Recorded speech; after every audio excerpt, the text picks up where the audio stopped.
had your back to the wall. Ever had the odds against you stacked tall. Ever felt like you were about to fall? One wrong move and you lose it all. Have you ever needed help from a friend? Made a comeback when you're close to the end? Come on, take my hand, cause it's time to ascend. We can win the day if we unite. 0-0 nation, getting it done for Brazil.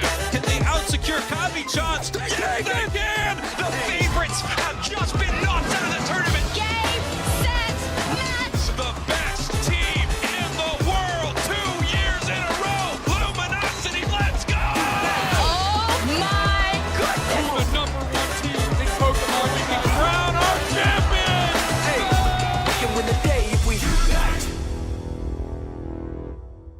Good morrow, one and all, and welcome back to the UNITE Championship Series, live on this wonderful Sunday. Hope you got your chocolate ready to consume, because we're about to feast here on our final cup of the online season, before, of course, we head to the regionals for EU. My name is Relic, and as always, I'm joined by this colourful cast of characters alongside me. Let's go around the table, shall we? Soph-chan, good morning. A bit of an end-of-school vibe today, but still some things to be learned.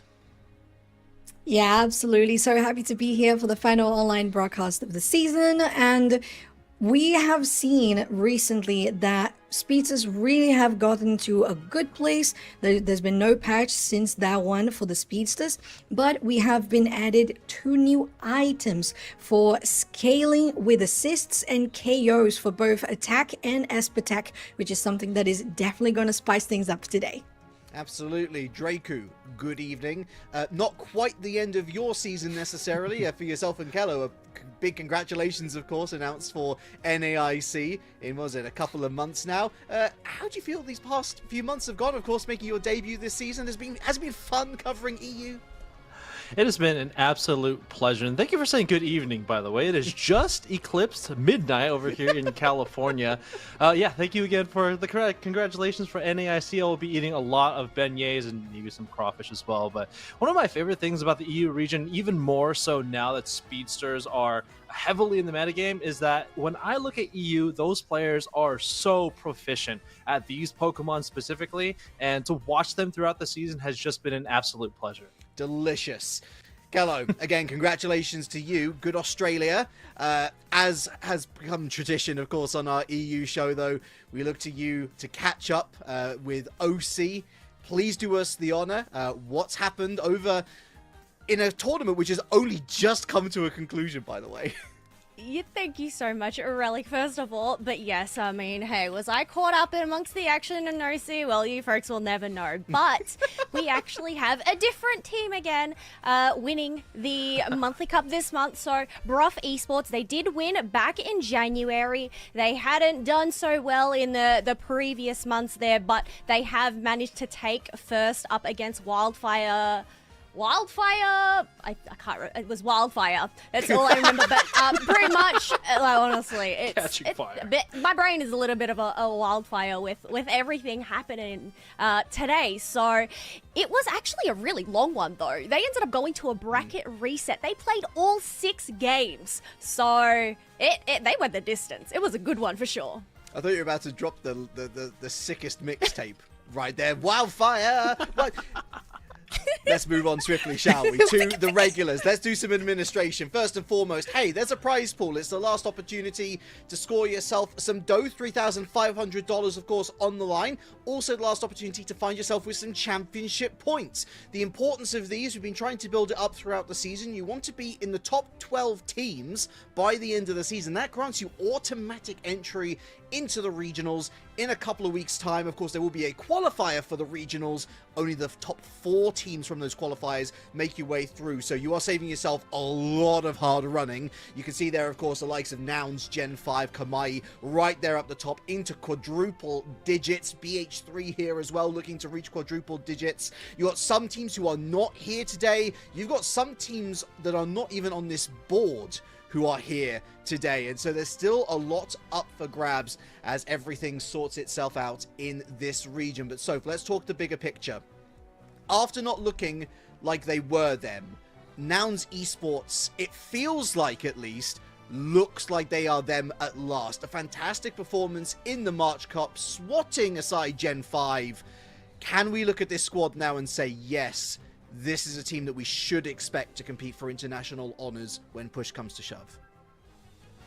I would say they're definitely expected to do so, Relic. I think there's no doubt whatsoever.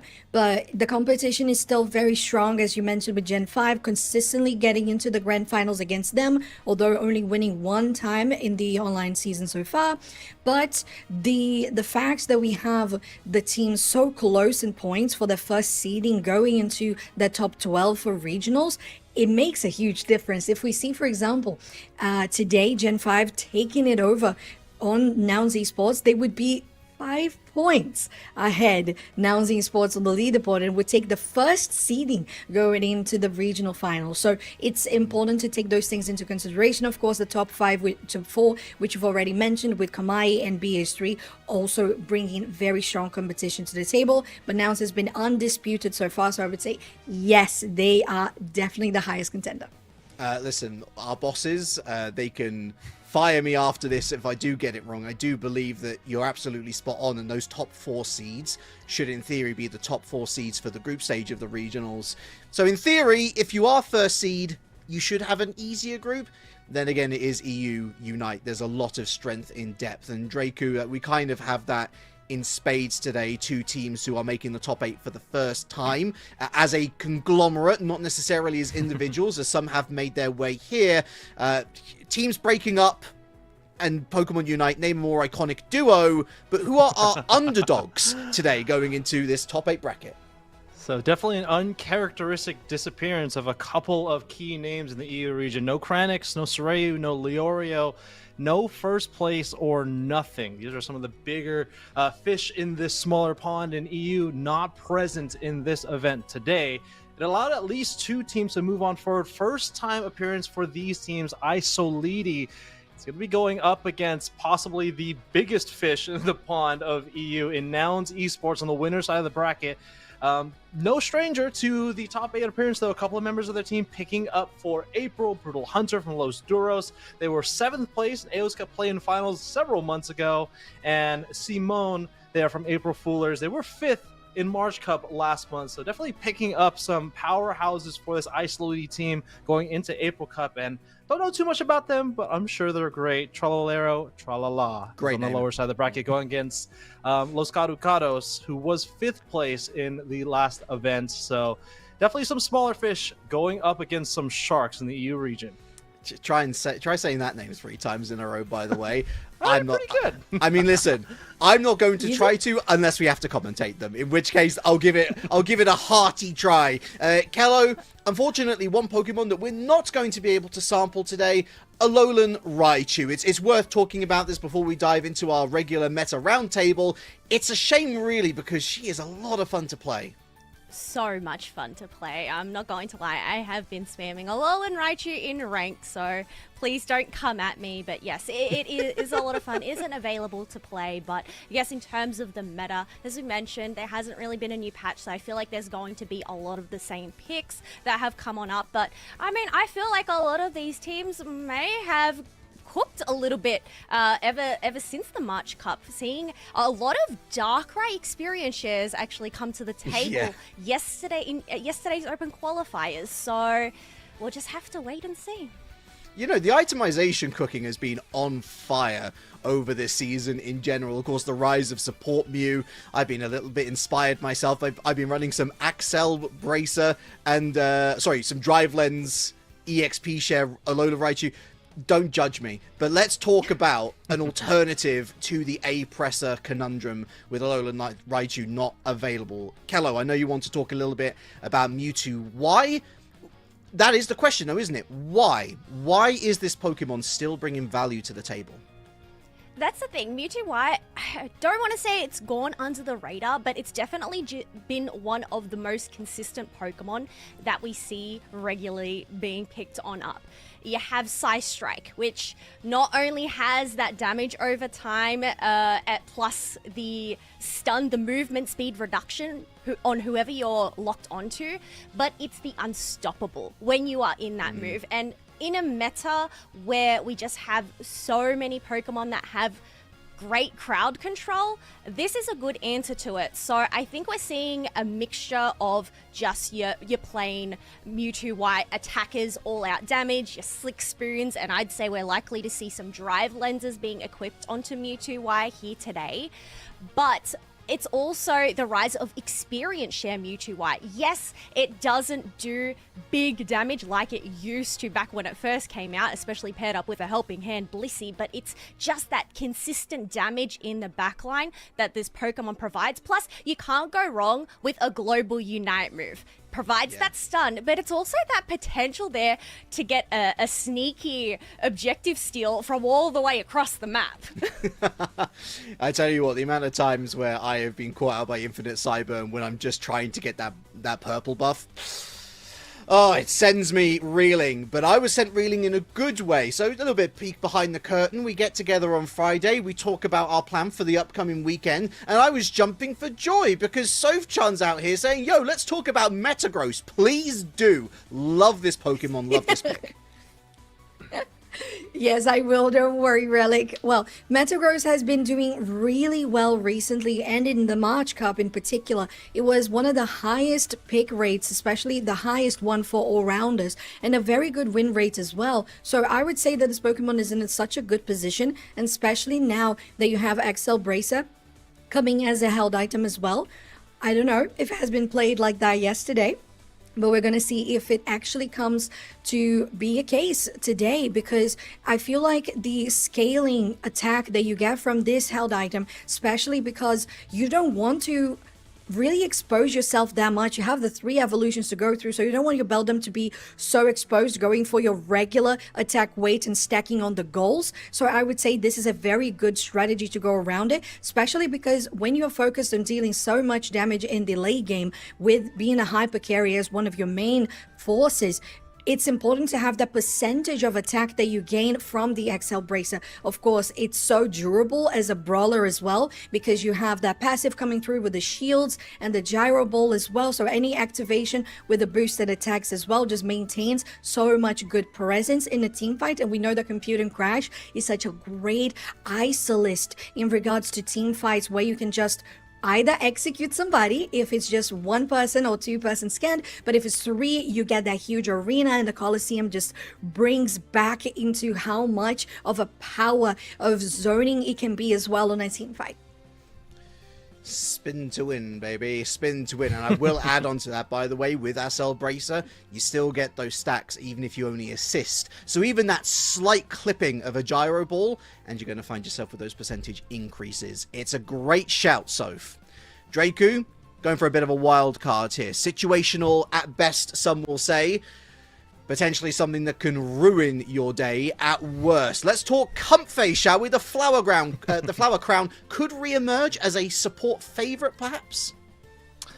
Well, you may be underestimating Comfey a little bit, Relic. I think we all have some nightmares of this small Pokemon, maybe on a Zoroark in our ranked game. Some of these Trio Q players just doing so well with a Comfey pocket around their waist. But Comfey, probably the best support for speedsters, quite literally, right? Speedsters, such high mobility. Some of the other healing supports like Blissey, Eldegoss, maybe having some trouble tracking down that speedster as they maneuver and roam across the Sky Ruins. Well, Comfey doesn't really need to worry about that. All they need to do is latch on to that host Pokemon.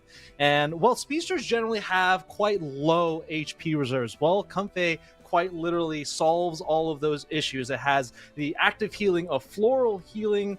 You also get some passive shields from that Resonant Guard. You can see one of those held items there. And in some stickier situations, pun intended, you also have that Unite move, Flowery Fields Forever. It can quite literally keep these speedster Pokemon on the field for a very long period of time, having some invisibility as they're standing in that tall grass as well. And even if that speedster or that Pokemon does go down in this metagame, there are quite a number of teams that are running double speedsters. So if one head of the Hydra goes down, quite literally, there's another.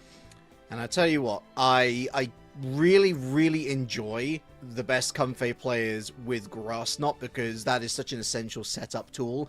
We think about the classic combo of Zoroark and Comfey.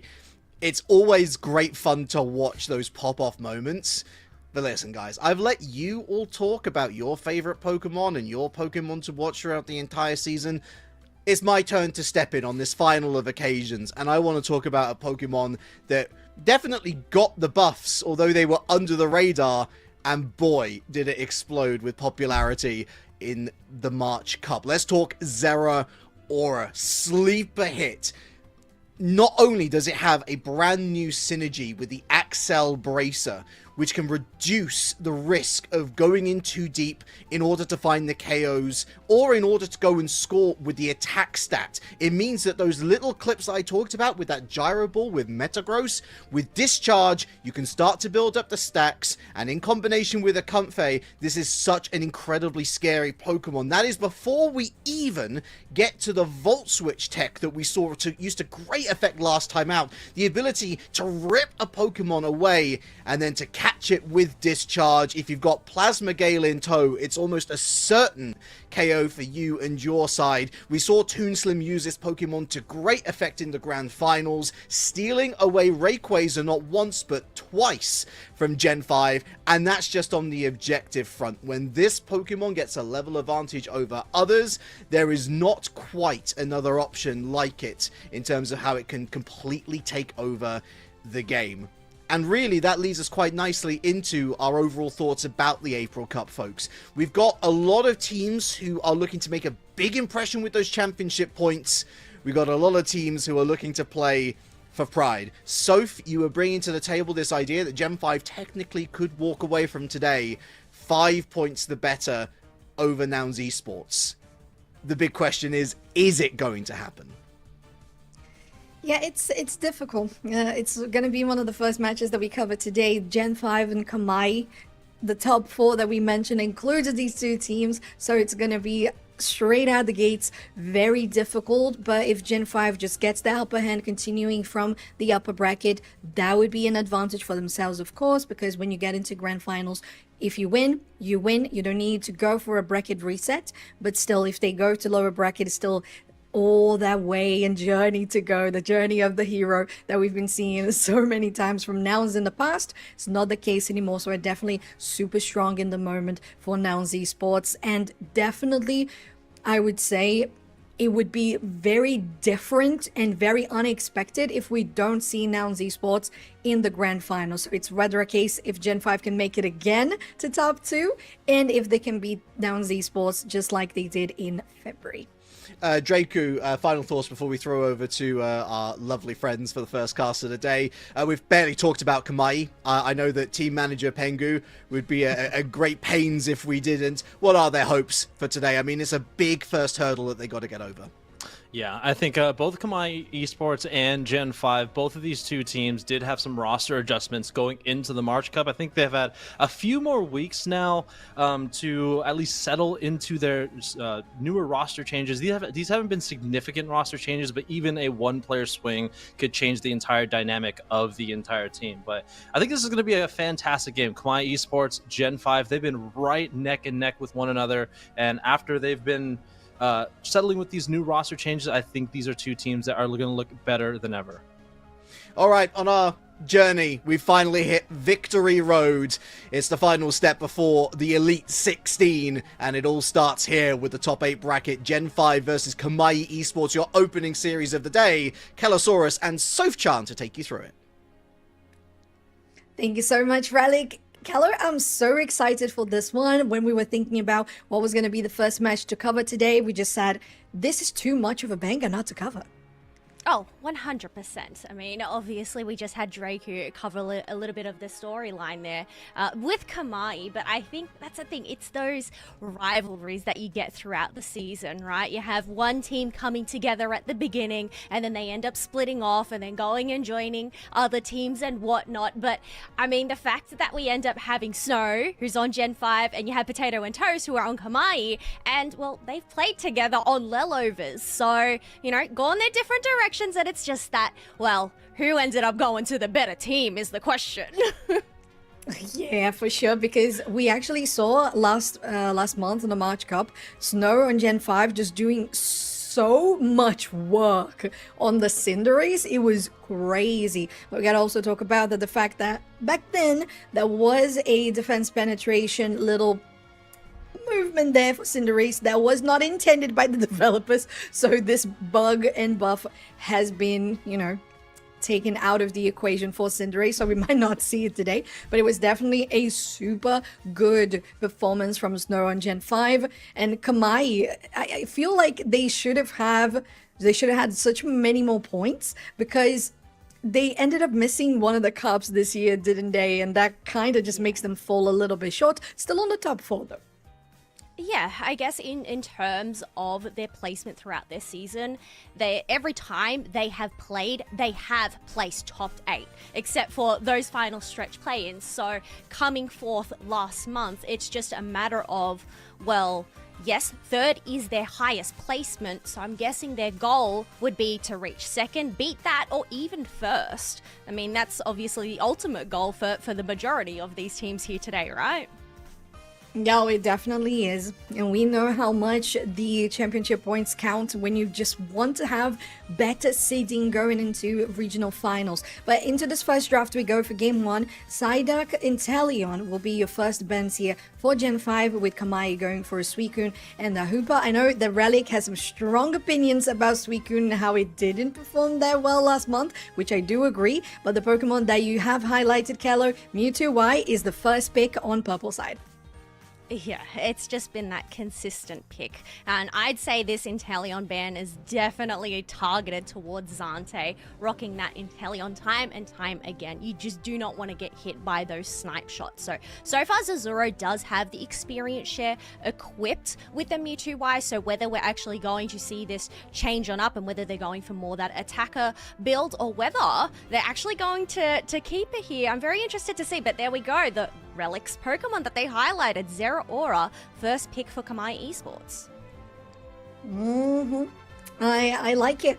It has been so successful in March, and differently from the Cinderace, the defense penetration buffs are intended and they are here to stay for these speedsters. So pair that with the Umbreon as well, just providing that extra little bit of crowd control.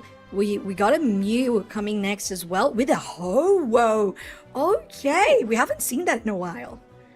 No, we don't really see her come out. I guess in terms when you compare it to other defenders, it lacks that crowd control. Yes, you do end up getting that shielding from Fire Spin and that burst as long as your bubble doesn't pop, but I think the greatest asset to Ho-Oh is its Unite move. Rekindling Flame to just go and revive your downed teammates. So as long as Ho-Oh doesn't end up getting wiped out first, that can just provide, just be so handy during those big team fights for Kamai Esports. Absolutely. We have the draft already completed here with the side of Gen 5, having that Mewtwo Y, Absol, Gyarados, Metagross, and Eldegoss, while Kamai is rocking Umbreon, Zeraora, Mew, Ho-Oh, and an Aegislash. So 1 all-rounder for the side of Kamai, but 2 for the side of Gen 5, including the Exo Bracer on the Metagross, and plenty of the new items on these Pokemon as well. Love to see it.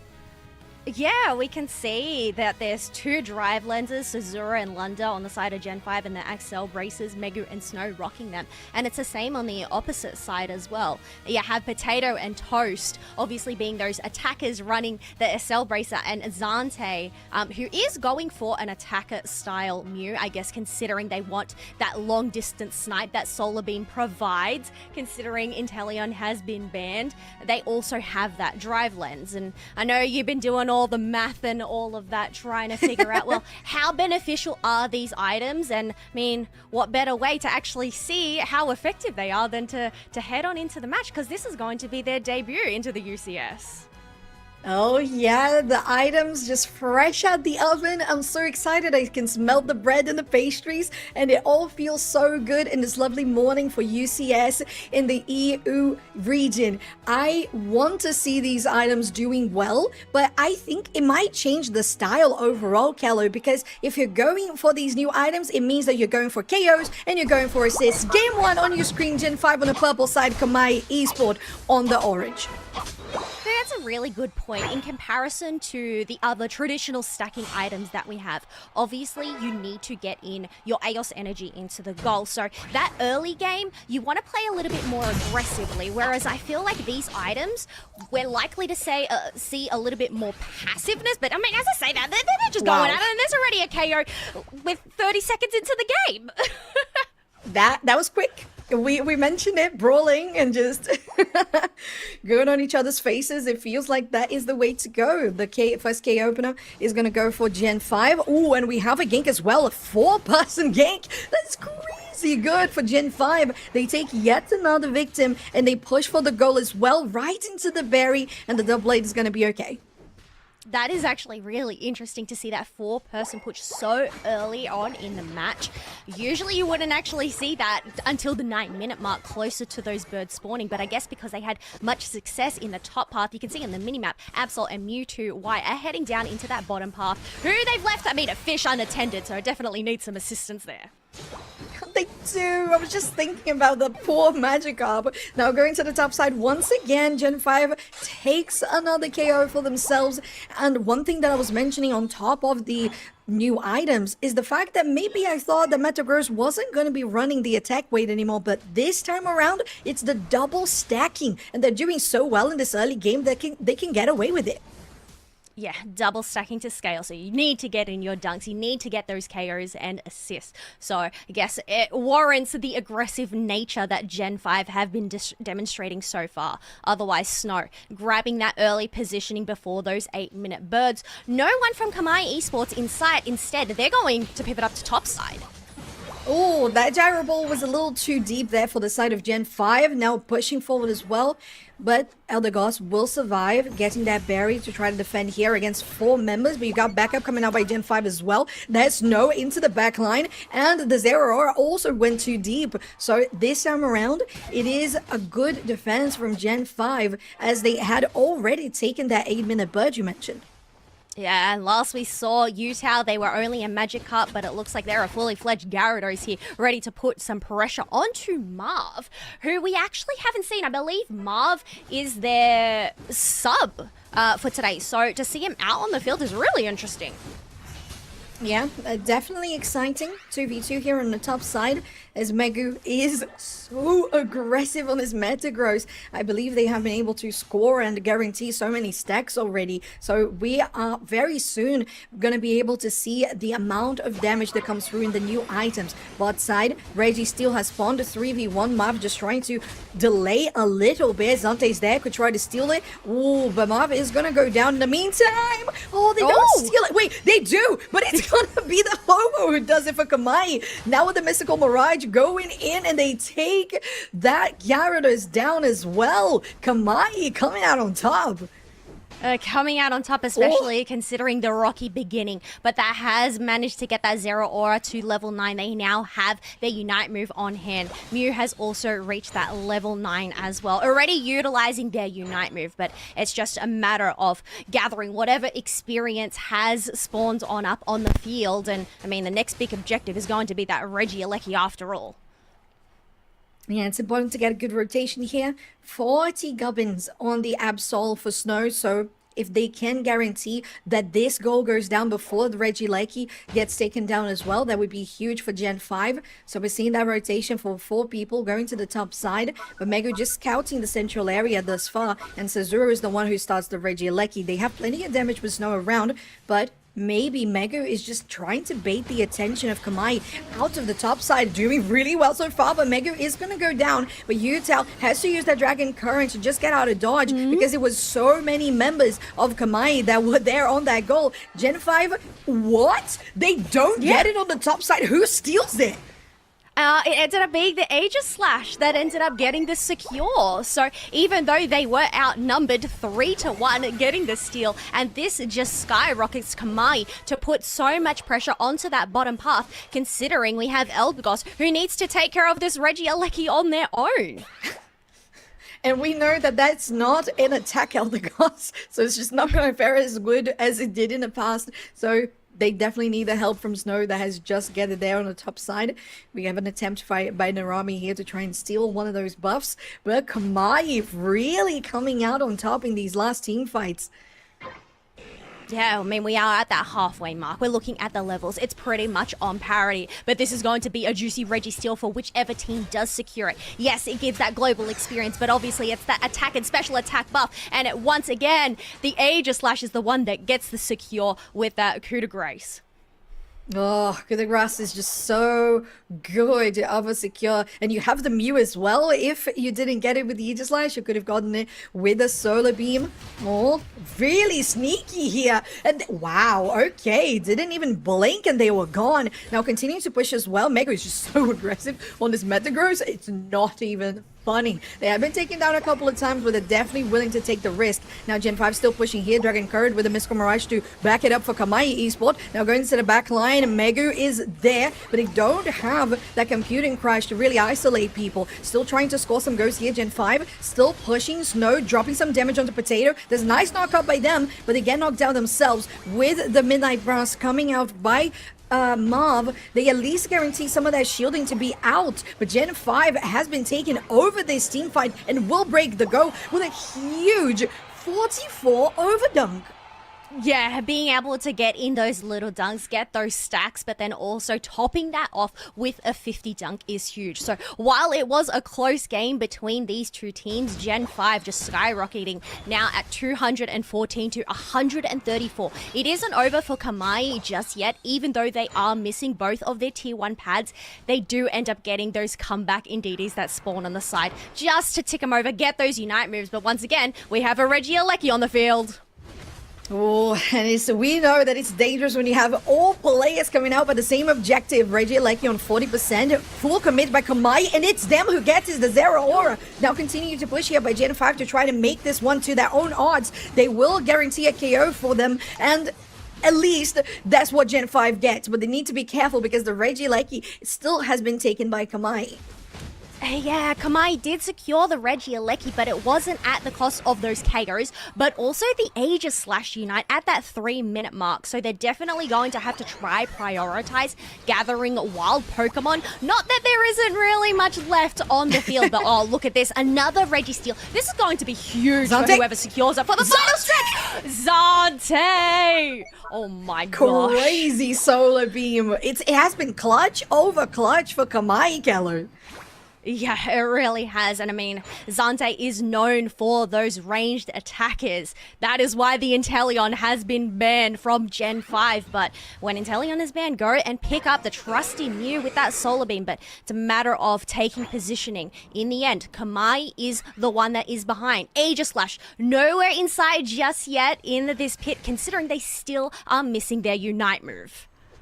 We gotta be careful with Snow on the side of Gen 5 on a level 15. Absol could be crazy dangerous. Kamai taking the right side here of the pit as Megu by Gen 5 is trying to gather some of that position behind the Ray pit. Trying to maybe scan as many people as possible for that computing crash. Mav will collapse onto Megu, but they haven't really committed to a full team fight just yet. Now, still trying to get that pressure in for themselves. Toast gets a beautiful discharge to pull Megu in, and it's a lot of people by Kamai to try and face with Megu, but they're going to be isolated themselves, going in with the Cotton Cloud Crash, helping massively, but they are going to be able to escape kill. That's crazy. Mystical Mirage to get people also in a good position to re-rotate. Beautiful Solar Beam here, but they are still pushing with a Dragon Current, doing damage. Gen 5 still trying to take these people down on Kamai, but they're still standing, and you still, you don't have Rekindling Flame actually. They're going for a rip. Rayquaza is so low. Snow's still there. That's the Absol. They could steal it. Do they have it? No, they don't. It's gonna be Kamai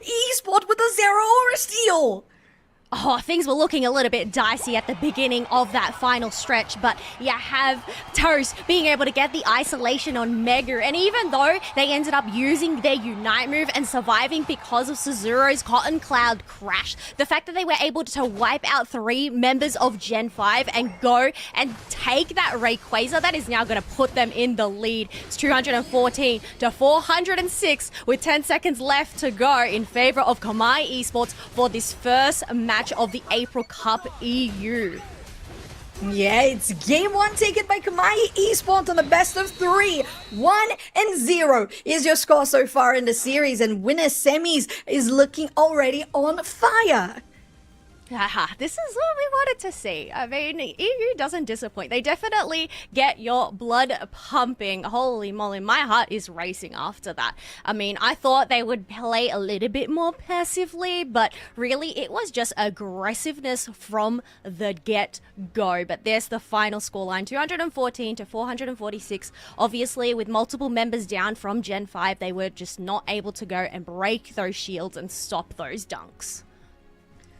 I have to say, Gen 5 had a healthy lead, but when they decided to just leave Megu by themselves, and of course, you want to be able to scan as many people for that computing crash, but it just made it that Cezuro had to go over the pitch with the Cotton Cloud Crash, which you have remarked, Kello, and it just had them all separated. So you didn't have your support, it was just onto Megu, and I kind of feel like that exposed Gen 5 a little bit, and it didn't work out for them, and it's crazy sad because Azuru had 17 assists this game.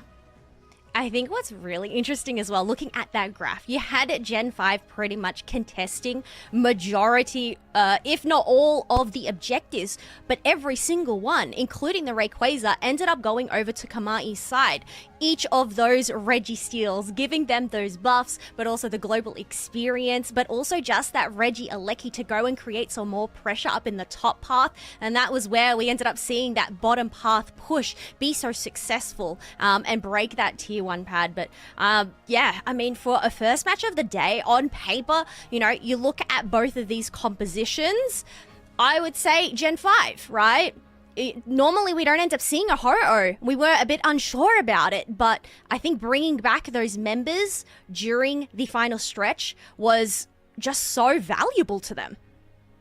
It really was, and again, they benefited from the fact that Gen 5 was a little bit separated and split apart, and Kamai really did good use of those. And as you mentioned as well, the fact that they stole so many objectives is just so good for them. Oh, that's the coup de grace that we missed earlier. Yeah. Lovely replay. Yeah, so they ended up securing that Regieleki, and then they ended up getting the Registeel. And look at this zoom out feature from the Registeel. How fancy pants is that? I love that. That was cool. Oh yeah, we're leveling up. We're leveling up. We're gonna end the season of online season just in the best place, and we're starting off in the best place as well. The play started there, and although Mega was so exposed, Cezuro was able to get them in a good position, rekindling flame there to bring people back by Kamai. But I was just a little bit, you know, like hopeful that we were going to see Snow steal it back, considering how many times Kamai had stolen objectives. But look, it was really close. Look at that. But Toast really had it under control, no problem whatsoever. You've really got to give it to Narami there on the Ho-Oh. As much as Gen 5 tried to zone out Kamai, the fact that Narami ended up using their Sky Attack to make it over the wall, that way they would be in range of the feathers on the ground to go and bring back those two revivals, was actually, that was just a masterpiece there. Gotta love to see a good showcase of ability. Oh, bans have come through exactly the same as game 1. And I have to say, Callo, I am a little disappointed because last month we had Psyduck be very well picked, but it didn't perform really well with a 33% win rate. Oh, really? That's interesting. I didn't Crazy realize that it talk. was actually so low, especially considering the ban rate on it is quite high. But I guess it's just the nuisance that duck can be. But same old so far. Lunda locking on into that Mewtwo Y, Toast and Marv locking Umbreon and Zeraora. So nothing too different just yet. Whether we're actually going to see some spice come into the mix here, we'll have to keep our eyes peeled. Yeah, potentially we might see it, but to be fair, Y-Fix was not broken for Gen 5. They had a feeling that they had things under control, so I guess they want to run it back. For Kamai, they won, so they definitely want to run it back. Narami did so well on the Ho-Oh, and Zante with those steals, just amazing. Yes, exactly. So I guess Inteleon ban once again. Gotta get that Solar Beam. But one thing I do want to pivot to, well, I mean, besides this Clefable pick, I feel like Clefable's not really a supporter that we see. But I guess with Hooper out of the mix, Eldegoss, I guess that's the downside. It doesn't really provide that instant healing from that Pollen Puff. So AoE, especially when you have so many melee range characters, Moonlight could actually benefit Gen 5 here, but Potato on the Garchomp, this is what we love to see. Classic. It's such a classic color. When I saw it, I was like, oh yeah. They said, we're not going to fix what is not broken, for sure. But if we can level up, oh, I guess we will. And Potato playing the Garchomp is just a masterpiece every single time. Now, as you pointed out, the Moonlight could be very useful, but there's just one thing as well, which we know that with a Cotton Cloud Crash, they can go over walls, they can go over terrain, but it's not the case for the side of the Clefable. No, well, its Unite move is a bit of that wild card, right? Having, I think, 6 different moves that you can get. If you're very unfortunate, you might end up with Splash. I don't know whether ending with Explosion is fortunate because that ends up damaging you as well. But I guess the ones that you want to look out for, Block, which is like that Snorlax block to just go and create some space. You have your Hyper Beam, which is like that Dragonite Hyper Beam for that secure. Or even that Hydro Pump to go and push back. You just don't know. I guess that's the thing. You've just got to hope and wish for the best with that Wonder Wish. It's so true, it's so true. I think my favorite personally, it's either Hyper Beam or Fly. Oh, We're yeah, getting I forgot into about Fly game 2. too. Yeah, it's so good as of a secure option as well. And game 2 on your screen, once again, Gen 5 is on the purple side, Kamai Esport on the orange, and they are 1-0 up in this series. We have a little bit of very similar routing here for the side of Gen 5 with Lunda and Snow going into the central area, potentially having their 4-person rotation to the top side, as Yutao is alone. So maybe Kamai is going to try and be more successful in punishing this Magikarp. Focus bet has been procced, but they're into the zone, and they are okay. Look, it is going to get that effort gauge to tick on over just ever so slightly. Being able to get an assist and a Bunnelby there is going to be huge for Utah, as you can see that their effort gauge is already at that halfway mark. It was a beautiful read here by the side of Gen 5. They noticed that Kamai was really trying to punish the Magikarp. So instead of rotating to the top side like Game 1, Lunda and Snow go to the bot lane and guarantee that they take the EV down, so delaying that Umbreon from getting into level 4. Now, we know with 4 seconds to go that the big push will be here on the Altaria. Tosa's on the top side. Very good push here by Kamai to get the Altaria and Swablues away from the side of Gen 5. And now Megu is not as oppressive as it was before. Still about them. No, I'd say, if each player has a signature Pokemon, Potato on the Garchomp, that is definitely their signature. They have played this Pokemon so much, and just using that Dragon Rush to go and get those Altaria over to their side, out of sight of Gen 5. I mean, they're the strats that you want to see, but otherwise, despite Gen 5 rotating up, they're going to make their way through that central area, leaving Yutao, who was once a fish, now a Gyarados, and quite earlier on in this match as well. So, going to be able to hold up their own against Mew and Umbreon for the time being. And looking good for Gen 5 in a very aggressive push here in the enemy central area. And doing really good in not just controlling their own central, but going here for the Altaria as well. Maybe a couple of them stolen there by the Solar Beam, because we know that Zante has a very good eye for snipe shots. But we know as well that you gotta be careful with how you're going for these pushes, because Gen 5 had upper hands on team fights, but they could get over aggressive. Yeah, that's the thing. You've just definitely got to pick your battles here. When you don't have a Metagross online, it is only at that level 6. However, we do have that Moonlight there, ready to heal them up as we have Kamai poking and prodding at them, hoping to just chip away. And once again, we're seeing this Dragon Rush coming out from Potato to get the Swablues over to their side. Ooh, and now the more that I think about it, the more I like this pick for Zero for the Clefable, because having the gravity, you're just denying that Volt Switch on the side of Zero Aura. A very good Midnight Slash here by the side of Gen 5 as they have taken 1 down, 2, and Zante will be alone here, but again, they are the tool to steal objectives. So Gen 5, rightfully so, go to take down the tier 1 before anything. That is actually a really good point. Yes, it stops Zero or Volt Switch, but then we also just saw it interrupt the Sky attack from the Ho-Oh. So this Clefable pick, last lock-in, is actually benefiting Gen 5 here, but we do have that Regieleki going to Gen 5 this time. Kamai are able to lock down another Regi steal buff for themselves, even though it's a completely different match and 3 KOs, hello? Yeah, Utah was definitely trying to go for the objective and the steal, weren't able to do so, but they definitely got a couple of KOs in the midst of it. And it's kind of what happened in the previous game, right, Gallo? Gen 5 ends up winning the team fights, but not really taking the objectives. Yes, I mean, when you have the Aegislash and the Mew from last game going and getting the steal, but they don't have that risk of the Aegislash this time round, but Regieleki, not really hard work for that Garchomp to quickly shred it down, no longer be a threat, as we do have some pressure down in that bottom path, but that's the thing, when you are quite low, you need to back up, get some berries, and go in for a reset and gather some members together, as they are just soaking up all of these wild Pokemon so quickly, Soph. They are. There's nothing on the board, really. Now, Marv takes a good position here, but they're going to get chunked as well. Infinite Cyburn is going to lock them in place. Now, very nicely done by Gen 5. Still pushing with Disco Mirage to get them in on defense for Kamai. Now, still pushing with a computing crash, so the Colosseum is up into the air.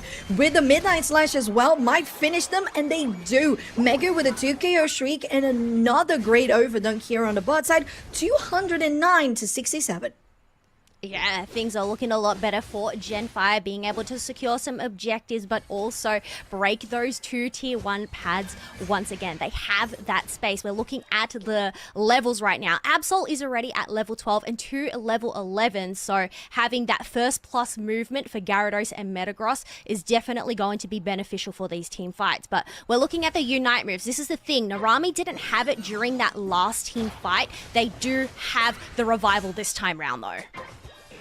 Rekindling Flame, such a special tool here for the side of Kamai that has to be used well. Marv is really good at zoning people away now with the Dragon Current. Again, Utah's not able to secure the objective, and Kamai takes the upper hand. Now they are with a very good numbers lead, pushing out for this tier 1. There's a gravity on the field. There's still a berry that could be stolen. Marv does so indeed, with goals getting dunked by Kamai. They managed to take the tier 1 zone, and they don't want to overcommit.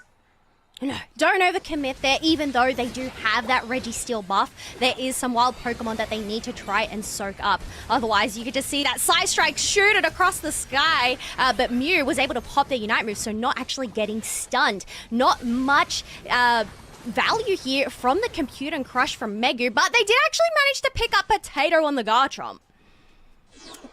Well, if you take one, there's definitely benefit if you don't get taken down yourself. So I would call that a win for sure, but it's a cooldown, like you mentioned, but still in a good position here since we are still on the 3:30-minute mark. Plenty of time for you to restore that Unite gauge back into the final stretch. But as we have been mentioning all throughout this match, the wild Pokemon, they spawn and they literally vanish. Yeah, it's like they just don't even exist on this map. Like just demonstrated there. 2 seconds, the birds are allowed to get some fresh air. But interesting here, there is no objective up in this top path. But I guess considering there is that tier 1 pad that Kamai might want to take, Gen 5 are aware of this, making sure just to keep an eye from the tall grass, seeing if anybody actually comes through the flux zone. But thanks to that snarl, Marth was able to dodge that stun. Oh, very nice gravity here to zone people away on the side of Kamai. But Megu is very deep into enemy defenses, still standing up with that shielding coming through as well. Potato tries to catch them out of guard, but it's not going to be the case. It is 1-for-1 at the moment in this team fight. A good dodge there by Megu on that solar beam, and we are close to that final stretch. So we'll see if either team is going to focus into one of those Reggies, and it looks like it's a 3v3 here rotation for the top side. Regieleki starts getting attacked, but they are definitely hesitant.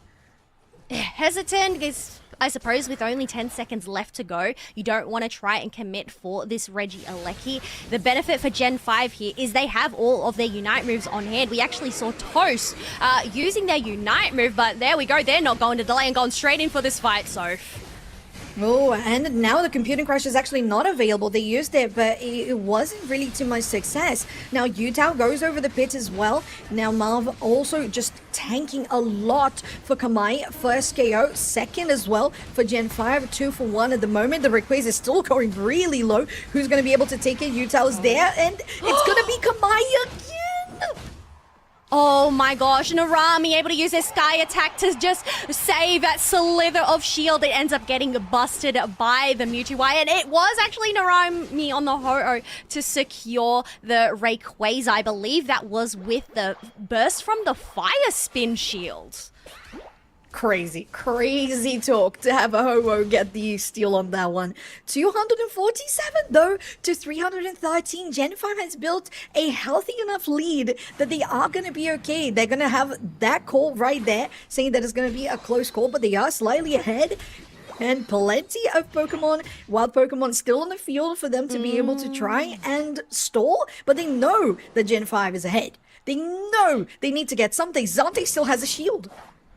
Yeah, this is the moment where they actually need to try collaborate together. You've got to protect the president, well, being Zante this time round, considering you do not want that bubble to be burst. But the thing is, you have Potato that has to stay back because you can see Yutao along with Suzuro pressuring these goals. Yutao has that 50 dunk, but Toast is here to go and interrupt it, which means they end up taking the focus from actually going and helping the goal. Oh my gosh, wait! Mew! It ended up, Zante still ended up getting the dunk. Zante, that's crazy. 10 seconds to go. It could be a 2-0. Are they going to be able to score it? No, they have too many points. Snow is going to get taken down. They got chased, and it's a 2 KO streak. There's no way. Kamai just beat Gen 5 2-0. Oh my goodness, I know there was 12 points that ended up going into that home base, but I still don't think it was enough. Final score there, 343 to 313 in favor of Kamai. What an ending when you thought things were looking so dicey, especially after getting that Rayquaza. I think it was just a really smart play from Zante rather than actually pushing on forward and getting hasty and getting the risk of getting that Rayquaza shield busted earlier on, to just play it slow, play with time, and then pick the perfect moment to go and get that 80 so points in. I have to say, 245 points from Zante alone is crazy talk. That's a lot of points for a Mew. It's for a Mew. There's no score so shield goal gonna here. It feels like it. It definitely does. And Gen 5, as we see here on the graph, had a healthy lead up until the moment that they didn't, and they flatlined. That is just unbelievable how Kamai was able to steal so many objectives, because we saw on the numbers and maybe on the damage as well, the Gen 5 was winning the team fights. It was very clear, but Kamai took the objectives, and we know that this game has a big priority on objectives. Oh, yes, 100%. But, I mean, that's not to say that Gen 5 didn't try and contest those objectives as well. I mean, they did end up getting those Reggie Aleckis, but I guess the downside with getting a Reggie Alecki over a basement Reggie is you don't end up getting that global experience. You don't end up getting that buff, and especially when you have Potato on the side of Kamai to go make quick work of those Reggie Aleckis, it really isn't going to buy you much time to go and you know, pressure the other team. But, I mean, even then, throughout this match, as you mentioned, Gen 5, they had the upper hand. They had the points lead. They had the level lead as well. I mean, Absol was at, I believe, a level 14, so way above the majority of Kamai. But I think getting these objectives, but also the benefit of having 2 tier 1s depleted, having all the comeback and DDs over their side really benefited them in catching up. I agree, Callow, and it's so important, as we saw constantly no wild Pokemon on the board because they were taken immediately. This fight started out here in a very even way, one getting taken down on one side, one on the other, but at the end of the day, it felt like when they started rushing for Rayquaza, you would assume that Utah would have had it, right? You have a Dragon Current here, a Rekindling Flame to get people back on the side of Kamai as well, but Toast gets immediately obliterated. But look at Rayquaza. Let's get that slow going. Oh, it's so close. You have 3 members of Gen 5 still standing, including an Absol, Metagross, and the Gyarados, but it's Narami who steals it. That takes a lot of skill to actually utilize that fire spin at the right time to get that burst damage and get the secure. Obviously, like, you know, it's not massive burst damage per se, but even then you could see the shield was only left at a slither, so you have a choice there. You can either use it that second time to get that burst, that pop, or you can just let it explode after a set amount of time, so it'll end up exploding if you still have some shield remaining. So I'm just wondering whether they actually chose to push the trigger to get it to pop at that time, or whether it was more just a miracle that, you know, that was the perfect timing for them. Who knows? Yeah, I have to say, on his own, Ho-Oh feels like a miracle because you revive your Elias, but that is quite on track with a miracle for sure. So many damage dealers on Gen 5, and it's the defender who takes it. Crazy talk. But Kamai Esport consistently playing for objectives, rotations, and doing really well at that, taking Gen 5 into the losers bracket 2-0. But it doesn't feel like with the 2-0 that it really reflects just how close the games were. No, they were.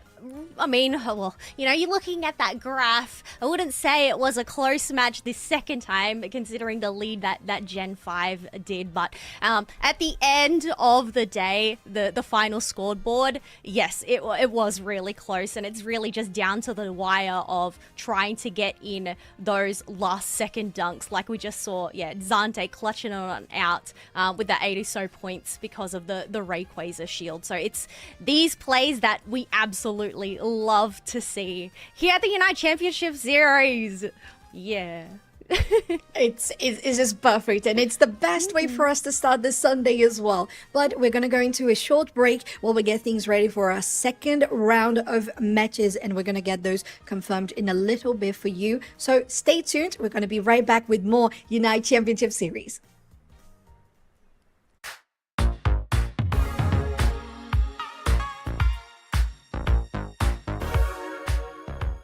Hey everyone, it's Zoinks. We're here at the Asia Champions League Finals. We're going to be asking random people here in the venue some trivia questions. Perfect. Do we mind asking some trivia questions? Oh my god, for you, anything, Zoinks. Fantastic. Thank you so much. And just your name for the camera? Spraggles. No, I'll be Zoinks today. Okay, great. Zoinks, first question. What is the most popular sport in Japan? I'm going to guess Pokemon Unite or baseball. Okay, well, one of those is correct. Second question.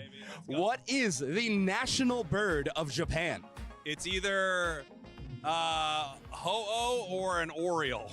Okay, neither of those correct. Is the green pheasant is going to be the national bird. Okay, what about Japan's national fruit? It's either a pinnat berry or is it? It's not like leche or something. What is it? It is the persimmon. And final question, what was the first Pokemon ever created? Oh, it was Jigglypuff? Fortunately, it was Rhydon. Thanks so much for playing, Zoinks. Great to meet ya. Perfect, yet another one. Awesome, your name for the camera? Doopsnacks. Okay, Doopsnacks is going to be answering some trivia questions. First question is going to be, what is the lightest Pokemon? There are 5 options, each weighing 0.2 pounds.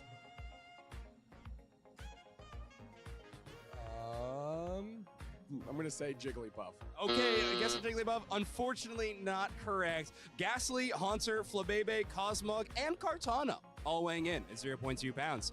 All right, next questions. How many islands does Japan consist of?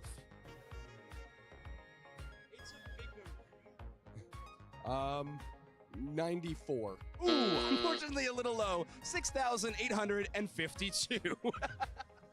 Okay. Final question. What is the national bird of Japan? I have no idea. Is it a crane? It's not. It is the green pheasant, and we got to know, where does that rank on the tier list? Green pheasant? 4 because All right. we're in Japan. 4 out of 10 because we're in Japan. Thank you so much, Dupes Next. We did it. There he is. Okay, we got another person. Your name for the camera. Hi, I'm Evan. Okay, perfect, Evan. We got a few awesome trivia questions for you. First question, what is the best-selling Pokemon game, specifically in the Japanese market? Pokemon Red? Ooh, Pokemon Red in second place. Pokemon Red and Green, Scarlet and Violet, as of 2016, going over top of it. Speaking of 2016, according to a 2016 poll, what was voted specifically Japan's favorite Pokemon? Ash Greninja. Ooh, I mean, I think I'll give it to you. It is Greninja, so I suppose we have to take it. Actually, Ash Greninja, but We have a trivia correction here live. That's huge. Okay, Tokyo was not always called Tokyo. What did it used to be called? pre-Tokyo. I like that guess a lot. It is apparently Edo. All right, well, I think that's the end of our questions. Thank you so much, Wonder Chef. Thanks for playing.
and welcome back, Pokemon Unite trainers and fans. We are here for our second match, the lower quarters. We are heading on down to where we're going to be watching Isoli going up against BH3 Esports. Now, Soph, we just had a look. This isn't going to be the first time these two teams have gone up against each other.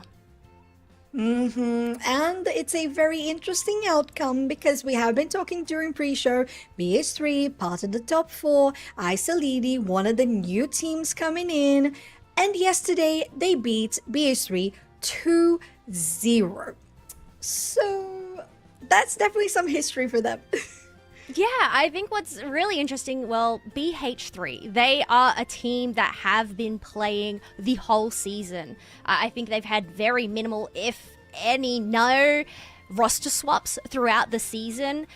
They've made top 8 pretty consistently over the months, last month being their highest placement, being 3rd. So they ended up actually knocking out Los Cardocados and Kamai last month, but I mean, the fact that Isoli were able to knock BH3 into the losers bracket yesterday, this is a brand new squad that has come together for, well, actually they've been playing since January, but this is their debut into top 8. Yes, that's better wording. Yeah, of course, because we know that, especially because we covered day 2, we're definitely like absolutely focused on day 2 and the top 8, so I totally get it, don't worry. But getting into this first game and the first draft of this squad, we know that Isoli went into upper brackets and have just gone down to losers bracket by losing 0-2 to Nouns Esports. So it was definitely a rough start for them on day 2 for sure, on their debut, but they're definitely ready to try and face BH3 head first once again, just like yesterday. Yeah, it's just a matter of, well, they've done it once. Can they run it back and do it again? Or have BH3 ended up learning from yesterday's matches against this team? Maybe they were just having an off day. Who knows? But I think, Isoli coming on in. We do have our bans, 2 speedster bans. Talonflame and Zeraora are their choice of Pokemon. And 2 nuisances, Suicune and Psyduck, are off the tables due to the bans that BH3 have selected here. I am very glad to see a Zeraora ban because Zeraora, again, like Relic mentioned earlier in the pre-show, it's been so good. And we have been seeing constantly Zeraora players get that lovely discharge plus the boosted auto, bringing people in with that Volt Switch, which is just so beautifully executed. So having that out, nice. Good read by Isoli. They are not unprepared. They went for an Absol first pick here and are hovering potentially a double speedster and a Crustle, while BH3 has selected very standard Umbreon and Hoopa first picks. Yeah, I guess you've just got to lock down the supporters and defenders over for yourself. First up, considering that Absol has been locked in, but this is going to be the first Blissey and Espeon that we are seeing this match being selected. So I'm interested to see whether we're going to have a helping hand Blissey or whether we're going to have an eggs Blissey this time around. And Keller, I have to say, Mifil is on the Inteleon. Last match, we saw Talonflame and Inteleon getting banned. Mifil is definitely an expert player at this Pokemon just as well. But we haven't been seeing it that much. Cerulege gets selected as well for BH3, while you already mentioned that Blissey plus Espeon for Isoli. I would love to see a defender here. I don't think the Crustle is bad. To be fair, if you go for Crustle and Machamp, I think it's a good combination. Going for Rock Tomb and trying to lock people in so you can have that barrage blows hitting everybody would be a very nice play. Yeah, whether we're going to have the barrage blow, I feel like usually in competition we end up having that submission because it's that grab and displacement backwards, get that isolation over on their side. But I mean, going into 2 pretty strong all-rounders, being that of the Cerulege and the Urshifu, we know Urshifu is quite known for that trusty secure with that wicked blow. I mean, we're looking at the securing tools over on Isoli. Really, it would be the Espeon if it does end up going that Psyshock route. And it's a very good one if it does, but we know that there are benefits as well to that stored power. Just having that sure hit is very powerful. But I'm interested to see on the side of BH3 if we see JPA going for the Wicked Blow, which you mentioned, or if we're going for a rapid strike, because I think we saw that played a couple of times yesterday. I'm not sure if it was BH3 on the open qualifiers who did it, but we know that JPA can definitely execute a good Shifu as well. Yeah, we did see a Shifu yesterday. I don't know if it was this team. I cannot recall, but I guess for those folks, anyway, that aren't familiar with Isoli, Draco did do a little bit of a brief summary. So while it is this team's debut into the top 8, they did play in the January and February Cup, but I guess went more under the radar for the past Final Stretch and March Cup, which they didn't actually participate in. But Simo, on the Absol, they ended up banning the Zeraora, which I think, talking about signature Pokemon, this is the Pokemon that I would attach to them. So I'm really excited to see how they actually end up going on this Absol. But they actually made top 8 last month with April Foolers. Oh, yeah. So important to note out those roster changes, of course, Keller. But getting into this first game of lower quarters, Isoli on the purple side, BH3 on the orange, and nothing really different here in regards to the early central area rotations. No supporters going in to help or trying to help out the push. Overall, pretty even, but BH3 looking very aggressive here on the top side, although maybe too aggressive. Voto will pay for it. K-opener for Isoli.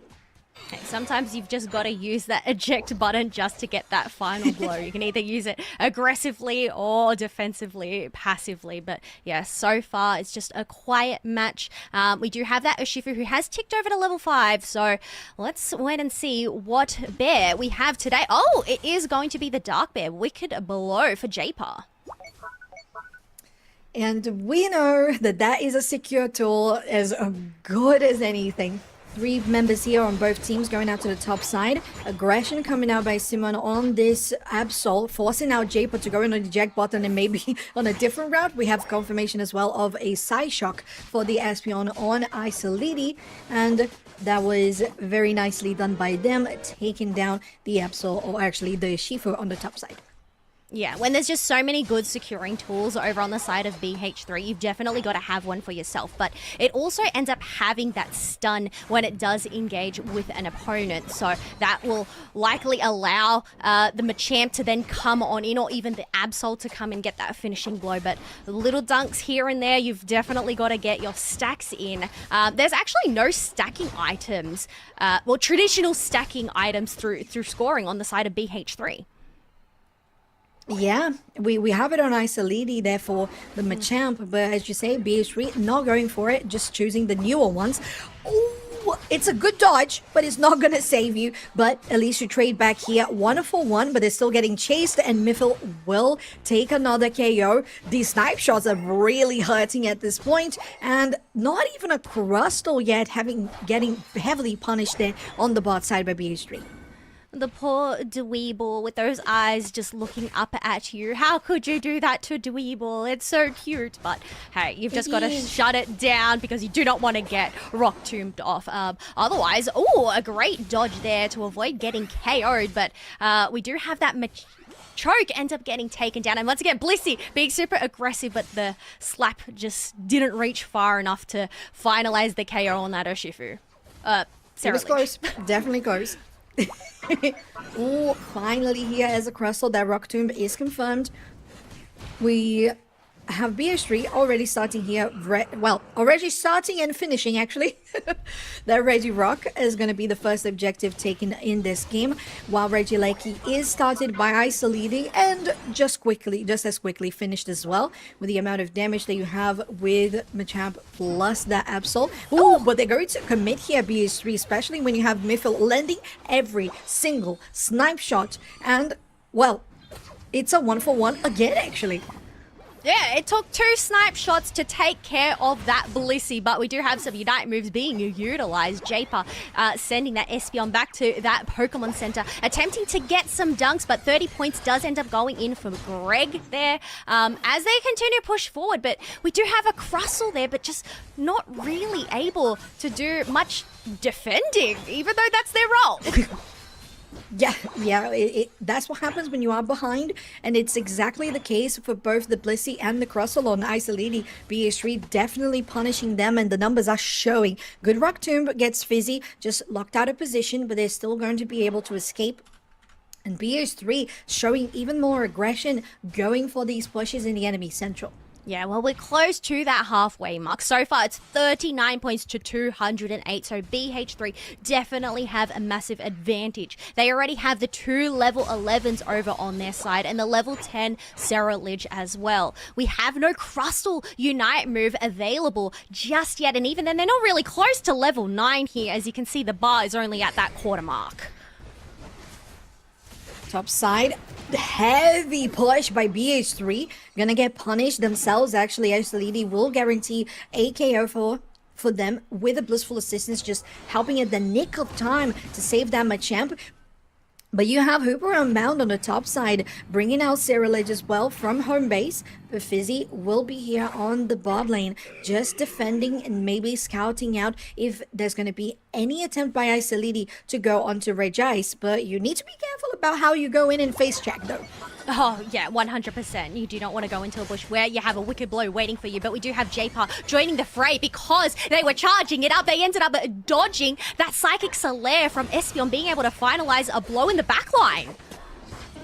Oh, and the Wicked Blow was definitely good. Oh, J-Par aggressive again. And going for a check button outputs. Oh, close to getting taken down themselves. Miffle is going to be a backup. And when the Inteleon arrives, you know your health bar is in danger. On the top side, though, BH3 managed to take the Regieleki and have it land on pad as well.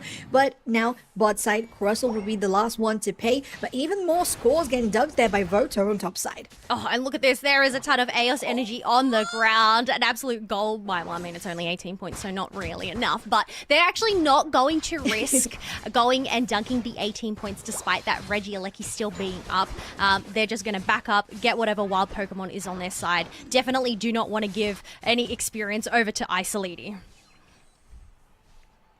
And Isoli can really use some experience now and definitely some points as well. They are a lot behind, almost 250 points. BH3 has built a beautiful lead so far. And have been able to catch people off guard in their own central, which is something that BH3 has been showing since the beginning of this match. We're arriving into the 3-minute mark, so you got to be careful about how you use your Unite moves close to final stretch. Pushing out here Fizzy, but still repositioning there. But on top side is where the focus is. That is a tier 2 zone taken down by BH3. And even though Urshifu had the 50 points on hand, knowing that it was going to take longer to get it in, standing on that pad to just speed up that 31, create so much space up in that top path, especially considering we have another Regieleki spawn. If BH3 are able to go and secure this, this is heading towards that home pad. Oh, Miffle, just by themselves, completely punishing the enemies. Eject buttons, just trying to get it with auto attack is enough. Maybe they're able to get a steal. Oh, they do. Yeah. Excuse me. Why did nobody block that on Regieleki Isoli? Oh, that is sad. The snipe shot. And look at this. Espeon is needing to back on up considering they are at half HP. But the thing is, with that Regieleki dooming that home base pad, going to allow BH3 to get some instunks. They're actually not going to go and defend it. They've actually jumped into that middle section because there is that risk of BH3 going for a rip. And the Regieleki reached the central area, as you said. Oh, Psychic Solaire will get Japer into the air. The Side Shock will line it up as well. And then you have the Hooper Unbound to bring people in by BH3. Going out with a submission, trying to get them into position. Oh, with the barrage blows, but not able to take Utao down and finalize that KO. They able to go for the berry as well and return to the fight. Now, it's the Absol themselves who gets taken down. Still with the Rubber Rouser, plenty of shields on the side of Isoli, but you don't have that Midnight Prawn set on the side of BH3 to take it down. They're still gonna get taken down and out of the picture because BH3 is just catching strays. Machamp will also get knocked out. Yeah, with 4 members down, Blissey is the only hope here, if they can even make it, but it's just not enough time. Those are little legs not running fast enough to try and get a slap. And now I feel like this match is really done and dusted at 422 to 39 points.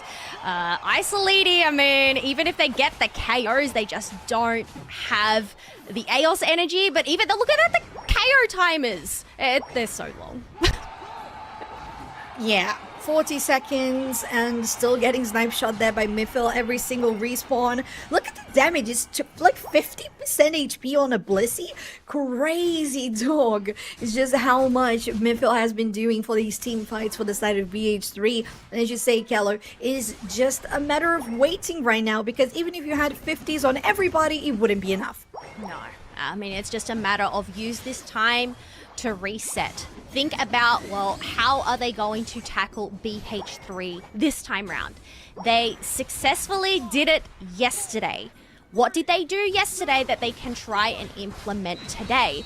Is it their roster choices here? I mean, thinking about the Machamp, I see in terms of getting the displacement, I feel like it just wasn't as effective, especially going on into Shifu'd Wicked Blow.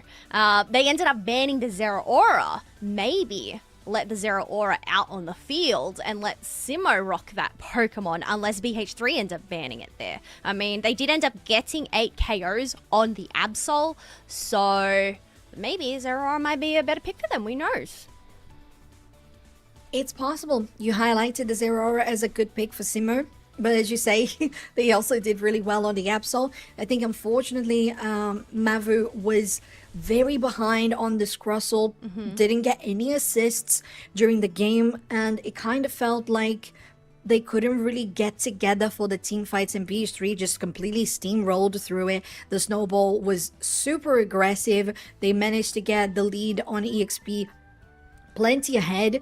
119,000 damage from Mythil on this Inteleon. Personally, I would do an Inteleon ban here. Yeah, honestly, if I was here in this seat, I would probably let the Zero Aura free, pick that one up yourselves, and get rid of this Inteleon because those snipe shots just did so much damage from the backline. I mean, even though Blissey can be quite tanky and take a few blows, it ended up getting wiped out in, what, 1 or 2 snipe shots?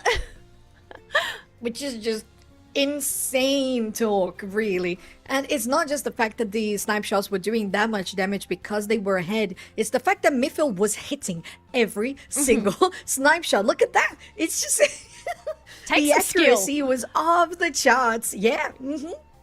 Yeah, the skill required. I always admire Inteleon players. I struggle to play Snipe Shot, but it's because I guess that's a downside with Snipe Shot, right?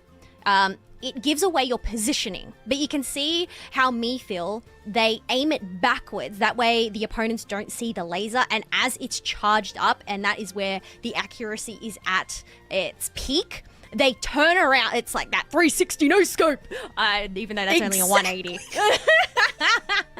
I was just thinking exactly the same. You read my thoughts. It's the flick of the wrist, the flick of, I don't know if they're playing on phone or joystick, but I mean, it's just, it's the timing. But you know, actually, the amount of map awareness that you need to look ahead of you. Where are you actually looking to aim this? But also it's the prediction. Okay, this opponent is heading in this direction, so I have to try and aim it a little bit further to account for that movement.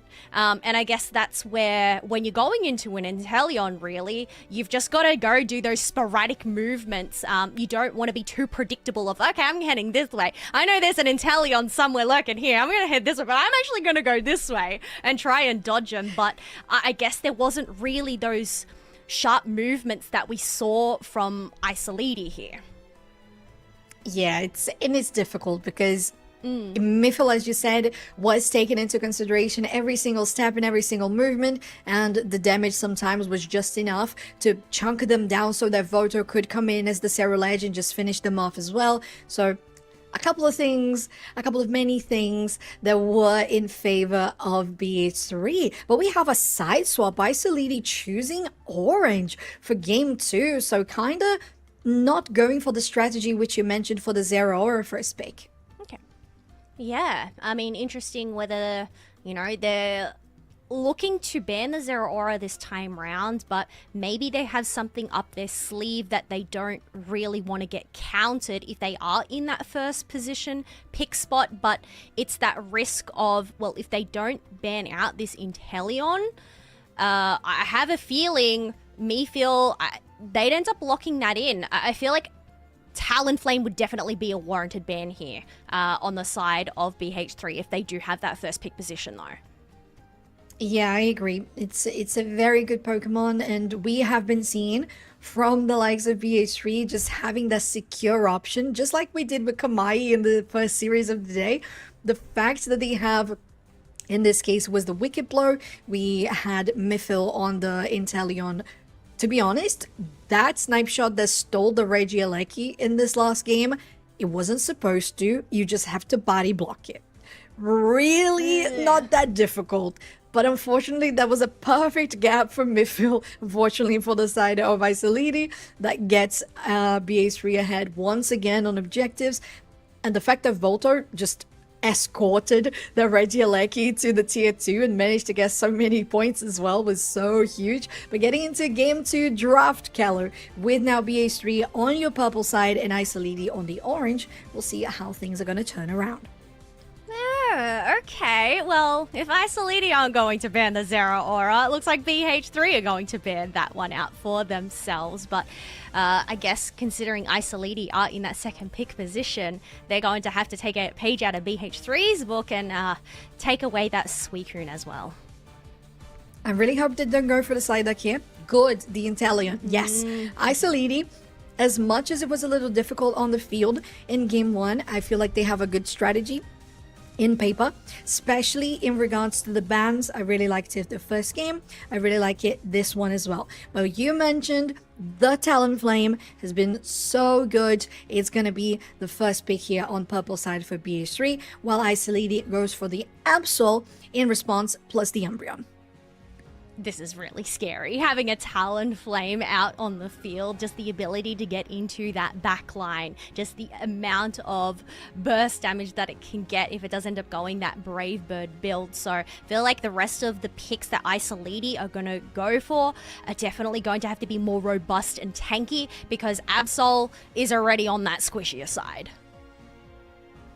It definitely is. One thing that I have mentioned previously is the win rate last month for the Psyduck was very low on 33%, but I know that Greg is a excellent Psyduck. So we'll see if it's actually gonna pay for how much this Pokemon has been banned recently. But Isolidi here, continuing here with the draft with an Espeon and Blissey, with BH3 confirming the Snorlax plus Psyduck, so definitely going for that zoning and just getting people away from objectives.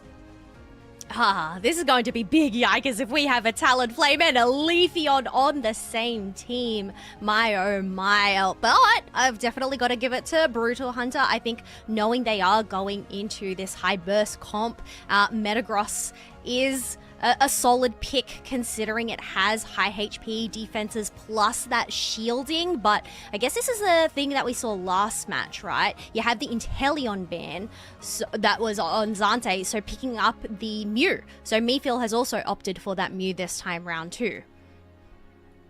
Yeah, it's the same type of player with the same type of Pokemon, as you said, for Zante and Mythil, so not surprised. For the side of BH3, they're definitely hoping to get as many of those steals, just like Zante did in the previous series, while here, Isolidi has a very tough challenge to deal with, which is the double speedster that you have mentioned already, Keller.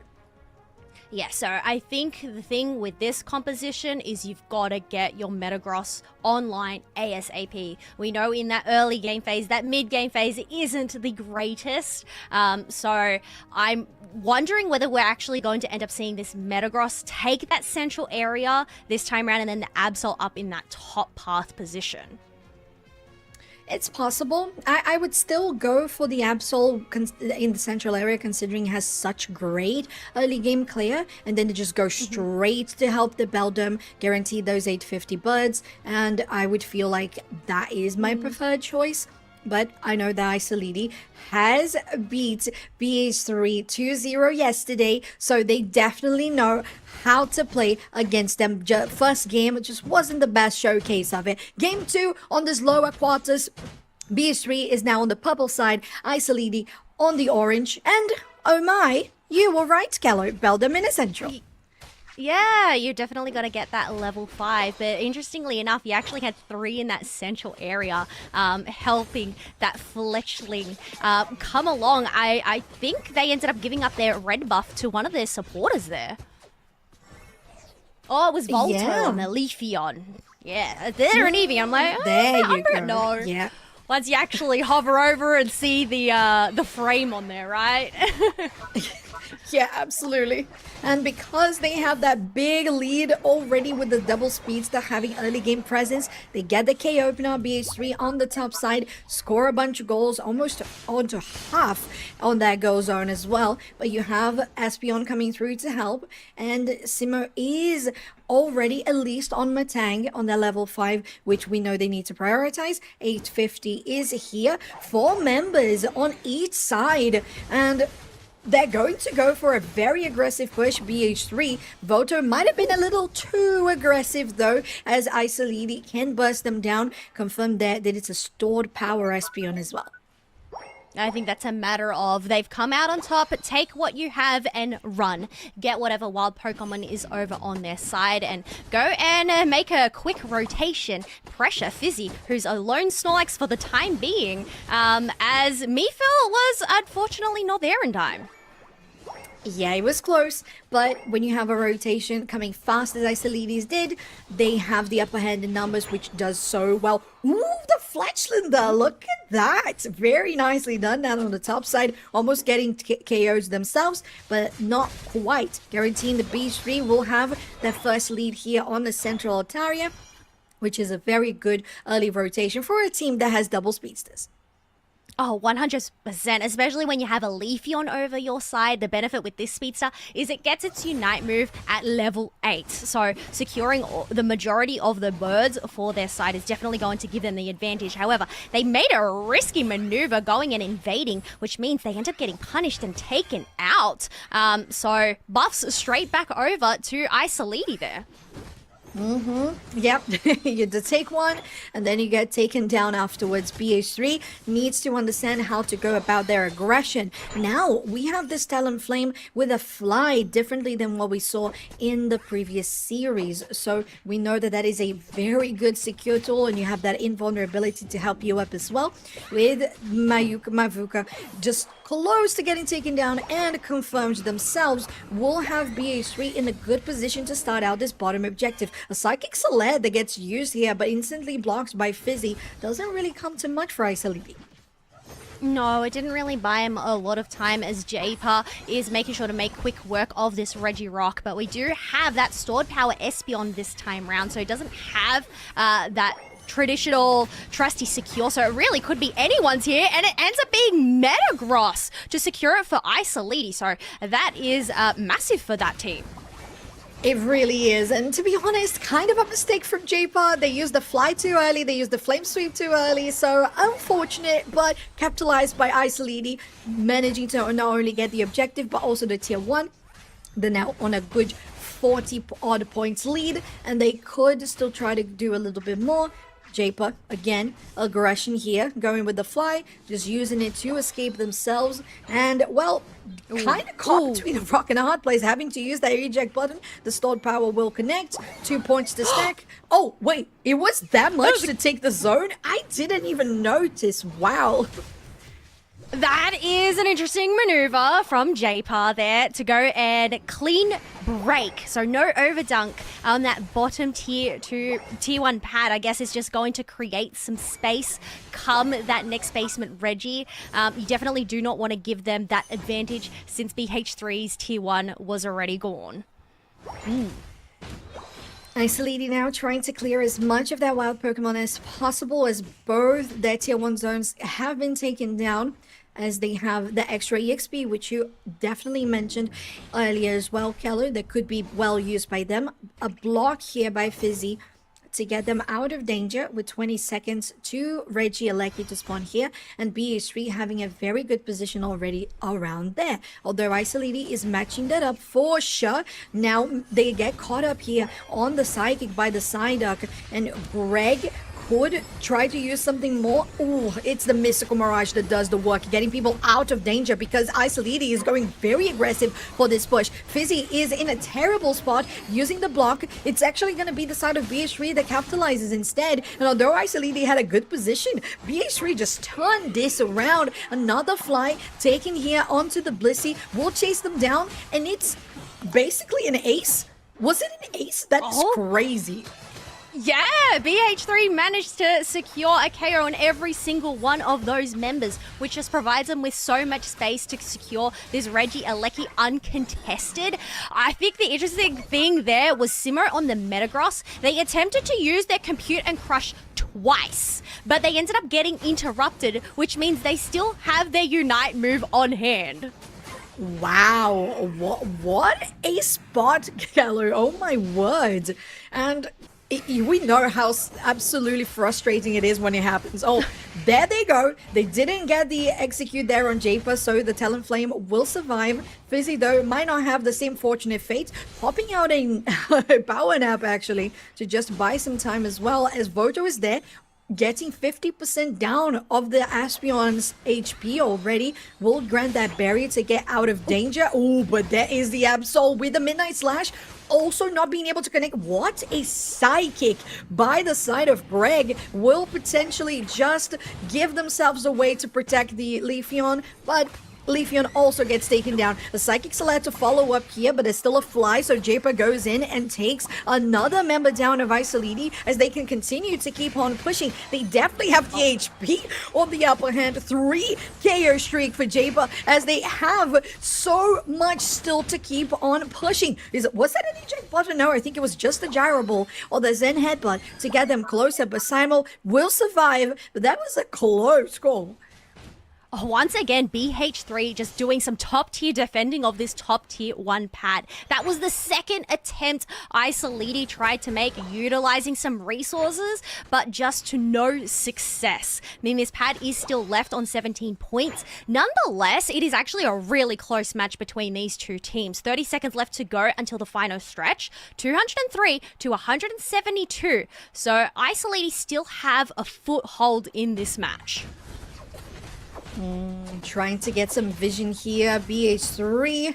Fizzy already had their Unite move enabled, so getting KO'd here is not actually going to help on their Unite gauge recharge. While on the side of BH3, they take down the Reggie Alecki just that close, 2 seconds from Rayquaza spawning.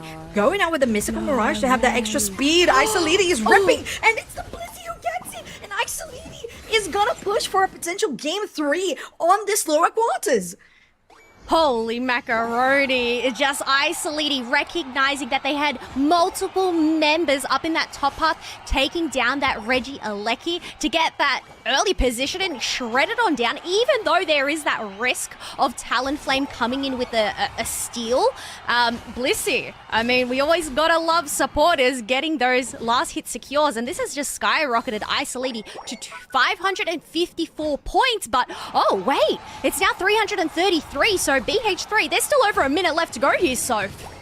Yeah, there is. Fizzy, though, is not feeling really healthy here with the Moonlight Press popped. Oh, eject button to try and get Japer onto the enemy Absol, but they weren't able to really... No, actually, onto the Absol, but they weren't able to really catch it on the top side, though. Volter is trying to stack as many points as possible with those small little goals. 24 turns into a 48, and it's building for Isolidi. That is just difficult to try and keep track of so many points.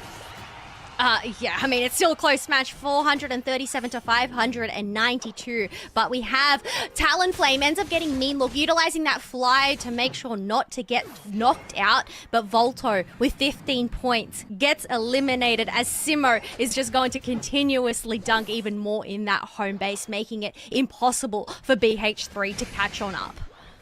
Isolidi 200 points ahead and looking definitely like the competition that we saw yesterday on Open Qualifiers. Game 3 is what you will have. Isolidi taking this back on track after such a crazy good Ripple Rayquaza. Oh my gosh. I mean, hey, it was a risky maneuver, but as they say, you've got to risk it for the biscuit. And after all, Isolidi, they got the biscuit this time round, and it definitely was tasty and paid off because, as you mentioned, we get a round 3. They ended up beating BH3 yesterday. Question is, can they do it again today? The numbers are looking good. I will say, Simo stacking on 208 points as well. 8 KOs, 5 assists. We know that J-Pop was also very aggressive with 10 KOs themselves. But I feel like I would say BH3 might have been a little too aggressive at a couple of points in this game, Keller. Would you agree? Well, I guess, you know, when you have 2 speedsters over on your side, you've got to try be a little bit aggressive. But I mean, on that note, they were playing defensively. Isolidi, I feel like they were quite aggressive, especially up towards the tier 1, top tier 1 pushes. So I guess demonstrating both of those sides. But I think Metagross being that final pick there for Isolidi definitely paid off. Simo, 87k damage there for them. I told you, since the pre-show, Metagross is a great pick at this moment, and it's utilizing really well the new band, the new item as well, and it just makes sense. It just makes sense because you not only stack on flat AD, you stack on percentage AD, which makes this so good for a hyper carry. The fights have been, you know, a little bit confusing, I will say. It kind of felt like it was scattered around. Sometimes Isolidi had the upper hand like we see here, but then when BH3 turns it back around, it just feels like BH3 had the upper hand from the get-go, so it's a little difficult to do a very accurate read on the fights. But I agree, Keller, you have a point. 2 speedsters, you have to be aggressive. It just felt like J-Plus sometimes was missing the mark, but I am being critical because BH3 is always on our top 4. Yeah, I guess that's the thing. We have consistently spectated BH3 here, and, you know, that's not to discredit them because they have obviously made great progress this season. I mean, reaching 3rd last month was their highest positioning that we actually seen, but multiple times into the top 8. But it's I guess it's a little bit hard to be less critical when, especially when you're going into a team where, well, this is their debut into top 8. Yes, you had Simo that did make top 8 last month, but 3 out of those 5 players, this is their first time, and I think these are the storylines that I love because it instills that hope for those players that are still new to the scene, kind of thing. It just goes to show, yes, we have these top teams, these top players, but if you apply yourself, you give it a go, you just never know what type of magic you might happen. Yeah, you can make it, you can beat them, and you can make it happen. I think that's what any Pokemon game in competitive is all about. The fact that anybody can do it, and Isolidi is proving that, getting us to a game 3 here after BH3 won in a very dominant fashion in game 1. This is looking like a team that understands the enemy from the draft to the field, and I love that from Isolidi because sometimes we see these newer teams coming in and it just feels like, okay, they had a good run, but they're not performing as well. But I feel like Isolidi have a very good strategy behind them. Yeah, 100%. I actually used this explanation the other day. It's kind of like riding a bike, right?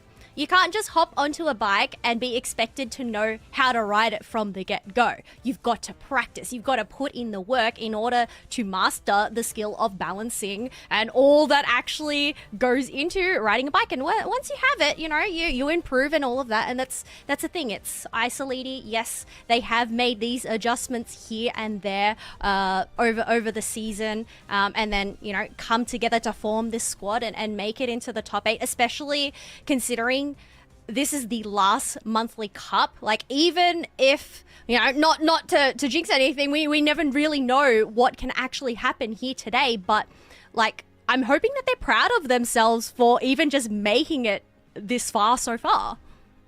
Absolutely, because you pointed out Simo did play earlier in the season, but the majority of the players in their squad haven't really, or at least a couple of monthly finals where they didn't really reach the day 2 of top 8. There we go.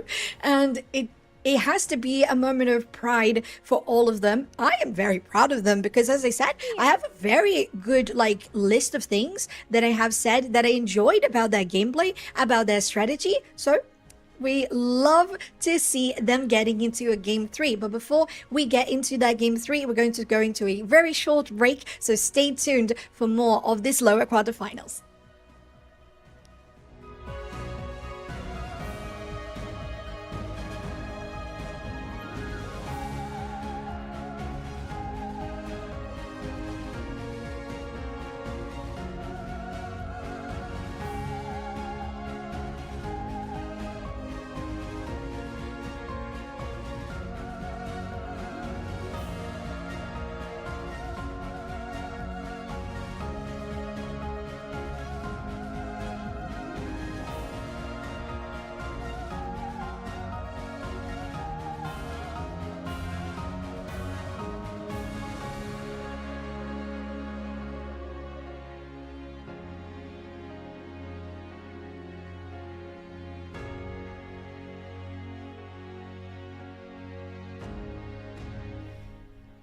Well, that was short now, wasn't it?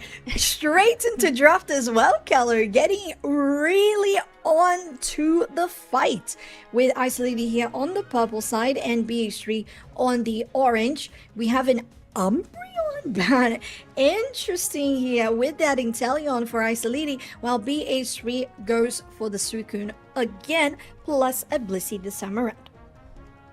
I think what's interesting is there's no speedster bans whatsoever. So all of the speedsters with the defense penetrations up for the picking. But Isolini, not locking in a speedster. They're locking in the Hooper.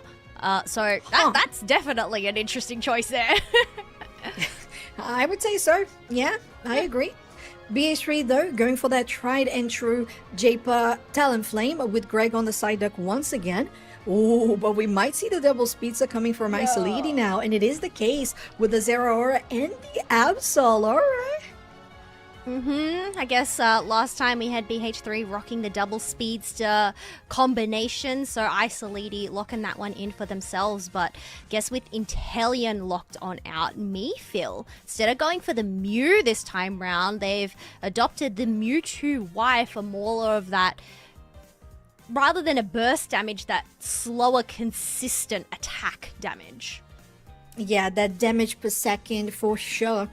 And we know it's pretty high. And the win rate for Mewtwo Ys have been incredibly high as well. From March, it was on 75% win rate. And it was the most picked Pokemon in the March Cup finals as well. Now, Isolini will wrap up their composition with the Aspeon Plus. Oh, okay, I haven't seen you in a while, pink guy. Slow, bro. BH3 with a Metagross plus a Trevenant as well.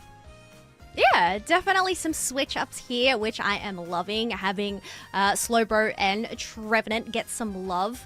Considering, we haven't really seen many defender picks. I mean, we did end up seeing that Snorlax. And even though they're not actually banned, this time round, just not making out into draft. But once again, we have Visenya, who has locked in their trusty Espeon, obviously demonstrating that they can play both builds. I'm guessing, considering there is a Talonflame on the opposite side, they're likely to go for that stored power move this time round for the maneuverability to try and get their way out of danger. Yeah, I agree, and it's going to be easier to hit as well. It's a sure hit move, and the side shock can get easily dodged by the Talonflame as well. So I think that would be a great call by them. Now, I am interested because, Gallo, we saw a different side of bans for them this time around, and a Slowbro, which we haven't been seeing that much either. And in this case, I would say we are just going straight out Amnesia because you have so much maneuverability on the side of BH3 that going Telekinesis would be too tricky to hit. Potentially, I guess the only tricky one would be the Talonflame and potentially a Surfing Psyduck. But into a Metagross or a Trevenant running at you, maybe we might see a Telekinesis, but that does take some skill. But so we're headed on into our final match, one apiece for either side. So whoever ends up losing this, they get knocked out of the tournament so far, and the team ends up progressing on through that lower side bracket. Not just an elimination match, but an elimination game, as you say, Keller. And Isoli has a lot, maybe everything to prove. And BH3 is just trying to show the world why they have been top 4 in regards to championship points. But we know that the game has just started. And there are a couple of things to be mentioned, just like the double speedster on the side of Isoli. So do you want to talk a little bit about that, Keller? Well, I mean, considering they had Simo on the Zeraora, they're the ones that ended up taking that central area, and instead of actually seeing the Beldum up in the top, in that middle section, it was the top path, as Volto is playing the Metagross this time around. But those birds are about to spawn here, and you can see the rotation, so it's going to be a 4v3 up in the top path. 4v4 up in the top path. Okay, love to see it. Oh, right, you have a Spark instead of a Volt Switch here for Isoli. So Simo playing a kind of different route from the Discharge Volt Switch that we have been seeing. And BH3, if I'm not mistaken, actually got a very good chunk of the EXP here on the top side as well. And we know that Greg is pretty good on the Psyduck, so being able to get people away with the headache and having that as well. But gotta be careful, the critical hits on the Absol are definitely painful. And although Voto is a Metang, they are alone in this path right now. Yeah, I guess that's a thing. Psyduck is able to push them away, but it does go on cooldown. So when you have a nimble Absol on the opposite side that's able to weave and dodge and avoid getting KO'd, you just end up getting stabbed in the back, I guess. It feels bad. Kind of like a betrayal for sure. Oh, we're not going to see the stored power, but instead the side shock for Isoli's Espeon as they're pushing out for 4-person gank here on the top side. But it's going to be Greg who takes the first person down, and followed by Japer as well on this Talonflame already doing pretty good. With a gank coming out by Miffle on this Mewtwo Y, they're just cleaning up this late. Oh, yeah. When you have a Mega Mewtwo Y on that pad, all you can do is just give it up. Hooper unable to stop them all. But even then, they gave him the space, but they must have not had enough Aeos energy to actually go in for a break. But gathering up some wild Pokemon, some spare Aeos energy on the ground, that is going to make for a break. So this Regieleki would be very beneficial for BH3 here to go and pressure Isoli. It's a great position, as you said. The top tier 1 is taken down. Regieleki would grant a lot of pressure, and it feels like they're going for a full stack here as well. I actually really like it. Although there is a Hooper on the side of Isoli who could help them reposition, but they are still going to be a little bit late, going for a midnight slash there by Isoli as they're trying to get the Regieleki away from the pad, doing pretty well at the moment, but J-Pop will also contest it with their proper KOs for BH3. Now the Infinite Sideburn to get a nice stun onto the Espeon and the Hooper. Wow, that is again the J-Pop moves with Greg getting the sets up as well. Regieleki is on very low HP, so I would say BH3 has to disengage, but it was still a very good push. Oh, 100%. Just create that pressure. You never know what could actually happen there. Yes, they did end up losing a few members, but it is still going to create the space and keeps Isoli at bay. As you can see, BH3, as soon as that fight was over, they went straight for those mid-birds. Oh, Mavrika, no, it feels really bad. That is a Trevenant, not a Trevenant. That is a Slowbro that is not in the best position to continue fighting. They are level 8, so is the Hooper. But on the top side, BH3 is getting the pressure on, just like they did on both the previous games as well. And although they don't have the double speedster, they're doing pretty well with Japer alone. Yeah, I mean, they are already at a level 11, but that's not to say Zero Aura on the opposite side has matched that level, being level 11 as well. We do have both of the objectives spawning around a similar time. Isoli look to be prioritizing the basement Reggie, I guess considering they do have the utilization of Hooper. The Rings Unbound if they need to pivot up to the top path. Well, but there's not going to be any Hooper Unbound if Japer gets that Hooper out of position. But Mifil is in position themselves to go for this Regieleki. And as you said, the trade of objectives is very clear. Nobody's actually going to contest it. And Greg as well also doing pretty well in just getting people... okay. Wait. Maybe there's a chance here for the side of Isolini. They do it! The Hooper Unbound move was absolutely insane. And now you have... the electro charge coming out by the Zerora as well, getting Mifil away from the pad, and the Regieleki does score. Now Trevenant though will take down the Espeon, still moving. Ooh, the Hornleech very close to getting a good push there as well, but not really able to do so. That is insane from Simo though, being able to catch them off guard just like that, but BH3 still able to defend their zone. Yeah, I was going to say that is absolutely devastating for BH3 to lose both objectives at the same time. I mean, Hooper Unite move, it definitely comes in clutch, but the thing is, Isoli, they weren't able to fully break that tier 1 pad, so BH3 still have that benefit to them come the next Regieleki. But the points are close, 50 odd, so it's not that much. Oh, look at that. When you have Metagross coming in, after Japer has already just softened up that target, it just feels really good. Fly in, ooh, with the Flame Sweep that actually whiffs, and the computer crash just to guarantee that they're not going to escape, pushing out BH3 on this bot tier 1, Midnight Slash, but the Psychic Select to immediately counter them back and also get eliminated back. A shame there for Isolini. BH3 completely wipes the floor.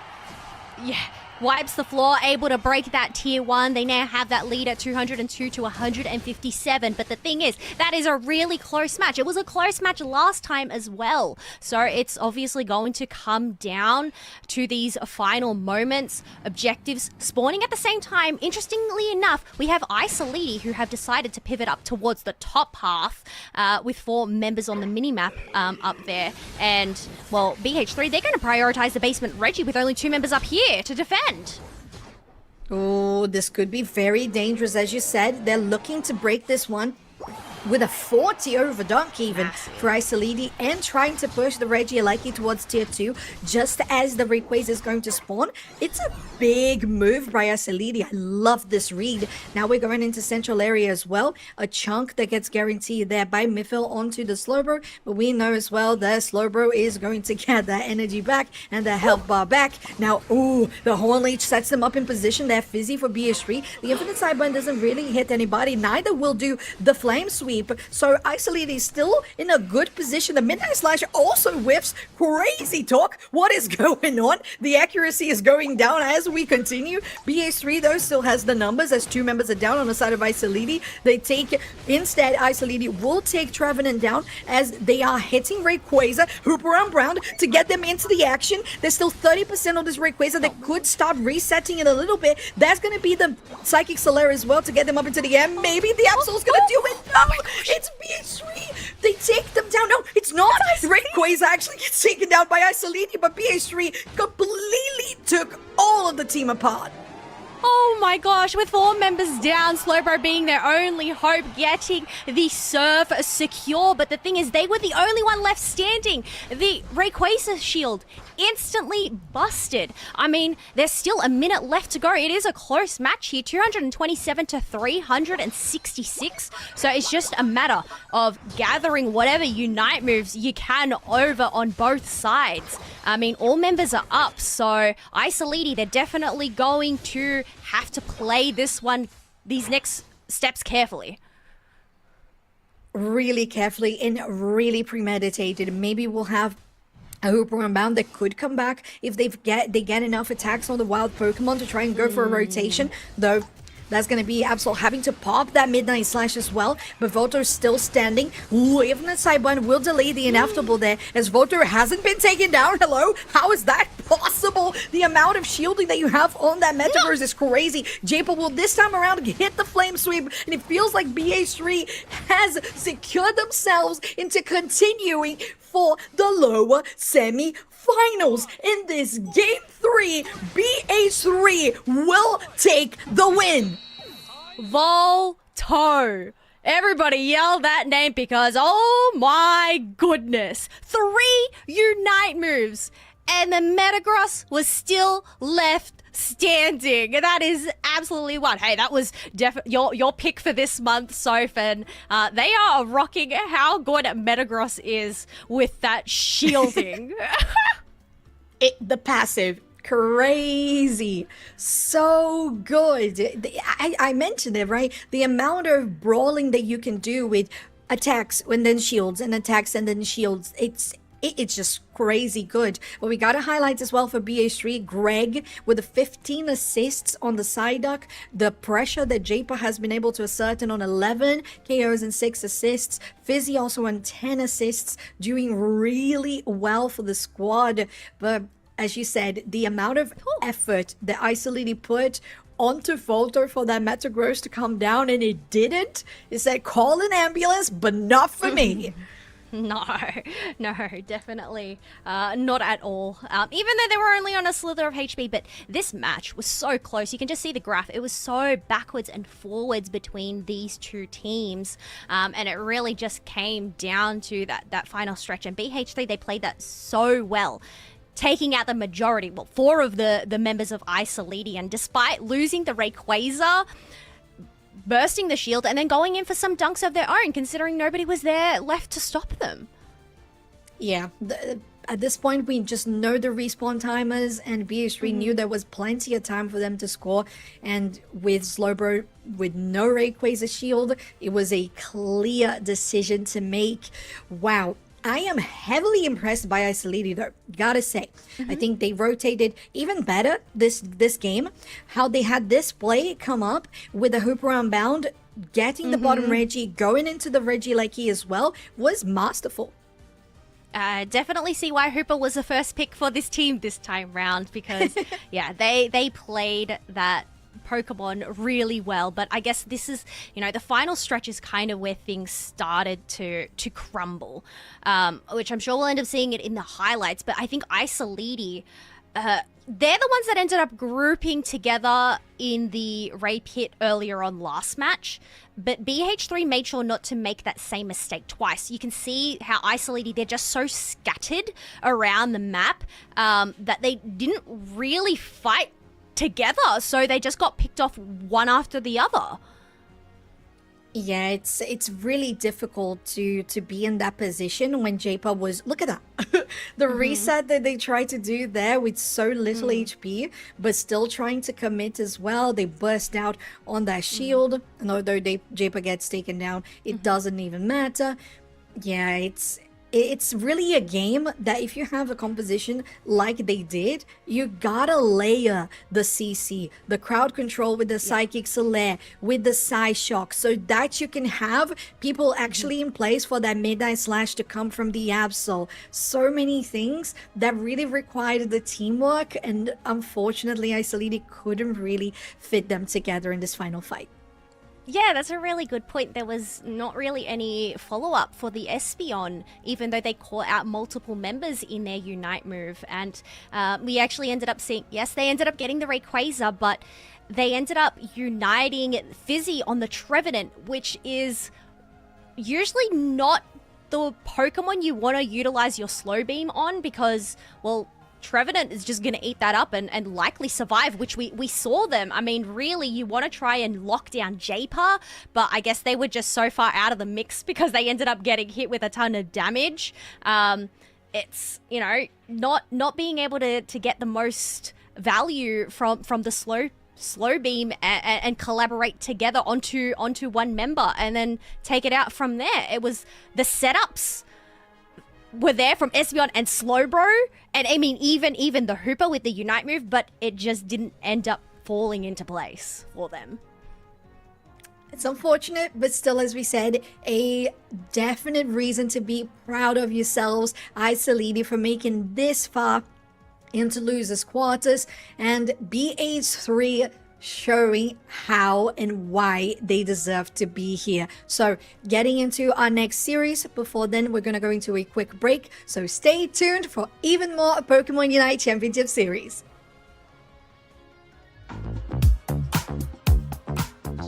We are here at ACL and we are finding out what everyone's favorite Pokemon is.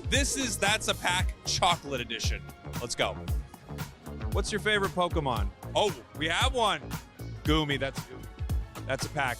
There you go. Absolutely. Hi. What's your favorite Pokemon?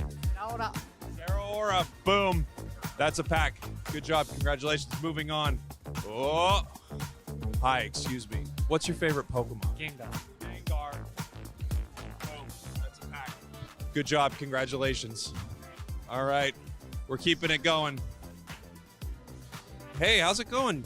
What's your favorite Pokemon? Do you know?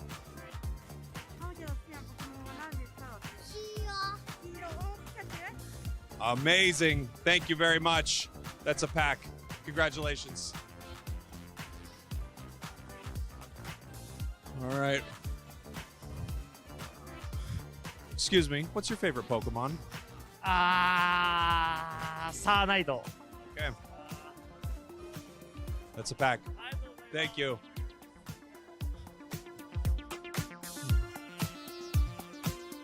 Hey, how's it going? What's your favorite Pokemon? My favorite Pokemon? Yeah. Charizard. Charizard. Boom. Huge. That's a pack. thank you. Enjoy. Yeah, of course. Oh my gosh. I love this. What's your favorite Pokemon? Pokemon. Pikachu. Huge. Enjoy. That's a pack. Yeah, good job. I like this. Sorry, what is it? Garlic Man. Garlic Man? That's very cool. I like that. Do you want another pack? You do? That's a pack. Heck yeah, let's go. How's it going? What's your favorite Pokemon? Weavile. We've got a Weavile fan here. There you go. Congratulations. Favorite Pokemon? Ditto. We got a Ditto fan. Amazing. Congratulations. That's a pack. Have fun, gentlemen. We did it. We gave away some chocolate. We learned a lot. We met Garlic Man. It went exactly as I expected. That's a pack.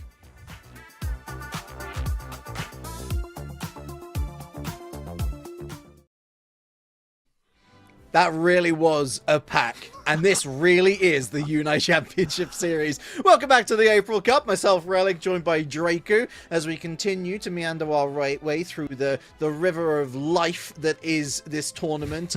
We got ourselves Gen 5 going up against Los Caducados. Now, Los Caducados, by this point, Draco experienced roster multiple times within the top 8. In fact, they made the top 8 couple of events ago in the final stretch play-in. They faced Gen 5 and they were able to take a win off of this squad. And given how Gen 5 played against Kamai, I don't see any reason why this particular encounter won't go to Game 3 either. The big question for me for Gen 5 is what are they going to do with this Zero Aura? It's clearly been a bane of their existence. When they played Nouns Esports a couple of weeks ago in the March Cup, it ran over them quite literally. In that last set against Kamai Esports, again, these two teams have had some small roster changes, Kamai Esports and Gen 5, and Gen 5 looks to be shaken up. And, you know, if we look back at the past, Los Caducados going down 1-2 over to Gen 5, Los Caducados is on a high streak right now. They did win a 2-1 set over Tralalero Tralala, and now Gen 5 really has to pull together that mental to overcome this team. So let's see what Gen 5 has to pull together. Big question, though, Zero Aura, what are they going to do with that one? Yeah, it's an odd one, isn't it? Because I think we've learned by this stage they don't feel comfortable throwing Snow onto the Zero Aura. I think, to be fair, Snow, quite rightly, feels very comfortable on that Absol. Has looked incredible anytime they've run it. We've seen them do incredibly well on the Miascarada as well. You know, sometimes you just don't prioritize playing a Pokemon. Sometimes it doesn't gel with your playstyle. And so that's not the problem that they're encountering here. The problem is, consistently, we've seen them prioritize taking the Inteleon off the board over the Zero Aura, and we're now looking at 4 games on the bounce on broadcast across 2 events where this Zero Aura has been a real issue for them to deal with, maybe less so in the Kamai series than Nouns Esports. And of course, this is a very small sample pool of their games that we are able to watch, with a lot of them being played off stream, of course, during the qualifiers on Saturday. Even still, you see trends, Draku, and this Zero Aura is a favorite of a lot of these teams. It's got one of the highest, what we like to call, encounter rates in region. That's when we see it either picked or banned, second only to Suicune. Zero Aura is a really interesting Pokemon, especially in this kind of speedster metagame. Of course, it was one of the shadow buffed Pokemon that was given that damage penetration, but Zero Aura into other speedsters is actually a really interesting conversation to have. It has that kind of built-in weakness policy and its passive ability, Volt Absorb, whenever it takes physical attack damage, which a lot of these speedsters are. I think Talonflame, Absol, even Miascarada, a little less frequently.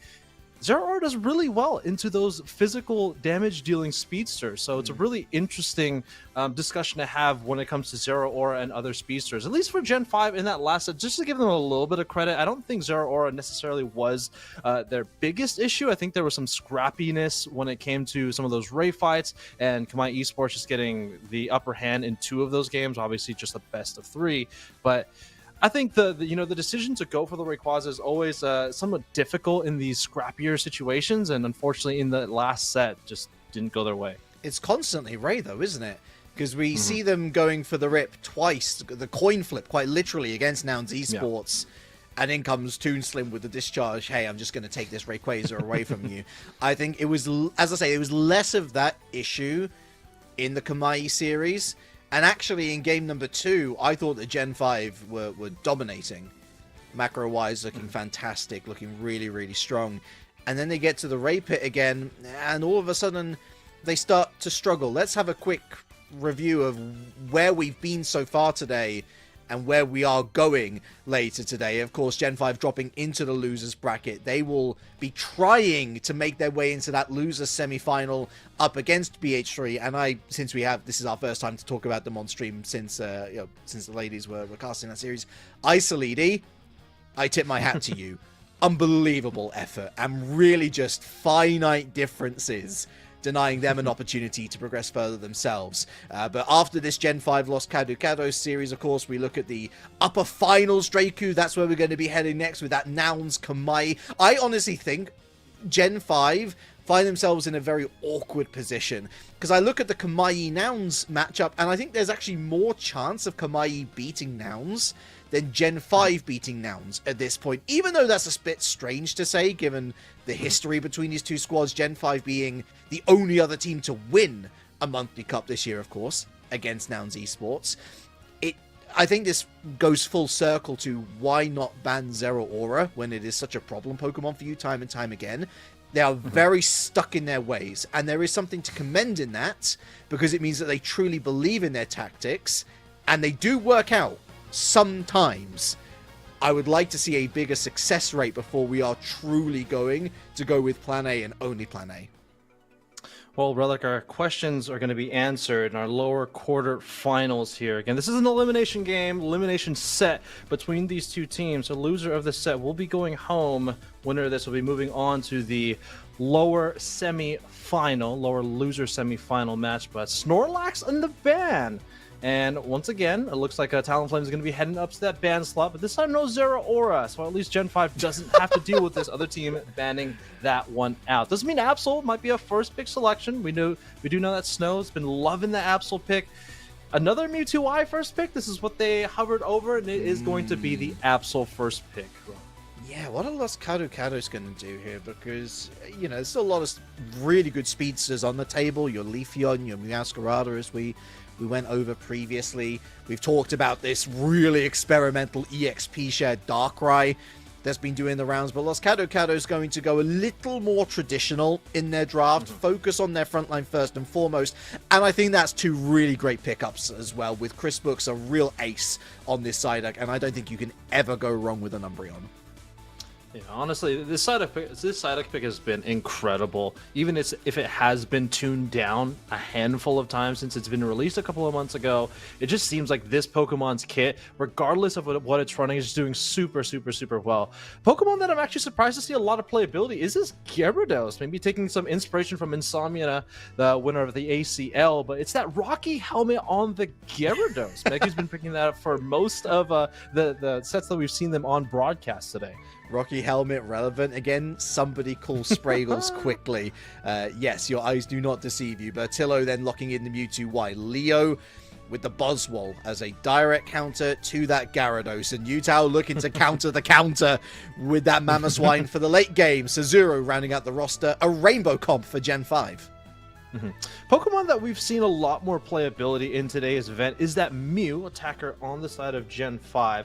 We have both 150 and 151 if we're talking about Pokemon numbers here. Mew on the left side, Mewtwo on the right side. That new held item, that Drive Lens, has really been favored by a lot of these attackers just because Mew doesn't really get a whole lot of stacks going on if they are playing the special attack specs, but anytime it does get an assist and or a KO, it can build that up to 10, and giving that percentage boost to their special attack damage is actually quite beneficial for a Pokemon like Mew, who's really been struggling in, building EXP throughout the match or just dealing amount of damage because of how often it's been nerfed in the past. First appearance of the Blaziken today, something that we were talking about whilst we were watching those first two series, the lack thereof of the Fire Chicken, but looking to cook with some spice and certainly some big targets to take down in the Gyarados and the Mamoswine, but we've seen this Megu Gyarados and even the Yutao Gyarados prioritizing Waterfall, gives it not just that maneuverability, but of course it takes them out of the damage range of that really nasty Blaze Kick ability that can do so much. It's one of the best objective secures in the game. I'm pretty sure that we're all familiar with it by now. Interesting to see the Umbreon running both stacking items, attack weight and Axel Bracer, but for the other major damage dealers here, prioritizing the attack weight. Definitely an insight, Draku, into how this team looks to go for the macro score over KO. Big shout out to our production team for giving us this view of the Theia Sky Ruins. It's quite beautiful, isn't it, Relic? Also, my favorite Pokemon on right there. You saw it for a second there, Magnemite. Always a big shout out to our resident Magnemites hovering over the Theia Sky Ruins.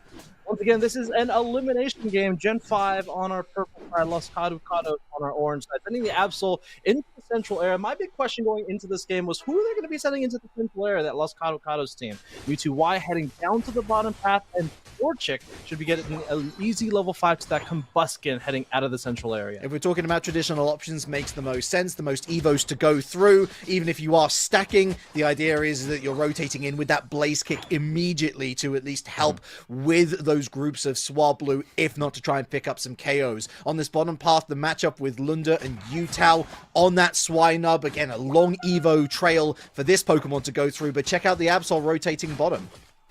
Yeah. Surprisingly even matchup in the top path between Fell Stinger and Flail, the two last-hitting abilities of those all-rounders in the top path. Actually pretty even. Flail does a surprisingly amount of damage to wild Pokemon. Same thing for Fell Stinger. And fortunately, you don't want to take a Fell Stinger for that Magikarp, but you can get some surprising last hits between those two Pokemon.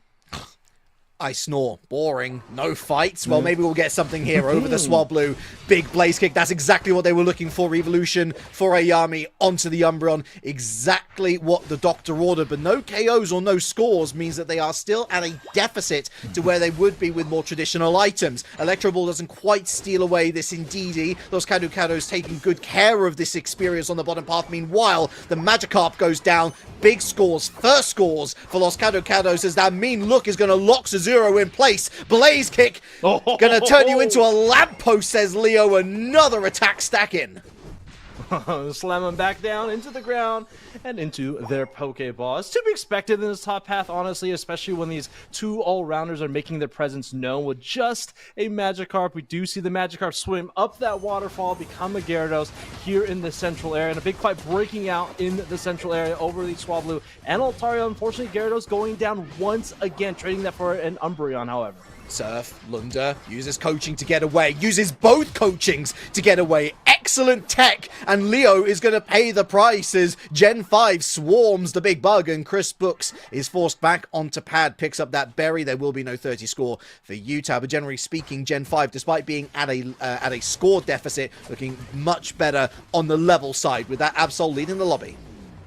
Yeah, quite an explosive early start to this game, and it's to be expected because they really want to try to mitigate this Gyarados from becoming a Gyarados for as long as they can. Even though they are able to get a Gyarados at maybe 830, they are struggling in levels, Relic. Only level 6 on that Gyarados, just now ticking into level 7. This Buzzwole is starting to get a small lead now at level 8, but most importantly, having both of those abilities ready to go. No clear defined strategy for either team as of yet, although that Regieleki and that top path is being vacated. Lickety split. Gen 5 certainly setting up here for this bottom Reggie, looking to try and mitigate the level disadvantage that they find themselves at, and that's exactly what they're going to do. Definitive, decisive. But are they going to pay the price here? Big Mystical Mirage to give Utah an exit route, maybe looking for a further score. They're certainly going to score plenty on that top path, but here comes Leo with the flank. Utah able to not do much covering here for Snow on the Absol, and Blaziken will find that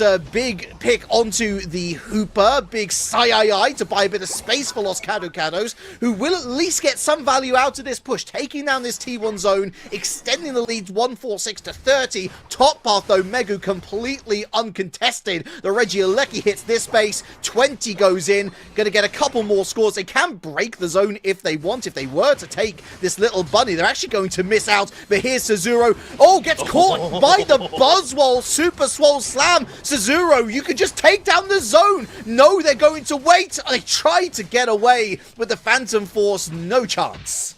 Oh my gosh, this Buzzwole is putting on a clinic right now. Absol somehow finds a score through the top path, sneaking around Los Caducados. They do not like this one. Immediately going into the Midnight Slash, getting a KO with that pursuit, and off goes the Absol. They are at 1 HP and a tree right now, actually 50%, but take a look at this rotation. 11 points going into the tier 1 goal zone. Unfortunately, Side Duck just not fast enough to get on down here, but they do not have enough points to break this unless they get a KO here. For the team prioritizing KOs, they're certainly doing well on the scoring front. Look at that, only 3 now between the two, and that thanks to Snow. I can't believe he was able to avoid the vision of Los Caducados with so many on that top path. They weren't able to take down that T1, which sets up quite nicely, but the offset between the two Reggies now means that Los Caducados has been able to set up shop in this bottom path. Gen 5 encroaching, Gyarados from the mid flank. Ooh, Earthquake, big X speed able to get Ayami out of danger. Yeah, big fight starts to start here down in the bottom path.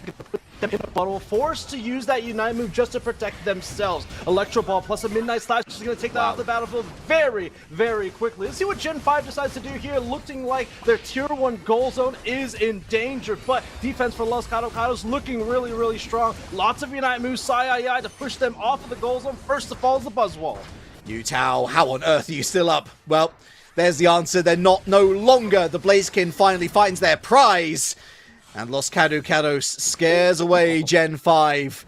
Although Gen 5, with all of those resources invested, they're going to be happy that they've at least picked up this second Reggie in pocket. Now looking to rotate north, where we find that second Reggie Alecki. And to be fair, for Gen 5, I don't think they need to contest this. They're going to try and find more picks to try and build up their level advantage, Draku. But if they lose out on the Reggie Alecki, just let it run in. Only 2 points on that zone. Yeah, feels like the headwind is definitely flowing in the way of Gen 5 right now.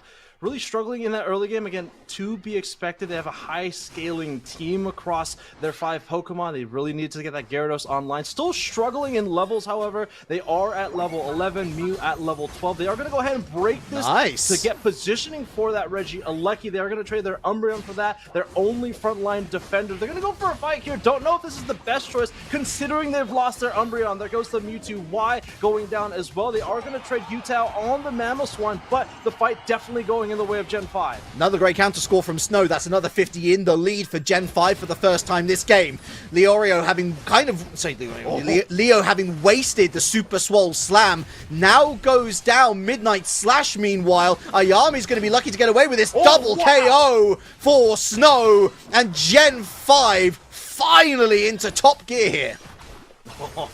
KO streak of 2 from that person. I think it was a 2-for-1 on just that singular paw. Level 14 on the Absol is definitely going to be a very scary Pokemon to deal with. And, you know, when you think about Absol, right, it was one of the more traditional tank buster-like Pokemon. When you look at the lineup of Los Caducados, they have quite a bulky lineup. 2 all-rounders. They have 2 Pokemon that kind of act like defenders. You know, Psyduck is more of a traditional supporter, but of how bulky it is, it does kind of act like a defender, just like that Umbreon. So this Absol, if they land that Psycho Cut into multiple Pokemon immediately into that Unite move, that could definitely change the tide of this game. They've had to put a lot of effort in Gen 5, but the tides have been turning. Certainly the stronger side going into these final 2 minutes, and more crucially, with the points on the top of the board. Oh, Dragon Breath catches 3. It's a nasty cut for all 3 of those, but the Wish will at least mitigate some of the damage. Calm over Thea Sky Ruins here as Los Caducados weighs up their options.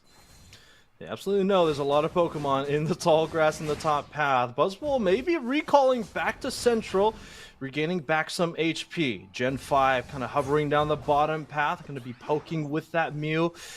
It leads only slightly here for Gen 5, Los Caducados. They are going to need to make the first move. Less than 90 seconds left, and that first move needs to come sooner rather than later. They can honestly afford maybe another 20 seconds, or maybe not. Big Sai forced out here. Utao, Infinite Cyburn gonna find the mark on a couple of players, but not really doing too much to give Gen 5 any sort of comfort here.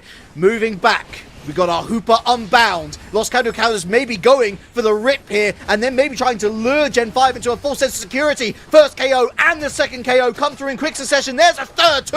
Megu on the Gyarados with a 2 KO streak, and Absol finishing off the Fire Chicken. Turn and burn time. Gen 5 clinical.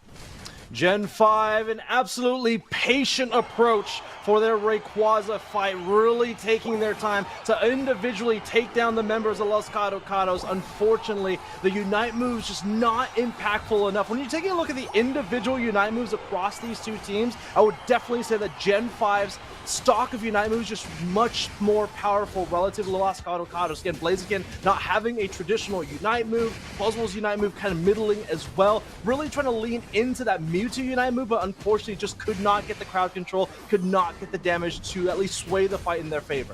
Good news for Los Caducados fans is in that final stretch play-ins encounter, hey, they lost game 1 there as well. They were able to bounce back in game 2, but Gen 5 here far more convincing. Believing in themselves, confidence flowing, and a very comfortable game 1 win in the end. As we take a look at our post-game summary, this is all Gen 5. I would say, again, Los Caducados really strong early game to be expected. Did a really good job at least mitigating that Gyarados from becoming a Gyarados later on into the game, and also just reducing the amount of EXP they got earlier on in the game, but scaling definitely in favor of Gen 5 going into the late game. And huge shout outs to Snow really showing out in this game. But Relic, big question here. Take a look at those bans. Which Pokemon is not on the battlefield? It's not that Zeraora. I mean, listen, there's only so many times where you can call it a coincidence. Maybe there is a correlation in the data, or maybe we are looking a little too much into it, because I think that generally speaking, Gen 5's macro lean more into their strengths, playing the patient game. I love what Snow did, not just on the KO front and building up the various, the Axel bracer and really dealing the damage where it mattered most. I loved the call to go and counter score, because removing that T1 zone on the bottom path really affected Los Caducados in that upcoming Reggie fight second time around, where they didn't have the safety of their own net to really bask in. They've managed to bounce back Gen 5 once, but this is a squad that is storied. It's a squad that we know is expected to finish top 3 every single time. Los Caducados, they're the underdogs. They are punching upwards, and although they had some good looks, like you say, early doors, they just didn't have the legs with this composition late game to really make Gen 5 sweat. And also, they've taken every Southern Reggie off of the field. You can see that in the bottom left corner of your screen. Reggie Rock going over to them, Reggie Steele right then and there. That was kind of the EXP that allowed them to get back into this game. It gives them that global experience, regardless of which Pokemon or which player last hits that. It gives that EXP across the entire team. Like that they prioritized that bottom Reggie. They left the Gyarados up in the top path for the first Reggie, but again, that global EXP just so valuable for a Pokemon like Gyarados, who struggles in that early game. You can see here the Dragon Current off the back of the waterfall. Leo completely isolated. You can see Ayami coming in trying to save them. Midnight Prance unable to do much. In fact, they kind of just get lost in the source themselves. And there's the Midnight Slash to confirm the KO onto that final ADC threat in Blaziken. By which point Gen 5 know that not only do they have the numbers advantage, they have the positional advantage as well. This is something that they were lacking in a lot of games that we've seen previously from them over the last month, where they're kind of just, as I say, just going for it and hoping for the best, when really we know that this roster is a lot more calculated than that most times. I think that sometimes they put a little bit too much pressure on themselves to do something flashy, to do something exciting. Well, I'm not going to call them boring Gen 5, but they're sort of stable Gen 5. By calculating and setting up all of these win conditions, it means that we see an outcome like this more often. I don't want to say it's obvious, but it's obvious, folks. I think the obvious winner here for Gen 5 is not having a Zeraora on the other side. Imagine if they don't ban it this time, by the way. Imagine. Yeah. Well, actually, to be fair, though, I'm going to argue here.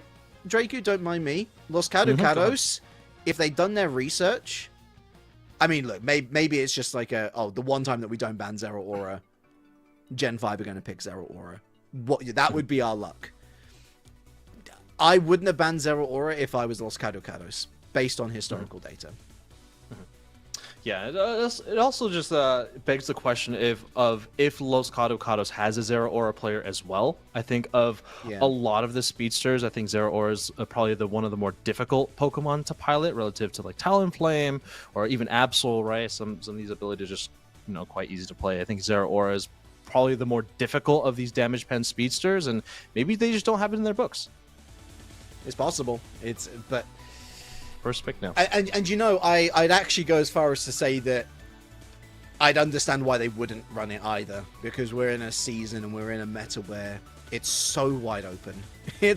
You really leading into your comfort picks, into your ace picks is probably the way that you should go about it. I think that when Gen 5 runs into Nouns and into Kamai, though, that's when you face those Zeraora players. That's where they found the most strife, and Los Caducados is going to actually react to this Snow Absol threat, take that off the board. Gen 5 removing the Umbreon, so I imagine we'll see Snow rotate onto the Meowscarada. That's generally been his backup plan.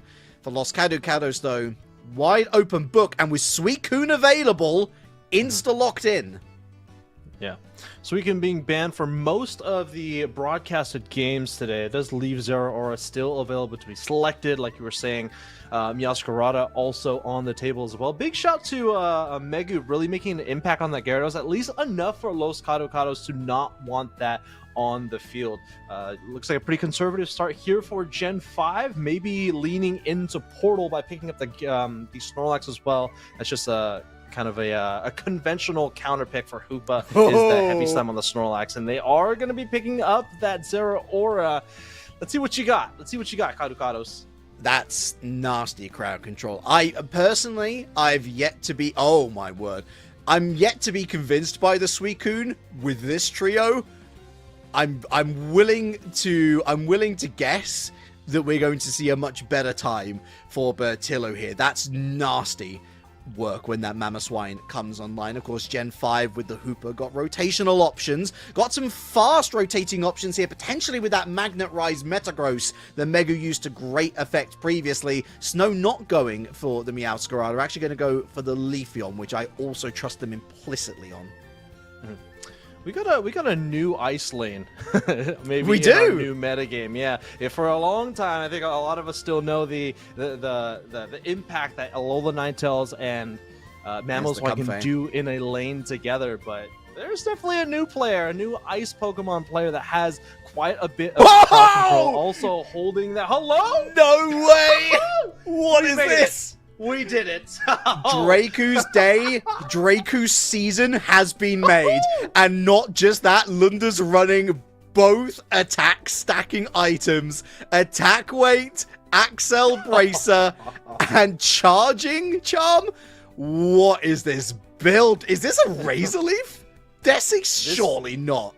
No. They're Surely not running not. a muscle band. They're not running any crit items, so definitely not going to be running the auto attack build. They are maximizing their burst damage as much as they can. I don't know who they're going to put in the central area.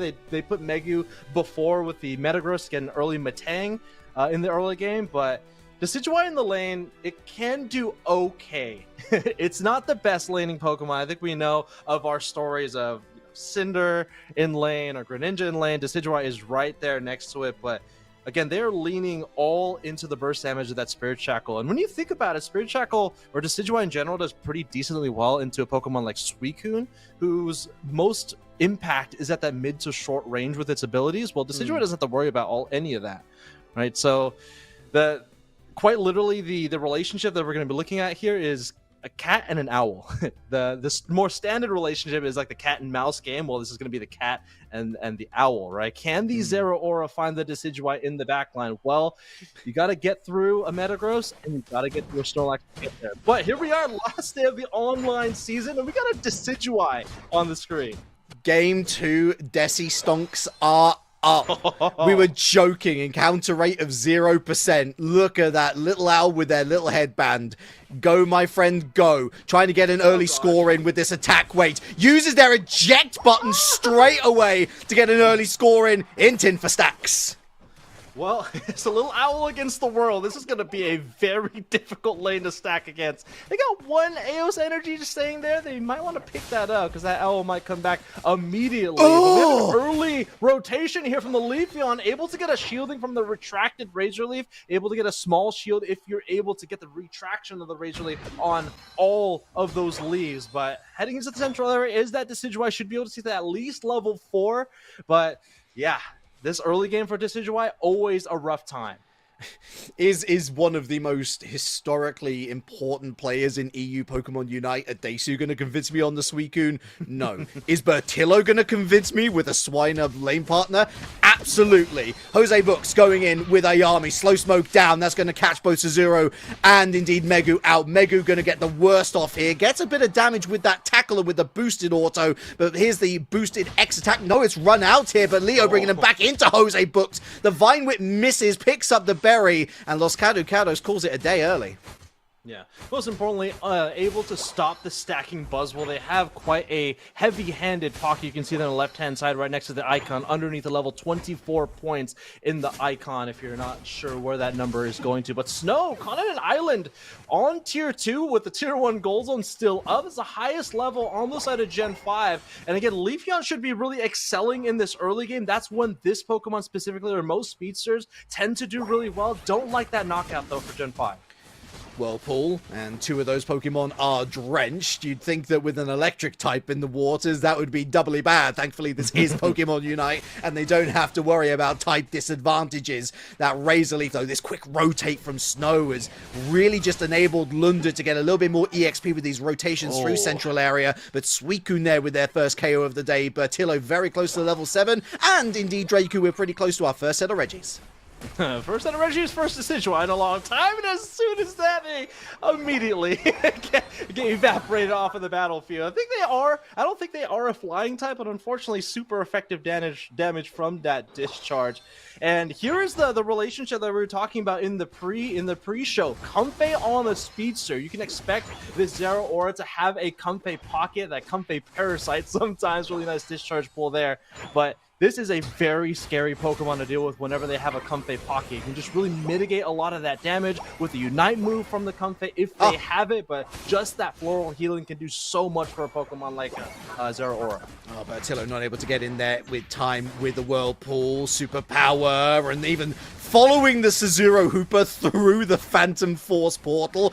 Not that that did them much good, just put them into more dangerous territory. Who's taking that Registeel? The answer's the Comfey, so Los Caducados do have that attack and special attack buff, but Lunda's got the Spirit Shackle. It's just the Suicune that can steal away the Regieleki. In goes the Whirlpool. Good try. Ice Beam. Snow gets away with criminal activity. Yeah, really good peel there by the Decidueye. They're going to send the Regieleki to the Tier 2 goal zone. And now Gen 5 is a really interesting decision here. There's a lot of wild Pokemon to capture on the map. Lunder, almost to level 9, will get that Unite move pretty quickly here. Isn't able to get the pull there. Got to be very careful of Flower Fields forever to try to hold on to the Zero Aura. And it's going to blow them away with this Plasma Gale. KO streak of 2 and maybe a KO streak of 3. Could we get a 4th here? This Hoopa is playing very dangerously around the Zero Aura. Yo, did you peek that Suicune Unite move, though? Lined up like ducks in a row. And that was perfect news for Jose Books, who went straight in with that discharge. Clean up on Isle Theosky Ruins. 144 to 120 our scores on the doors as we head towards halftime. Los Caducados in the ascendancy. Another team fight breaking out here though in the central area. Lunda with another stack to add to that XL Breaker. There's going to be XL Brace, sorry. There's going to be no further KOs for the moment as both sides return to their yellow dots on each side of the map.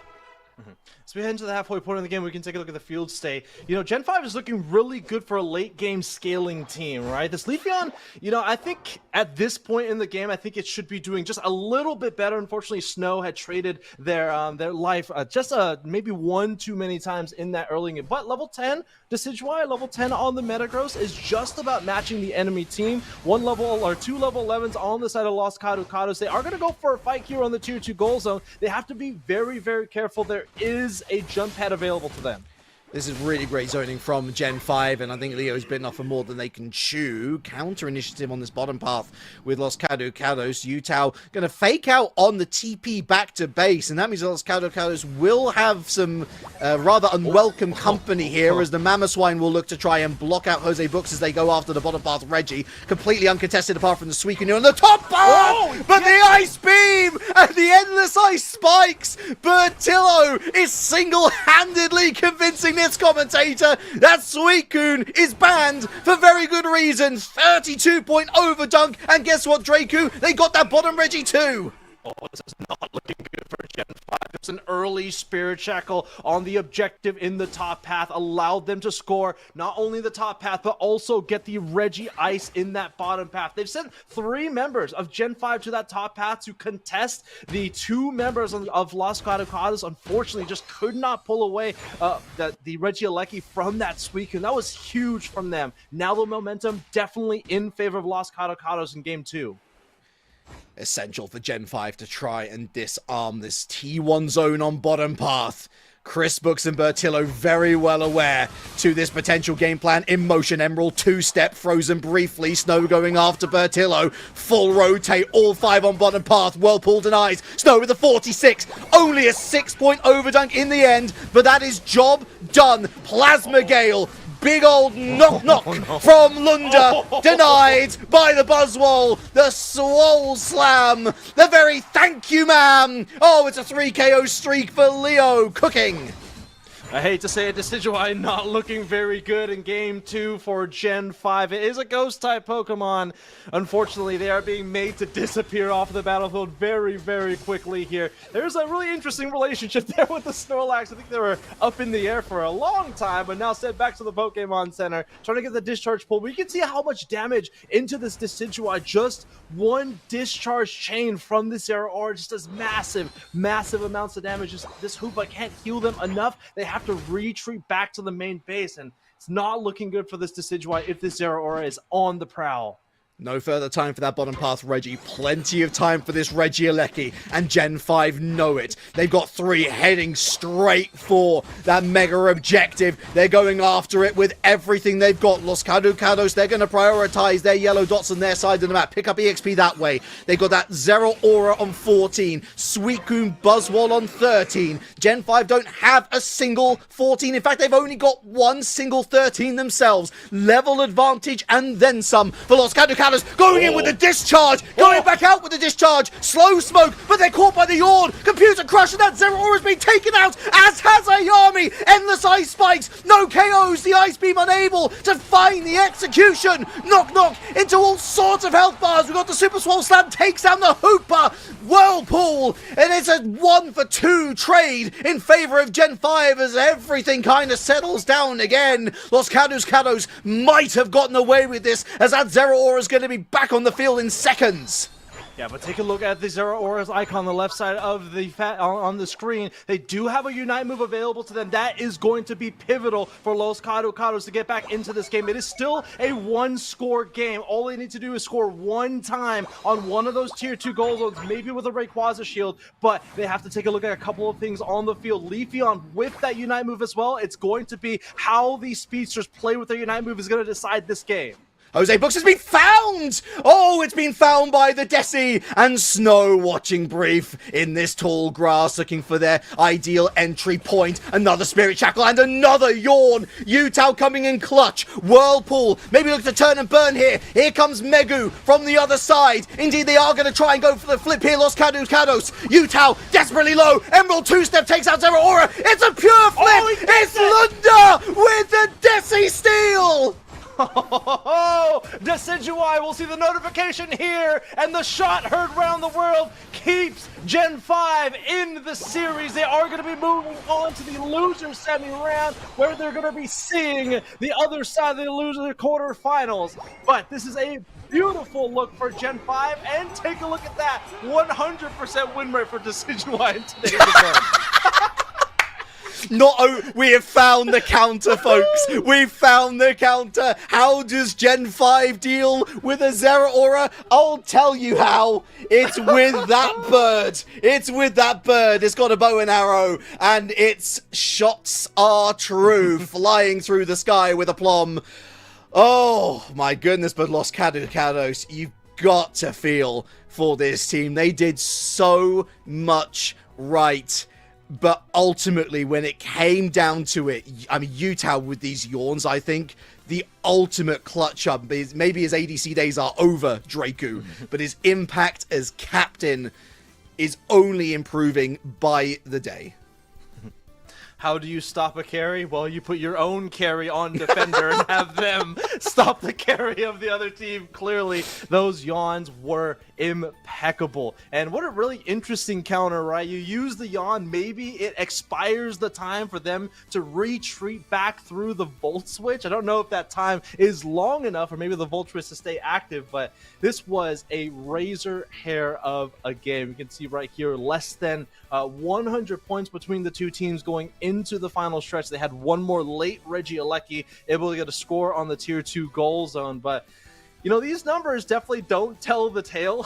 44,000 damage on the Decidueye is rather low for this Pokemon. 30,000 damage from Megu. Pretty uncharacteristic damage, but nonetheless, damage isn't the only tale of the tape here.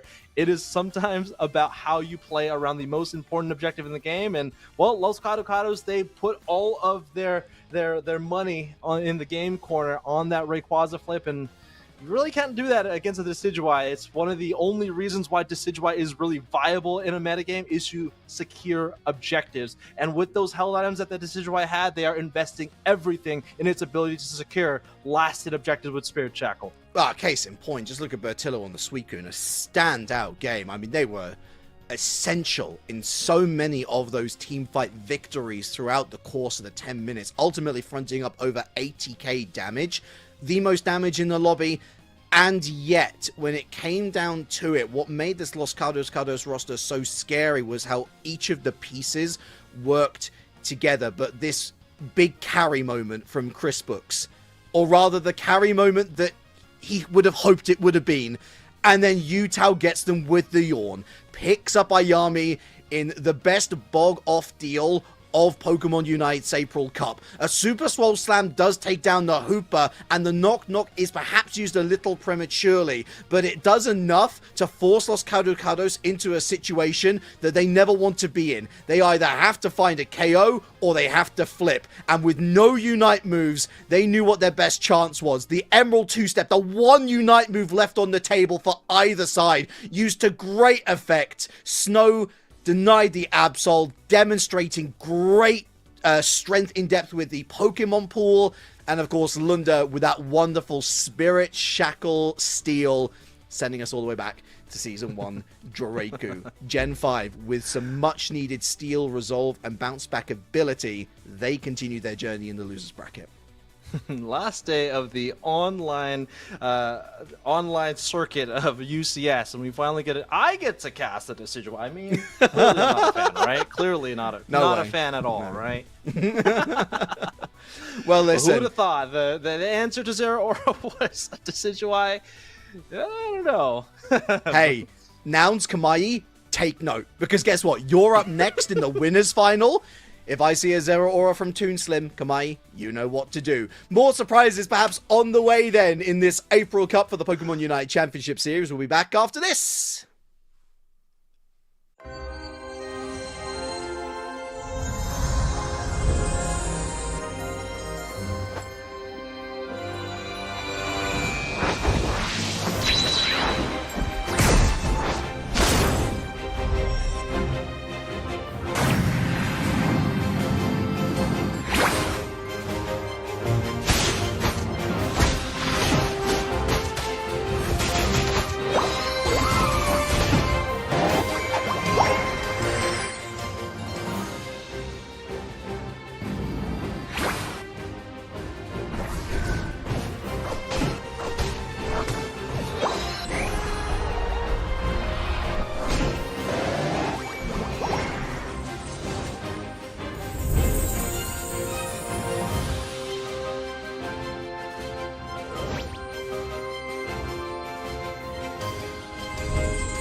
Welcome back to the UNITE Championship Series here on twitch.tv/hey guess what, Pokemon Unite. I'm Relic, I'm joined by Draku. We've just watched the Decidueye win a game, which is immediately just something that's going to be worth watching the VOD for. But we've got to live in the present as well, Draku, because we're quickly moving up to the winners side. The winners final. Surprise, surprise, Nouns Esports here again. Up against Kamai, the definition of a banana peel game for the best team in region.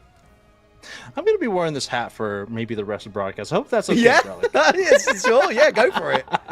Yeah. An incredible game. I'm just super stoked to see Decidueye at least have some playability in UNITE Championship Series. But yeah, Nouns, Kamai Esports, I think going back to one of the points that you made, I think of the big three, Nouns, Kamai, or at least the two right underneath Nouns Esports, I think Kamai has definitely the best shot at overcoming Nouns in today's event. I think Gen 5, again, they looked great in that last series, but going up against Kamai a couple of series ago, not the best look for them. So got to really pull it together, but that was a really good start for them going 2-0 over Los Caducados. Yeah, Kamai has got something over Gen 5. Unpredictability, and I'm not just talking about their roster changes. Oh, a little bit too soon? Maybe, but also in terms of on the field decisions. We see Marv, of course, coming in for Gecko Kami, who's decided to step away for the rest of the season. I think that's a real loss given his leadership credentials, and he's still, for my money, one of the best, if not the best defenders in EU, right up there with Bruv on Nouns Esports. But Marv, incredibly experienced themselves. Generally speaking, they've been an all-rounder player throughout their career, moving more onto the frontline defensive position. Did really well with a call on Umbreon, which ultimately sees Kamai over the line against Gen 5. But Nouns Esports is a different prospect, and they're a different prospect to where they were even just a month ago, Draku. It feels like this Inder combination has finally clicked, and they are genuinely looking back to their best. Yeah, Nouns Esports is just getting better and better and better. And it's, I think, one of the beautiful things about watching Nouns Esports this season. They had such an electric start with Blaine coming out of the proverbial dumpster, as Toonslim like to say. Definitely kind of a rocky start. I think I've said in previous broadcasts when, Inder had joined the team, but they have definitely come to form. And I think, honestly, like this might be the best Nouns has looked this entire year. This is going to be the first time we see them on broadcast, but they've been going on a tear today. Absolutely. Which, no disservice to Blaine, by the way, who was in the form of his life earlier on in the season.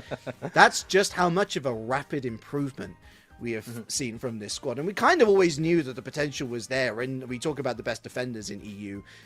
We're talking about one of the best support players, period, in Unite, in Indo. It's why we were so excited about this cross-regional move.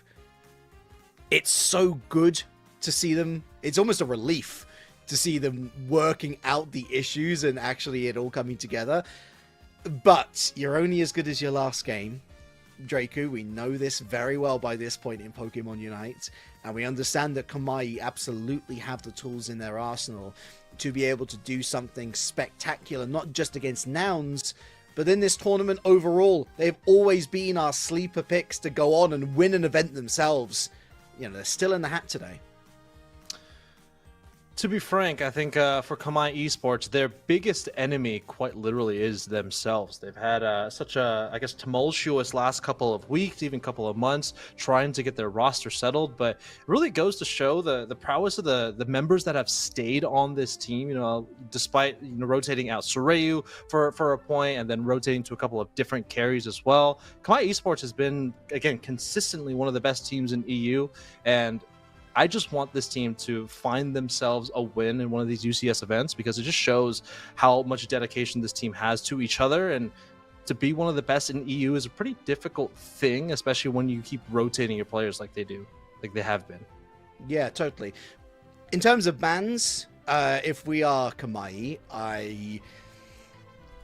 I don't envy them. I think we've got so many options on all of these players. Of course, you're always watching out for the Danger Man in Toonslim. But even when you get past Toonslim, you've got the multi-tool that is a Desu, who can seemingly play anything in any role. Gatlu, a phenomenal leader. Previous shot caller, of course. You know that you can always trust him in that central area, regularly rotates out with Toon. Cramorant, is this a throw or what? What is this ego from Nouns? Hello? I kind of love it, to be honest. Yeah, I think Wonder Chef may have been on Kamai Esports as one of their players. I know Chef loves to play Cramorant, it's one of his favorite Pokemon. But see what Nouns Esports has decided to do here. Every speedster available to play, Indy is going to start off the draft with the Psyduck. Yeah, Blissey, Lapras. I know Marva's been really excited to play this Lapras.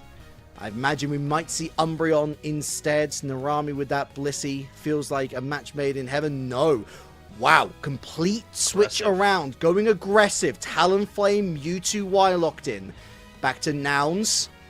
They could look to counter. They could look to lock in that Zero Aura potentially. Still, I mean, the fact that, Tosa's gone Talon over Zero Aura in of itself says a lot to me. Desu, Espeon, Gatlu, Tinkaton. No, we're going to go Bruv, Umbreon, instead. I get excited, Draku, about these real-off meta picks. We will wait until the 4th and 5th.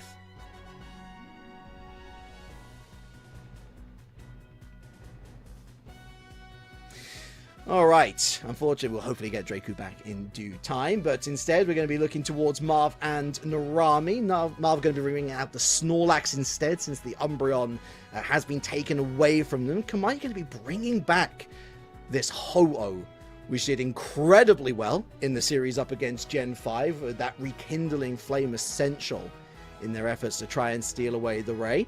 Nouns, meanwhile, still the Zero Aura left unpicked. And Toonslim will lock it in to the surprise of no one. The Gyarados been real popular today, and Gatlu's going to be able to flex their muscles there, and an insta-lock for Potato on the Metagross. Means that we've got those two hyperscalers to look forward to later on. Nouns, meanwhile, they're going to have a really strong early game here. Minus, of course, that magic up into the Gyarados. And I'm delighted to welcome to the booth Miss Soph-chan. How are you doing, madam?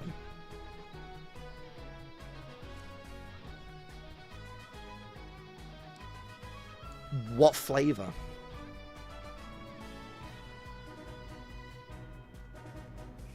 What flavor? I'm asking. What flavor? What flavor of sandwich? I had ham and cream cheese grilled sandwich. It was pretty great. Gorgeous. Not gonna lie. That sounds tasty. What are we feeling about these rosters, though? Let's have a look. So first thing that I actually thought about was the Cramorant ban. Do you have any strong thoughts about it? I have very strong thoughts about it.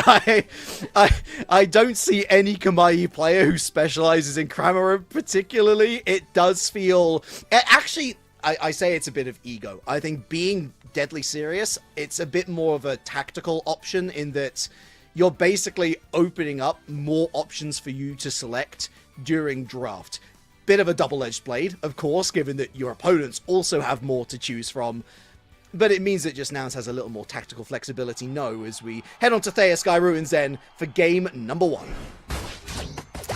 Let's go, Relic. Nouns on that purple side, Kamai on the orange.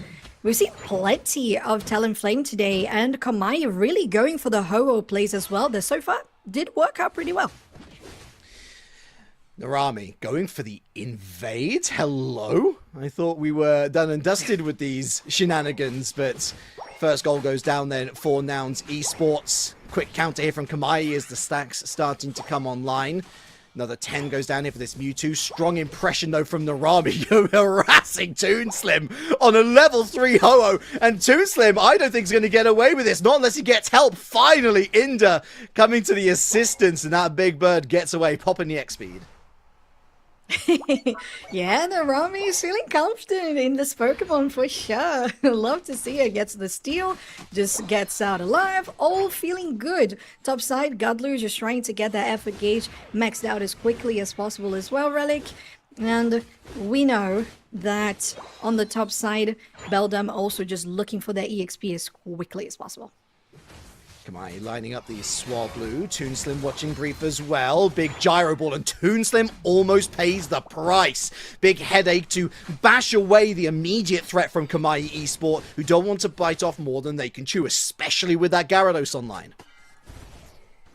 Yeah, it's that moment where you have the power spikes, which we usually call it. Narami, looking to go for an invade again. Toon is on half HP, so this is definitely going to be a nuisance. But Brev will get a defense there for them. Relic, Indy though has also come for the effort.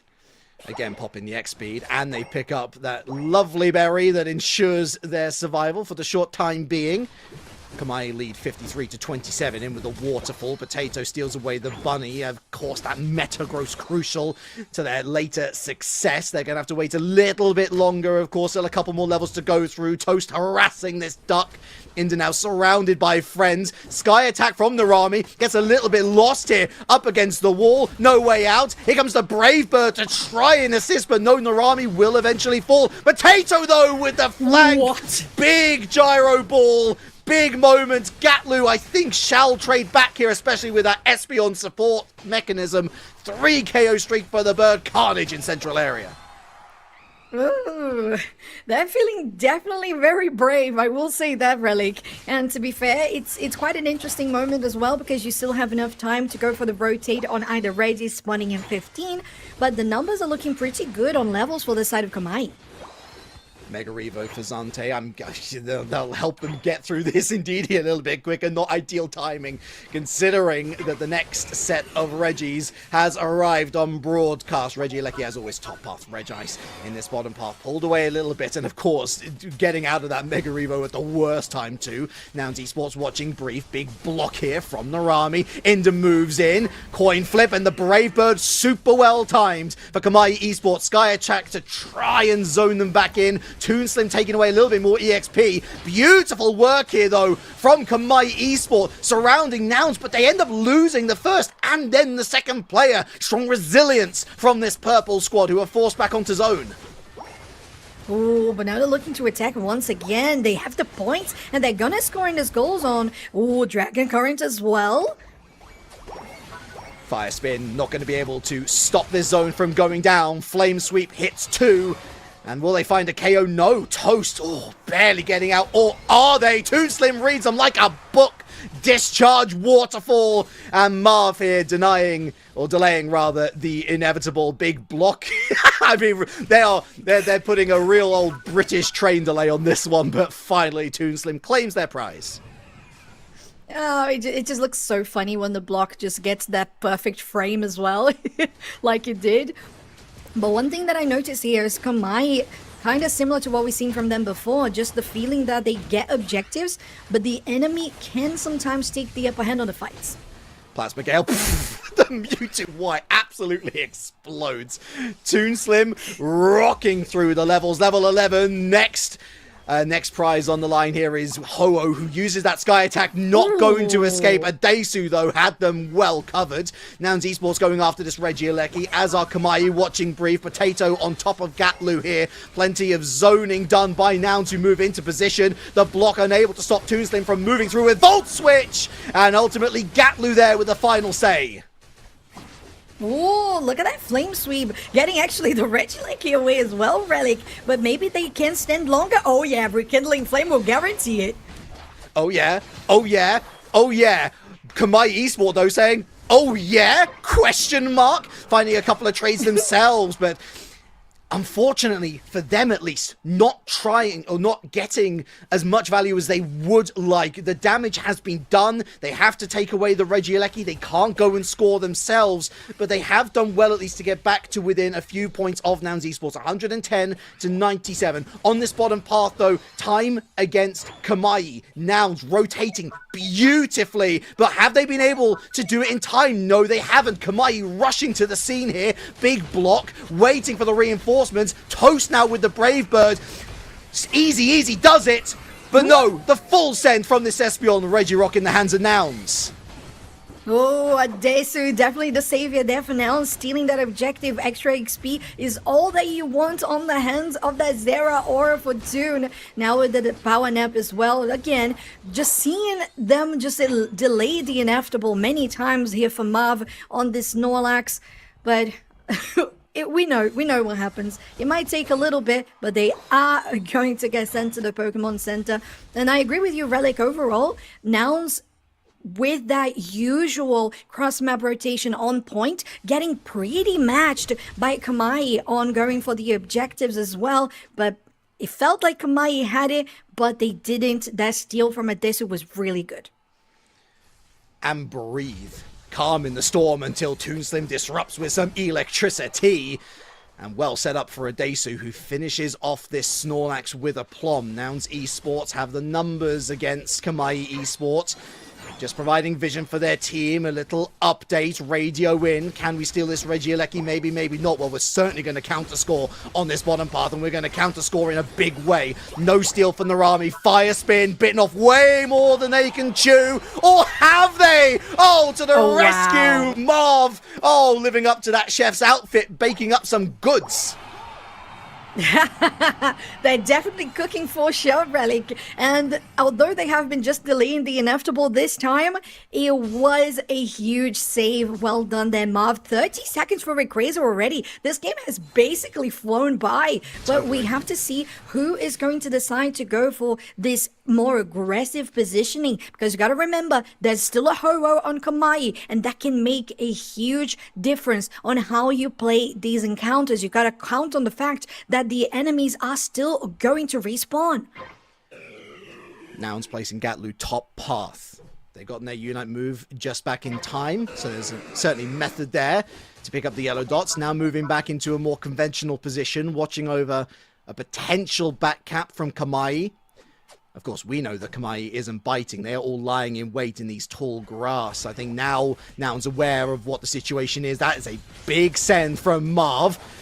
Bolt switch out and away. Infinite Cyber catches out Toon. Executed to perfection. Kamai Esport this game plan. The Flame Sweep catches multiple Pokemon as well. It's a big old Mewtwo-Y showcase with Metagross claiming the prize here with this Umbreon surfing away into Kamai Esports. It's 5 versus 3. Maybe looking to turn and burn. Compute and crush. The Sai and Gyarados finds a trade. Toast finally taken out of action. Oh, Godlu now rekindling flame activated here on the side of Kamai. They have more members. Oh, the Brave Bird again for Kamai. That's a big send, and there's more to come, but Gatlu continues to roll on. Level 15, Adesu with a pickup. Toast, their second life's been burned. Waterfall after Marv. Toonslim takes down the Metagross, and Nouns Esports clutching up here. They're able to get to 16 down. They've actually taken the lead, would you believe? But Nouns Esports don't even need the Rayquaza. Another score from Bruv, looking for the Hundo Burger. Probably going to be denied by this Ho-Oh, but the 44 has been scored top doors. Zeraora Toonslim building this gap up for Nouns Esports as we head to the final 30 seconds. Yeah, it's gonna be very close and super tight in time to actually try and make something Kamai, as they have all respawned right now. But Toon is still so aggressive. The Flame Sweep though could maybe get a change. Metagross moving after Toonslim, but Toonslim ain't having none of it. 2 KO streak, Hundo Burger Gyarados. I know that's a rather savoury meal, but that was the cherry on top of what was a marvellous endgame display from Nouns Esports, 1-0 up in the series. Well, the experience always come to show for Nouns Esports. We know that they can read an end game like no other in this region, and actually noticing that they didn't need to go for Rayquaza and just use the fact that they took the enemies down to go for the zones is so Nouns Esports. The level is there and they delivered it. 1-0 up is something that, well, we know when we see the graph, it's gonna be really close, but when it actually matters, Nouns Esports, they know how to step up. It is so impressive every single time. And even in the moments where they struggled mid-season, you can just see the quality on an individual level still oozing through, because they were able to get so many of those close-knit games over the line. And in moments like this, where they're still going up against some of, the very best teams in EU, we're looking at Gen 5, we're looking at Kamai Esport as the chasers to these leaders of the pack. Nouns Esports, season after season, continue to lead the way. And I think Draku put it best earlier on. They are looking at their very best this season, which is terrifying news for anybody that they come up against. It definitely is. And Kamai, although having just great results recently, it's an opponent and it's a very tall wall that they need to climb in facing Nouns Esports. As I said, the numbers showing how close it was up until the moment that you have to make a big decision. And Nouns Esports does not hesitate. Now, Kamai, I've really liked the plays they have been doing. I like Potato on the Metagross and Narami on the Ho-Oh. Usually, in the previous games, I would say, doing exactly what they needed to, exactly at the right time. But this time, Nouns reading the fact that Ho-Oh still had their Unite move. When Narami uses that Rekindling Flame, it even felt like they didn't, because the enemies got knocked down again on the side of Kamai. So it's gotta be something that Kamai has to read, maybe pushing them to choose something else rather than the Ho-Oh this time around. Certainly, but I think, you know, as much as Kamai can certainly look internally at their drafting, at their picks, even in terms of the micro, I mean, this was a big moment where they could have found KOs, but actually then he gets turned around completely in their face, and that's where I want to give huge credit to Nouns Esports, because it's so easy at a moment like that, and especially for the less experienced teams, to just think, okay, we've got a 180, we've got to head back to the base. You know, that's safety in the base, we've got a bit of shielding, we can maybe mount a better defense there, but instead they have so much faith in each other and their ability to just tough it out, and they get the reward, and okay, they're not able to go and counter score, but they've already won the mental battle there, and that builds up over time to a moment like this where Kamai won the initial fight. So first 30 seconds in, you're thinking, oh my word, Nouns Esports are on the ropes. You've got Narami with the Rekindling Flame still to utilize here, and yet Nouns Esports are able to find a way to come back with Gatlu popping off. It's crazy talk, right? Exactly as you said it. Like, Narami uses Rekindling Flame, and it doesn't even matter. Although Toast got a nice KO there, it was still not enough. Nouns makes it on top, and it's no surprise. We know that Nouns Esports not just can read the map well, but usually on team fights, they are relentless. And Kamai, at least today, has been showing a very good eye for steals on objectives, for good rotations, but kind of falling short on a couple of these team fights. So for them, it's important to try and finesse these edges so that they don't get knocked out after they guarantee their objective. You know, I look at Kamai's bans and I'm thinking, initially, oh my word, you're falling into the Gen 5 trap, no Zero Aura ban, but I mean, genuinely, when you're talking about Nouns Esports, who on earth are you going to ban here? Because I think that Hooper, you're denying Inder one of their ace picks with Suicune.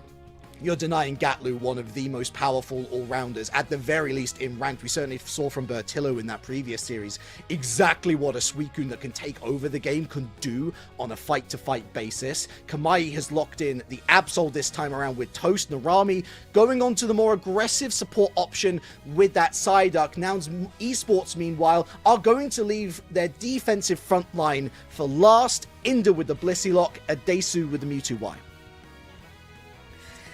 And Zero Aura, as you say, it's the fact that Nouns can play so well so many of these Pokemon that there aren't enough bans to try and tackle it. But I personally would go for the Zero Aura instead of the Suicune. It's just the snowball effect, although Suicune has ice abilities.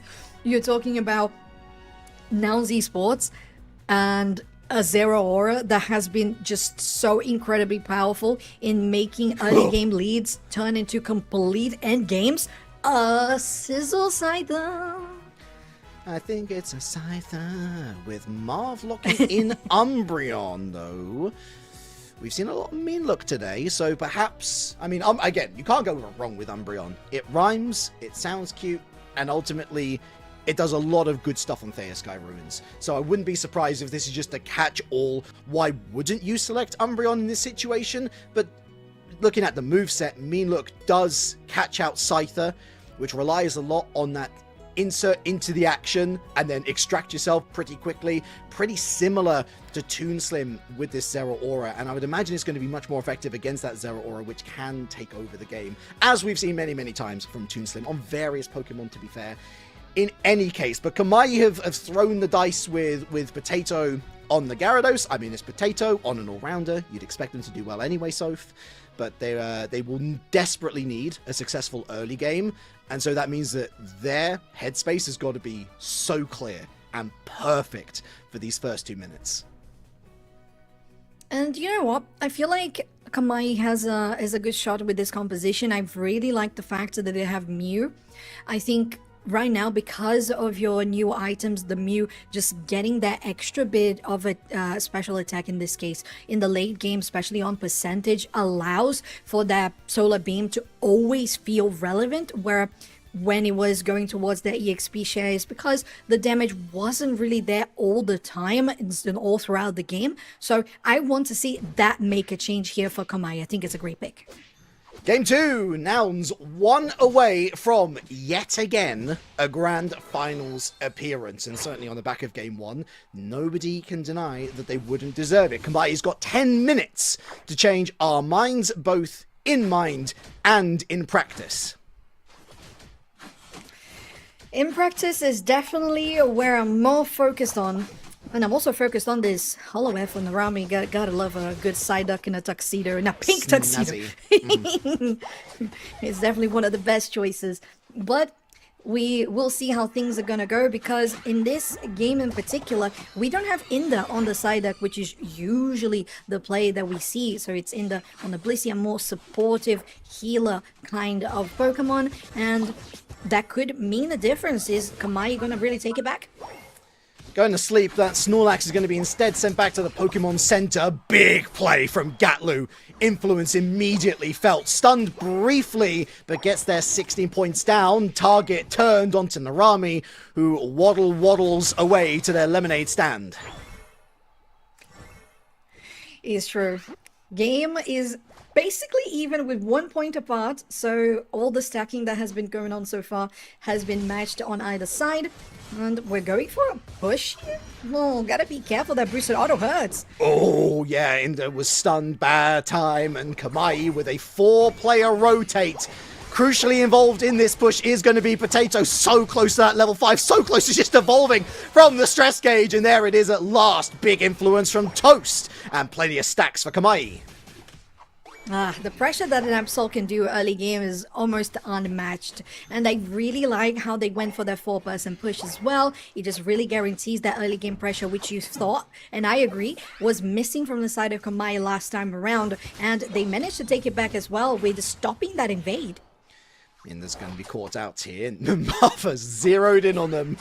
Harassment, bullying. Leave the egg alone, please. And they're going to pop the X speed.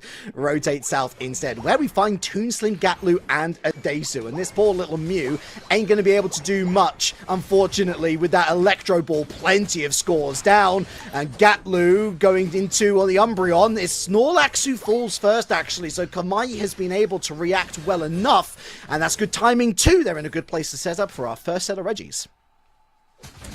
They are set up, but you gotta notice as well that Marv has very low HP, so they might have to retreat or just try to pray for those berries to come back. Ooh, Midnight Slash, though, immediately catching that Mewtwo Wild Guard. In with the dual wing beat. Safeguard. And no more to say about it for the moment. Kamai with a very quick look onto this Regirock. They are taking it down at a canter, and Toonslim, for the first time I'd argue today, not there on time. And they're going to be caught out big time by this Gyarados that's popping off with the Dragon Current. Gatlu unable to get to the berry. Unfortunate 3 KO streak for Potato on the Gyarados. Adesu, my word, pops the Mega Mewtwo. Why? But they've got to watch out for themselves. Diglett hops away. Kamai Esport looking strong, takes the lead. Oh, gotta love that. What a great push by Kamai on the bot side. Not just ripping it instantly through that objective as well. Potato is just so strong. And another KO onto this Zero Aura. Buying time for his team to rotate north here, Potato. Oh, Gatlu waits for no man. And the bounce away saves Potato momentarily. Lovely block, but Narami pops the eject button. Individual, minute tech moments, Soph. This is a high-quality game of Unite. Really is setting up for Regieleki going, oh, the discharge! In with a heavy slam and the Sai, the Zero Aura going down, the Snorlax going down, Toast popping off. Get in there, son, he says to his Aos points, although it looks like Potato's going to score first. Doesn't matter who scores as long as the damage is dealt from a Kamai perspective. And really nice prevention there to stop Inda from scoring on their own T1. That Regieleki is on their bike. The Solar Beam finds its mark. And Nouns Esports got a bit of work to do in the second half. Feeling good for Kamai, having that tier 1 taken down before Reggie, guaranteeing all pressure. Another Dragon Current that they're focusing on the fight here. Infinite Cyber making a big push here, Kamai Esports, and my goodness, Potato is baking. How many other condiments do you want with this? Served up fresh and hot. Here's some more Aos energy, Kamai Esports says. That's a T2 zone dunk and a big overdunk at that. Psycho Cut, Plasma Gale, just to try and catch someone, anyone. Toon Slim going after 3 players at once. But Kamai Esports, they got each other's backs, even in this central area. In fact, they find a KO on Adesu. Gatlu at least going to get some value on this southern path. Phenomenal counter-scoring effort denies Kamai Esports a safe haven for this next Reggie on bottom path, but the score, Soph, 149 to 338. Kamai make Nouns pay. Oh, they do, and they do again with another 2 KOs that go for Kamai, just making this Regice be absolutely uncontested for themselves. Things are looking up for this team, feeling so assertive and confident in these plays. I am very impressed by how great this Gyarados has been doing in the match. Level 13 with the Absol as well on level 13. Crazy work. It bears reminding everyone, though, that even with a 200 or so point lead, moments like this can build up. Nouns Esports all in double digits. A chance to recover, yes, but Kamai Esports toast. Level 14 running the show, denying even a 7-point score until at last reinforcements allow an extra stack to go in. Unite moves unleashed in the battle, the war zone for this T1 dominance. Absol takes down Zero Aura, Gyarados taking down the Blissey, the Kamai defense complete. And Kamai not just excelling on the attack, also on the defense. This is the game that they wanted to show us from the beginning.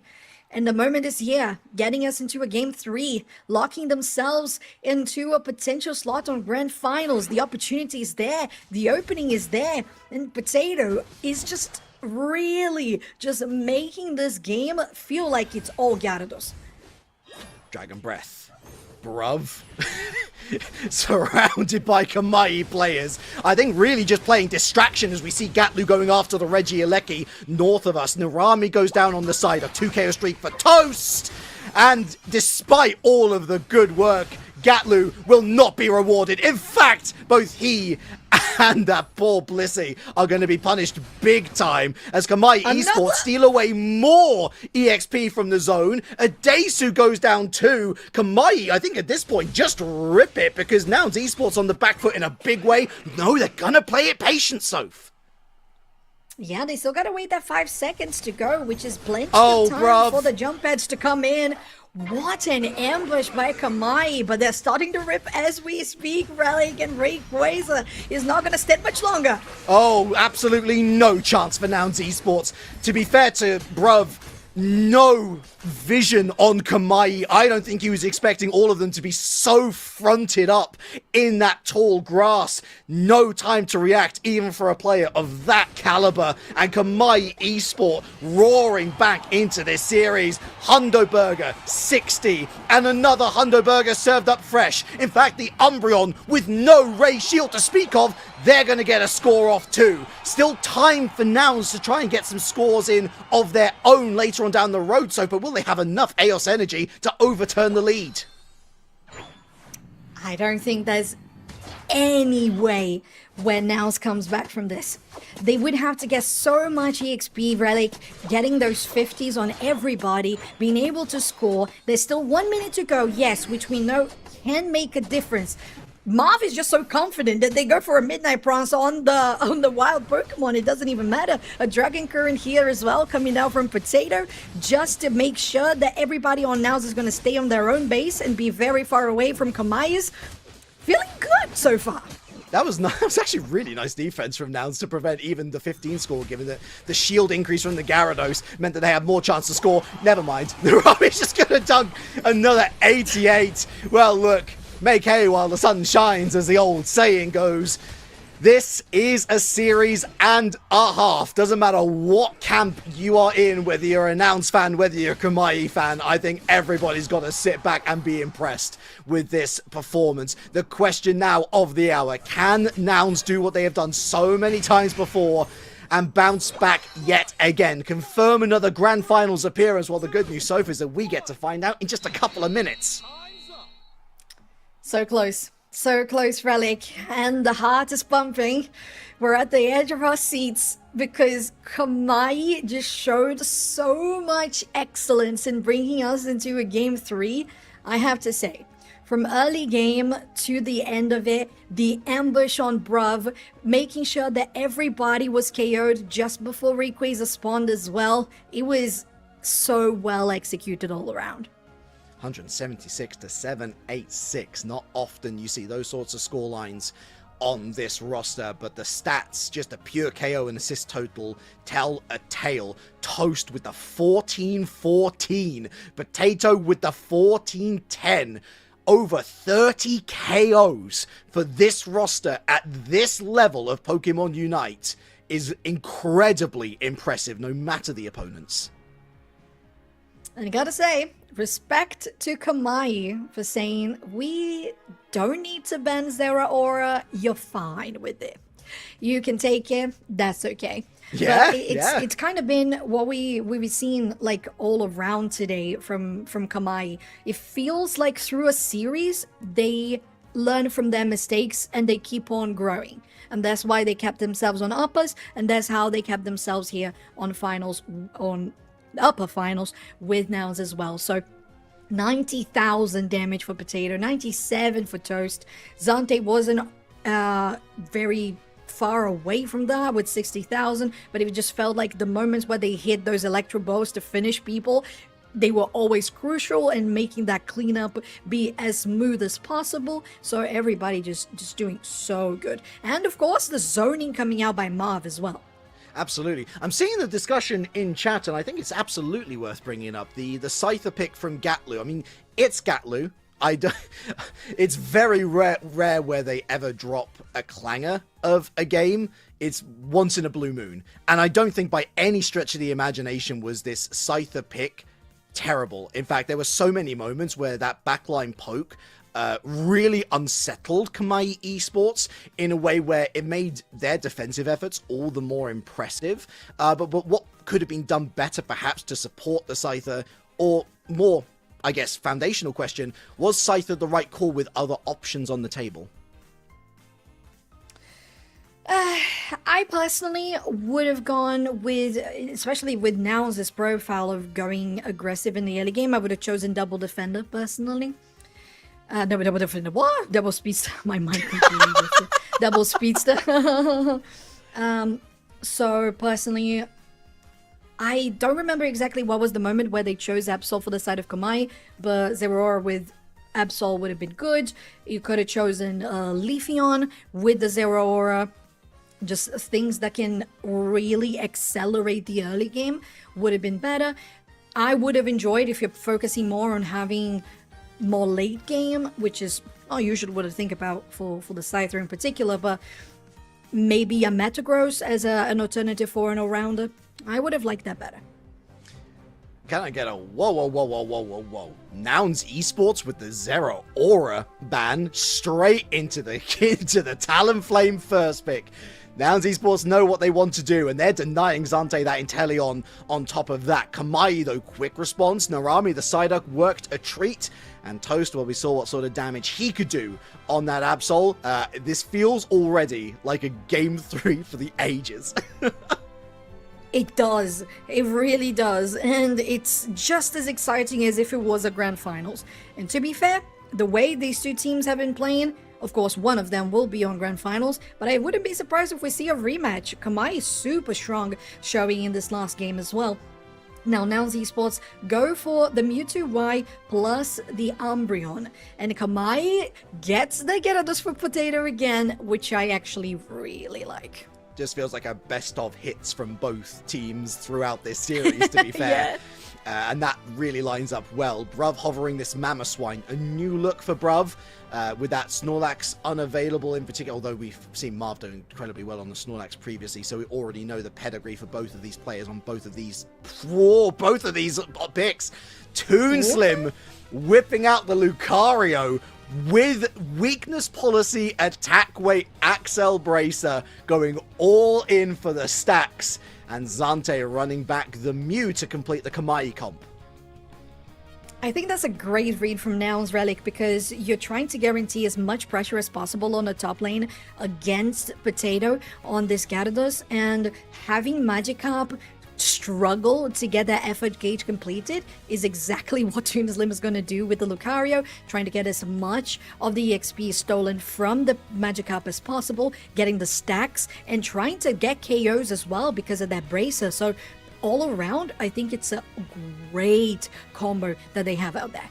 And I think, honestly, that builds up beautifully into Aura Cannon, which is one of the more underrated objective secure tools, but is certainly one that should not be dismissed.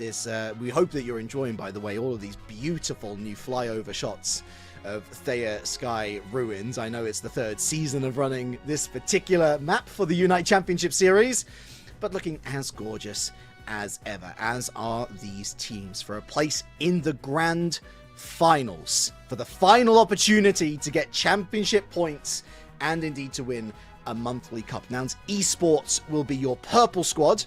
Kamai Esports will be your orange squad. Nouns Esports looking for a complete run of Grand Finals appearances, by the way. Not once have they failed to make that final hurdle.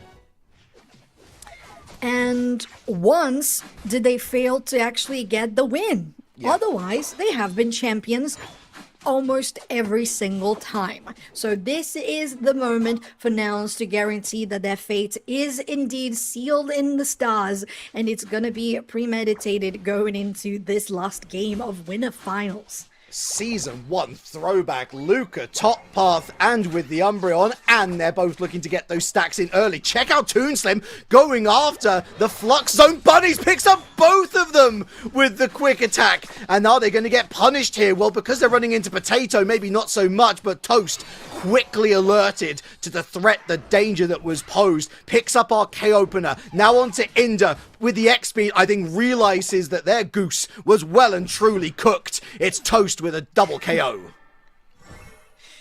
Well. Kamai knew that the pressure was going to be on the top side, and that's exactly what they did to defend. Very nicely done. Another 2 KOs that goes out for Kamai. Ooh, but maybe Toast is going to pay for it. Very nice dash away. They got support here now from... Ooh, interesting Aqua Tail here with our lovely Gyarados. Look at this, going all in with a slightly different moveset. Narami surfs away. And meanwhile, on bottom path, Nouns Esports are really oppressive against Marv, forced into the Flux Zone. That's going to be 17 score down for the Swinub. Still haven't quite hit the Piloswine. Now they do, by virtue of another couple of EXP into the pool. Toon will not escape. Kamai Esports not as quick to react this time, but it is once again Toast finding the KOs and reaching scary levels at 7. Yeah, it's just the power of the Absol that Kamai has been able to ascertain so well. Ooh, catching a stray Psyduck here. Nouns at least takes that and guarantees themselves a good position for the Central Altaria too, which is going to be good for them to try to get their HP back, considering that they were the ones supposed to have that upper hand on the top lane, although Kamai was so good at not just attacking and also defending on the bot side. 7 away. Kamai Esports Narami 3 against 1. It hardly seems fair, but wow, what a job they've done. Only Toon able to get their score off, and Gatlu almost goes down. I believe Inder will, though to be fair, the mean look decent. No, it will be Narami with that disable to finish off the Umbreon 29-55 as we hit the 3-minute mark, and so our first set of Reggies. Very excited to see what's going to be the bottom Reggie as well. If it's going to be even more aggressive power for Kamai, as they have taken down top tier 1 and just looking to get the Regieleki for themselves. Although the rotation is pretty great from them too, because they have 3 members going bot. Pile of Swine, Mewtwo Y, already over it. Toast, already over it with this Regieleki, helped out by Potato. Their game plan was clear, Kamai. I don't believe we're going to see a steal here. Maybe, oh, the Solar Beam. Always a chance with that throw of the dice, but Gatlu always felt like he had it in hand. More scores on the T2 zone, but Kamai have got to shore up for this T1 zone defense. Up goes Gatlu. Down comes Gatlu. Onto the Indeedee. More EXP. Bruv caught a little bit in the source. Really lovely covering play here from Adesu. Allows Bruv back onto T1 into the safety of the Citrus Berries. But that Regieleki having hit the T2 means that Toast has dunked a further 40. Runs straight into Trouble Town as Nouns trade 1 KO, but the points lead has only inflated, so 29-195. What a light screen, that was crazy. So good work, as they're still trying to continue the defense here, because Nouns is definitely looking to try and score and break this tier 1, but look at the Solar Beam, just really getting it done, while you have Potato getting knockups with the bounce as well. This is an incredible defense from Kamai. I don't think they've scored anything Nouns on that go after the first push initially that they had. Completely agreed, although Toon has been able to dunk 40 on the top path. Is it a meme? Was it a misclick? The Potatoes making the Aqua Tail work. That's all they're going to care of. Again, great use of the shielding across both the light screen and the block for Kamai to really just utilize these exit strategies to their biggest effect. It means that they don't lose too much HP. It means that Nouns is very much dissuaded from attacking any further onto either T1 zone. Both of them still up. It means that macro-wise, Kamai sitting pretty. Our next set of Reggies on the way. They're feeling really good on levels as well, Relic, because they have the level 12 plus 2 11s, and they should be very close to getting more. Narami will pay here, but it's not going to make that much of a difference if you still have Zante, for example, still standing, if you still have Potatoes still standing, if you still have Toast, because that's the main damage dealers. And Psyduck has already respawned as well. Potential. Oh, not even bounce. It's going to be the Dragon Current. And they know it. Oh, well reacted by Toon. And now Potato with the mean look eats the close combat. Eject button. What? And they avoid the flame sweep, but not the stray aura cannon. Narami into the eject button themselves. That Regieleki surely going to hit the zone. Valiant effort from Kamai. But Narami in the mean look again. Going to eat it. And look at the Mystical Mirage. Not out of desperation, just out of pure survival. That said, manages to find a trade onto Gatlu. Infinite Cyburn. And Potato bites back. And have they got the Reggie Rock? They have indeed. Wonderful work from Kamai on this bottom path to at least make the Nouns don't get both for the price of one push. Oh yeah, and that's what I feel like Kamai has been doing so well. They have been getting at least pressures relieved on other sides of the map, while they're still applying pressure themselves on other objectives, and that has been working wonders for them. Caught in the mean look, Margo down. Scary moment as the Midnight Prance won't take away, well, basically any shielding, and now they're stuck in between all sorts of hard places where Kamai Esports will eat up that free EXP for breakfast. 126 for 195, and check out Potato, who is again trying to steal away these purple side buffs, but Gatlu's got them well marshaled, now going after some of these clouds. Potato with the Aqua Tail, it might have bitten off more than they can chew. Flame Sweep, but the Dragon Current's been activated. Oh my word, the mind games! The mind games between two of the best all-rounders you will see in the world. Oh, Potato with the fancy feed, one more combo to get away. That was huge. I agree with you. That was masterful from both of those players. But Potato managing to escape is definitely the cherry on top. They're going to push here, forcing out Narami into an eject button. Yeah, and Narami, they've been really good. Indo, got to give them a specific shout out. Constantly, these mean looks are isolating the key members of the Kamai roster basically tease up a free KO every single time. But now we've got our third and final set of Reggies. That Regieleki already on Thea Sky Ruins. Only, was it 7-8 seconds to get this Reggie on bottom path? Looks like that's what Kamai is going to prioritize. That Gyarados on top path, they can only sit and watch from the back row as Regieleki goes over to Nouns. That's dangerous, but it's only the tier 2. If it was going to Central, it would have been even more dangerous. But bot side, that Regirock is not going to get touched, as you only have 3 seconds for Rayquaza to spawn, and Kamai has full presence in the central area already. Pokes with the Aqua Tail. They know where Potato is. Zante and Marv watching brief. More pokes for the Rayquaza, and Gatlu's gone for the back cap. They've gone for the 100 score. What about Toast? They got 50 as well. Bruv's eating a lot of damage. Here goes that 100 score for the Absol, and they're going to get that fully off as well. 4v4 in the central, but they got the mini look into the Dragon Current. Fancy feet yet again from the Gyarados. The Dragon Current catches Indy, but they don't quite get the knockup they were looking for. Into the block. Midnight Prance takes away that shielding. Into the Power Nap. They won't be able to take away that shielding, and it's the Rami with the first pick on Toon. It's going to be a trade-off as the Mewtwo Y takes down the Gyarados. Watch out though, because that Absol still got Midnight Slash. That Mewtwo Y still got Infinite Cyburn, and both sides go back to their corners, but Snorlax caught out. Nouns with an advantage. Gatlu with a 60 dunk. Narami might have stepped up a little too far out of pocket. 2 KO streak now for this Gatlu Talonflame. Zante with 30, denied by Toon. And Nouns, are they turning and burning on the Ray? Yes, they are. Watch out though, we still got Absol with the Midnight Slash. We know this Unite move very well indeed. Time it well, time it right. Belinda's got them. No, they don't. Midnight Slash! Unbelievable scenes! Kamai Esports, you did it! You did it! Potato, Toast, and Zante, the damage dealers in this team, they have been on point on stealing objectives, and this time it was Toast who did it. Rayquaza is done. The points are raining, 600 more, and they would need 300 more from Nouns to actually make a difference. Is Kamai just locked in? 15 seconds to go. From Lelovers to Kamai, the late season pickup, the late season hero, Nouns Esports, they drop into the losers bracket. Kamai, a golden ticket to the Grands. Kamai Esports with the best performance I've ever seen from them, on against the best enemies and adversaries that they could have faced, and showed us this masterclass of Pokemon Unite gameplay. Just making sure that Kamai's name will be remembered, as they are locked in for grand finals. Could go for a rematch against Nouns later. It's a possibility, but we have a world where we don't see Nouns on the top 2.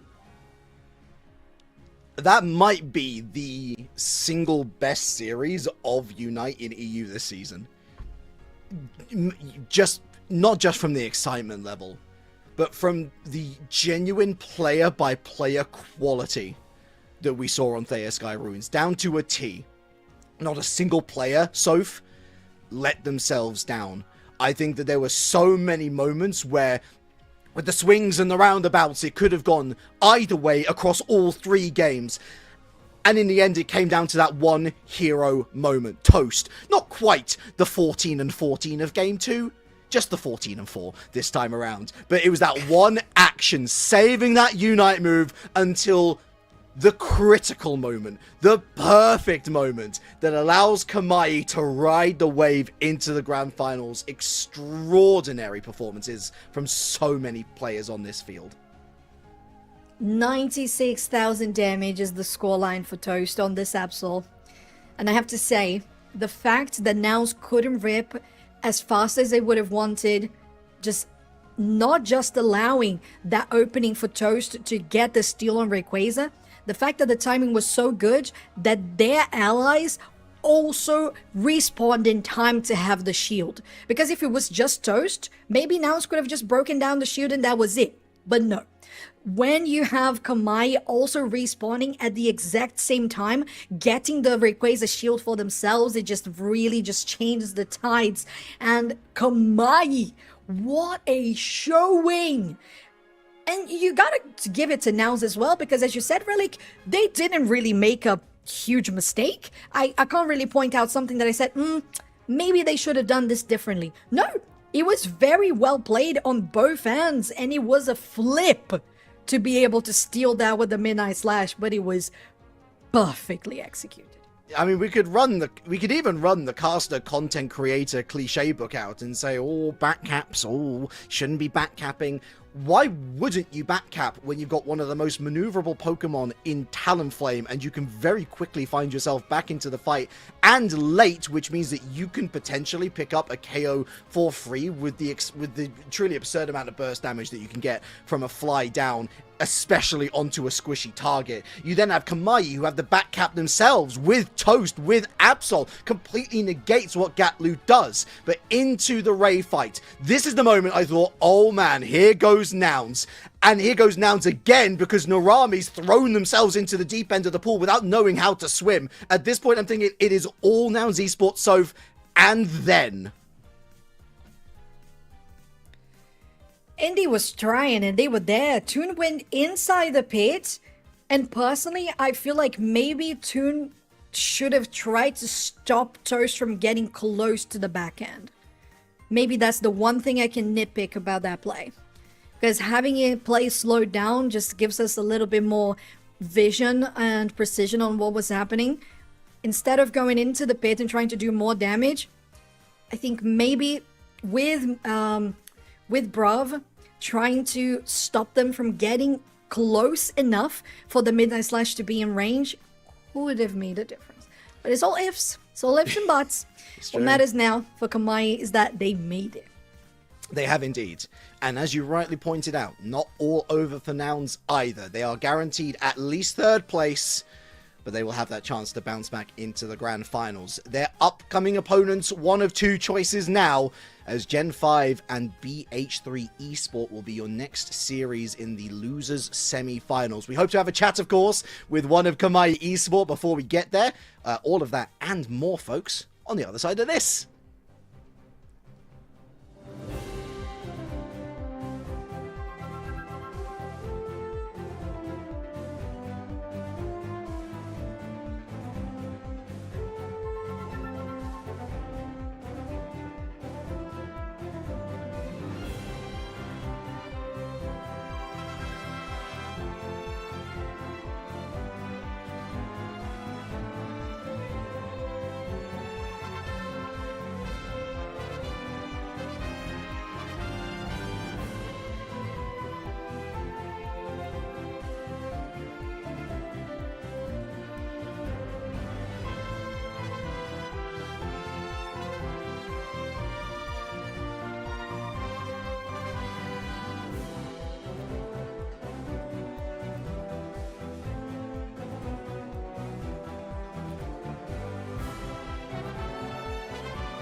And welcome back, trainers. UNITE Championship Series for the European Region April Cup Finals. I'm back. Hopefully, my internet is hopefully going to stay stable.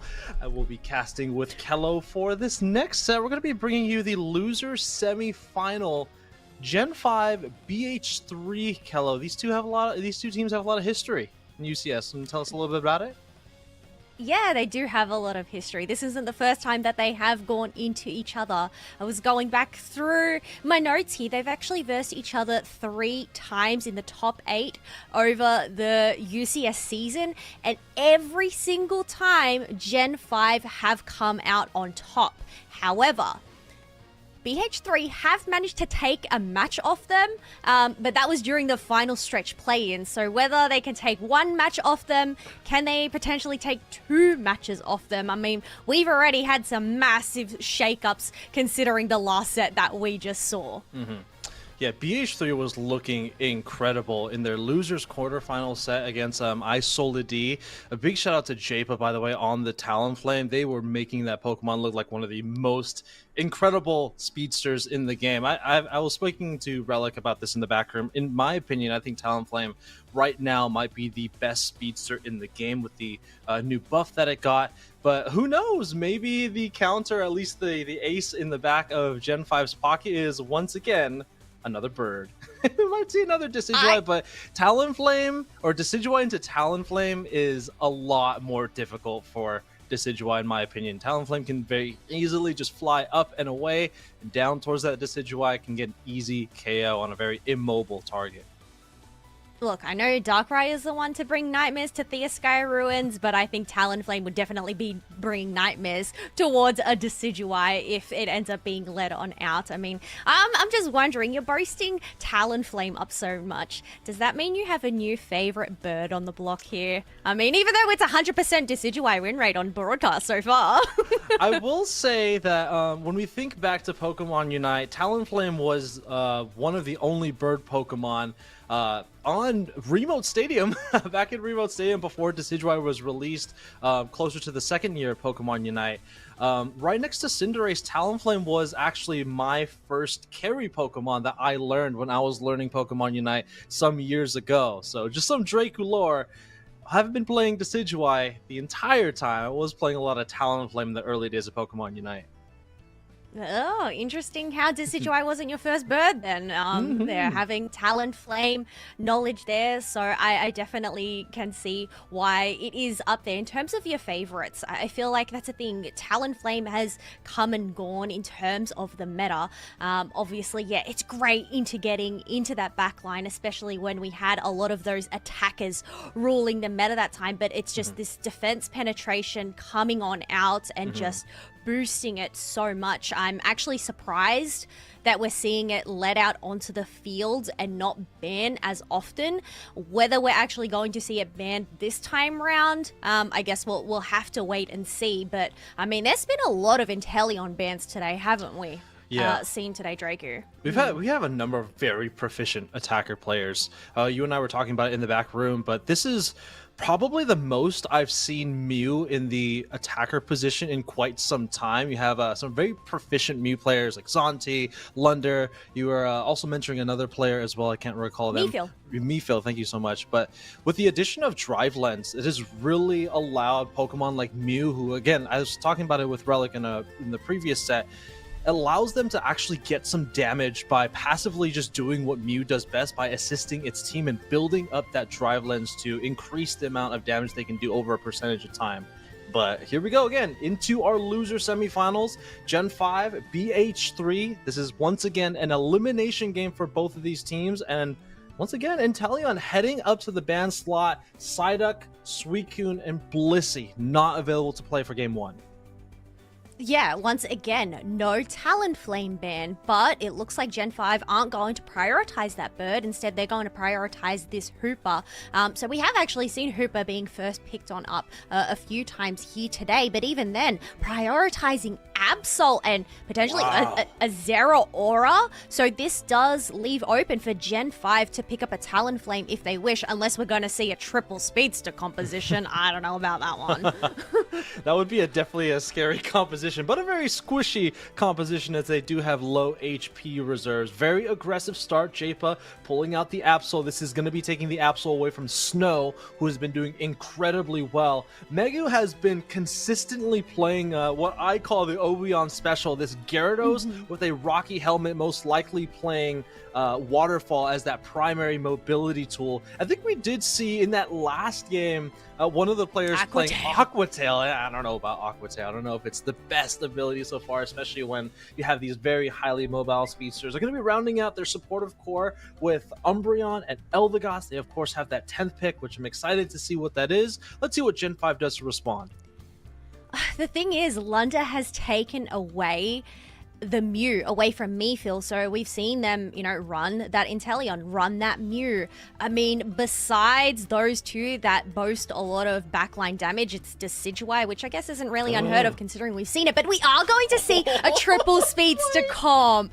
Are we going to get a supportive Darkrai? Okay, this is a pick I'm really excited to see. We've seen it pop up here and there, but we actually saw it a lot when I was watching the Open qualifiers yesterday. I guess, it does put your opponents to sleep. The cooldown is a lot shorter in comparison to, say, a Wigglytuff that puts your opponents to sleep. So You have a lot of really cool interactions with Hoopa on the side of Gen 5. I'm going to be looking for Trick, plus that Phantom Force, potentially Brave Bird on the Talonflame. It also does some really cool interactions if they go Waterfall and or Balance. I think if they complete the entire Waterfall, those 3 dashes, the circuit of that ability, they can still teleport with the Trick tech if they can. But yeah, this 3 speedster composition, this is going to be really interesting. Again, very squishy across their lineup, but that Darkrai has other impacts other than putting them to sleep once they get to level 9. They have that very impactful Unite move. But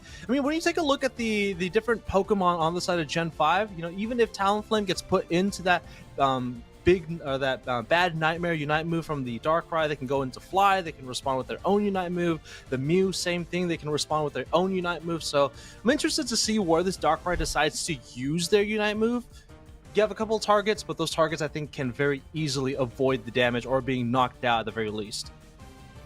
yeah, it's definitely going to come down to who they're actually going to utilize their Unite move on. Whether it is going to be Snow, whether it is going to be Lunda on the Mew, whether it's going to be Mega on the Gyarados, because they are all big threats this round. But we are heading on into our first match of the losers semi. Gen 5 over on the purple side, BH3 on the purple.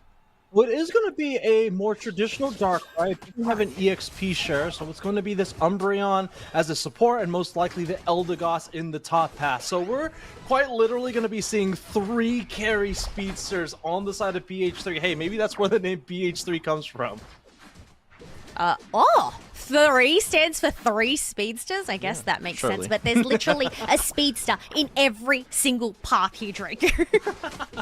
Well, I mean, like, if you can kind of squint your eyes and tilt your head a little bit, the Zeraora might be the all-rounder speedster. Maybe it has some bulkiness with its passive healing from discharge and its boosted auto. You can't have an attacker with the Darkrai at range, so I don't know. Squint your eyes, tilt your head. You might have some different roles looking at these speedsters. Interestingly enough, we've seen a lot of 4 people push up in that top path, but this time we have Gen 5 taking priority of the bottom path, going up into 3. A great tackle coming out from Utah to get the knock-up, which means they are able to take down 2 members of BH3, along with the third, the Umbreon, and this is just going to provide them the space to get in some dunks and steal all these birds for free. Yeah, they're also getting a lot of stacks on maybe that attack play. It looks like Snow is getting some small scores with these Aeos coins, scoring that in that bottom path. Unfortunately, the top path, there is a very, very lonely Water-type Magikarp going up against an Electric-type Zeraora. Of course, the typing advantage doesn't matter here, but nonetheless, a very effective push here for BH3 in the top path at least. Yeah, and while they were kept a Magikarp for quite some time, we can see on the mini-map that it has turned into that Gyarados. So probably not as earlier as they would have liked, but at least they're online. I'm actually interested to see which type of Gyarados we're going to see for this match. Yeah, it is going to be a Waterfall Gyarados with that rocky helmet. This is a Brave Bird Talonflame, so they can do some really interesting stuff with the Hoopa trick onto the Brave Birding Talonflame to pull them back through once that Hoopa uses that Phantom Force. Really cool tech there to keep a relatively risky ability fairly safe. Yeah, Brave Bird in and then you just Phantom Force out. I feel like it ends up working really well with that Waterfall move as well. You charge on 4th. If you are in danger, then you can just go back and reset. But a very early breakdown in that bottom path to free up so much space for Gen 5, as we do have 3 members trying to keep BH3 at bay here. Yeah, very early break, but take a look at the scoreline going into the first set of objectives at the 7-minute mark. Darkrai going to be heading back to the Pokemon Center very briefly. Brave Bird misses to the right here, forced to use that Unite move directly into a wall. They're going to trade their Speedsters there as the Umbreon gets the knockout, and both Speedsters heading back to the Pokemon Center, and very quickly on the objective is Gen 5. No, bacon and eggs, peanut butter and jelly, Talonflame and walls. It's just meant to be. But look at this, Lunder on the Mew, able to go and secure the Regieleki for Gen 5 there. That is going to charge on a 4th. But we have Gyarados going on under, seeing if they can find some KOs. They were able to take out that Umbreon, but it is a trade for their own health there. Another match made in heaven is Lunder on the Mew. In my opinion, one of the best Mew players in the world, at least in the TPCI regions of the world. Love to see Lunder on their ace Pokemon, but Regieleki off of the battlefield, BH3 potentially looking on forward. Really nice heavy slam into the block, pushing them off of the battlefield, or at least onto this tier 1 goal zone. They are going to lose their Absol. That's most likely going to be the loss of their momentum moving forward. Brave Bird finds its way onto the Zeraora. KO streak of 2 for Gen 5. Yeah, this is massive. Being able to go in and get in some KOs, some dunks up at the top path, 195 to 23. And to top it all off, the cherry on the cape, it's going to be that Registeel buff for Gen 5 as well. Yeah, this is starting to look like a really hard, steep hill to climb here for BH3. 195 to 23, more than quadruple their score is Gen 5 over BH3. I mean, let's go and take a look at the levels at least. Level 13 on the Talonflame. That means they do have Brave Bird, plus they do get that damage reduction anytime they hit enemy Pokemon, up to 75%. So for the remainder of the game, which is half of the game, Kello, they will have that damage reduction anytime they hit a Pokemon with Brave Bird. Yeah, that Talonflame is definitely going to be a massive risk here for BH3, who dove on in, ended up getting out. But this Absol is in dangerous waters here, ends up getting sent back to the Pokemon Center. We do have Umbreon dunking in 20 points, but that does mean they weren't there to actually go and assist the rest of their members that ended up getting taken down. Yeah, Gen 5 is pulling away with this one. Snow does not have their Absol. Well, they got another prey, another predator on the prowl here. Almost level 13 on the Talonflame now. I think in combination with Trick healing the Talonflame, but also just making it very difficult to target, they will need to throw a lot of resources to take down a Talonflame. And not only does the Talonflame has the support of the Hoopa next to it, it has a lot of other tools to get away from the enemy team. Think about its Unite move, can very easily get them out of dodge. Oh yeah, 100%. You also have 2 walls that can literally go and protect you. Even though they work against you, sometimes those walls work in your favor. You have the Snorlax block, but then it's also that Mew light screen as well. So providing that block, but also the boost for a Solar Beam for Lunder too. Mm-hmm. Yeah, not only that, you have coaching from the Mew as well, gives them a small shield. I think they also gives them a little bit of movement speed increase as well. But there's a lot of things that can support this Talonflame, and you can see it in full action here. 2 level 12s on the side of Gen 5, 2 level 12s on the side of BH3. But again, the big MVP, the eyes to watch, is going to be on that Talonflame. Now scoring on the tier 2. Take a look at the picture-in-picture right side of the screen. 100 points going in, but the Hoopa is going to bring them all back to the tier 1 for the defense here. BH3 gets notification that their tier 2 goal zone is broken, and they need to find a team fight win here. Unfortunately, with the Absol going down, once again, their momentum is being stuffed by the Talonflame. Wowee, Gen 5 just seemed to have all bases covered. The risk of going and dunking into a tier 2 when there is a jump pad available for BH3, but the fact that they had eyes on 5 members, knowing they had that rings unbound to bringing them back in a flash. They are pretty much just running away with this match, but I mean, we always know that when there is a Ray, there is a way, and well, one thing that is definitely going to boost BH3 is going to be a Regirock buff that they just secured. Yeah, that was huge. The Darkrai, a few seconds before the Talonflame was knocked down, was put into the Unite move, the bad nightmare by the Darkrai. The Darkrai, unfortunately, wasn't able to get the knockout in the 1v1 between the two Pokemon, but as soon as the Talonflame came back, the Zeraora was able to secure that knockout. You can see on the right-hand side of your screen, level 14 of the Zeraora, that is all because of the KO on the Talonflame, plus the boost of that Reggie Ice in the bottom path. Oh, Regieleki ends up getting secured by Gen 5. This is really risky considering that he's heading towards home base. But BH3, they're not going to give up hope as Absol is already at half HP. Gyarados is not going to go for the chase. Instead, they're going to land their targets on that Umbreon, who ends up using the Snarl. So Dodge is getting knocked up. Yeah, this is a very scary position here for BH3. There is a Regieleki in their tier 3, but Gen 5 cannot capitalize off of it. Darkrai heading back to the Pokemon Center. We'll have to watch as the remainder of the team will go into a 4v5 situation as they start to take a big, deep breath. Lots of Unite moves still available for BH3, Zeraora, Darkrai, and that Umbreon still holding onto their Unite move. Oh, but Megu was able to chip away a lot of HP from Volto, who does have to retreat back to the Pokemon Center for some HP regeneration. It looks like Megu is also going to retreat on back. I mean, we had one big fight. Looks like we're getting ready for that next one. As you mentioned, there's still Unite moves on hand for both sides here. And oh my gosh, the Brave Bird instantly back into that Phantom Force. That is what we want to see. That is the fastest sledgehammer in Pokemon Unite, is that Brave Bird being teleported back by the Trick Hoopa.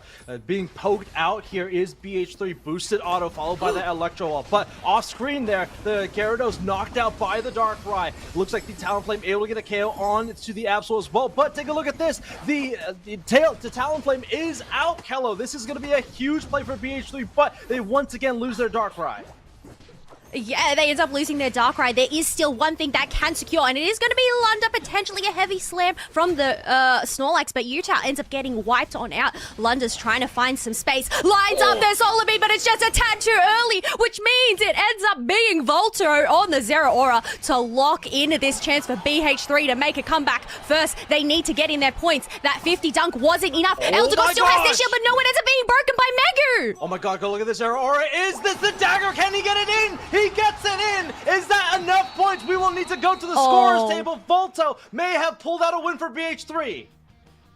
Oh my gosh. Gen 5 pretty much had a firm grip around this match.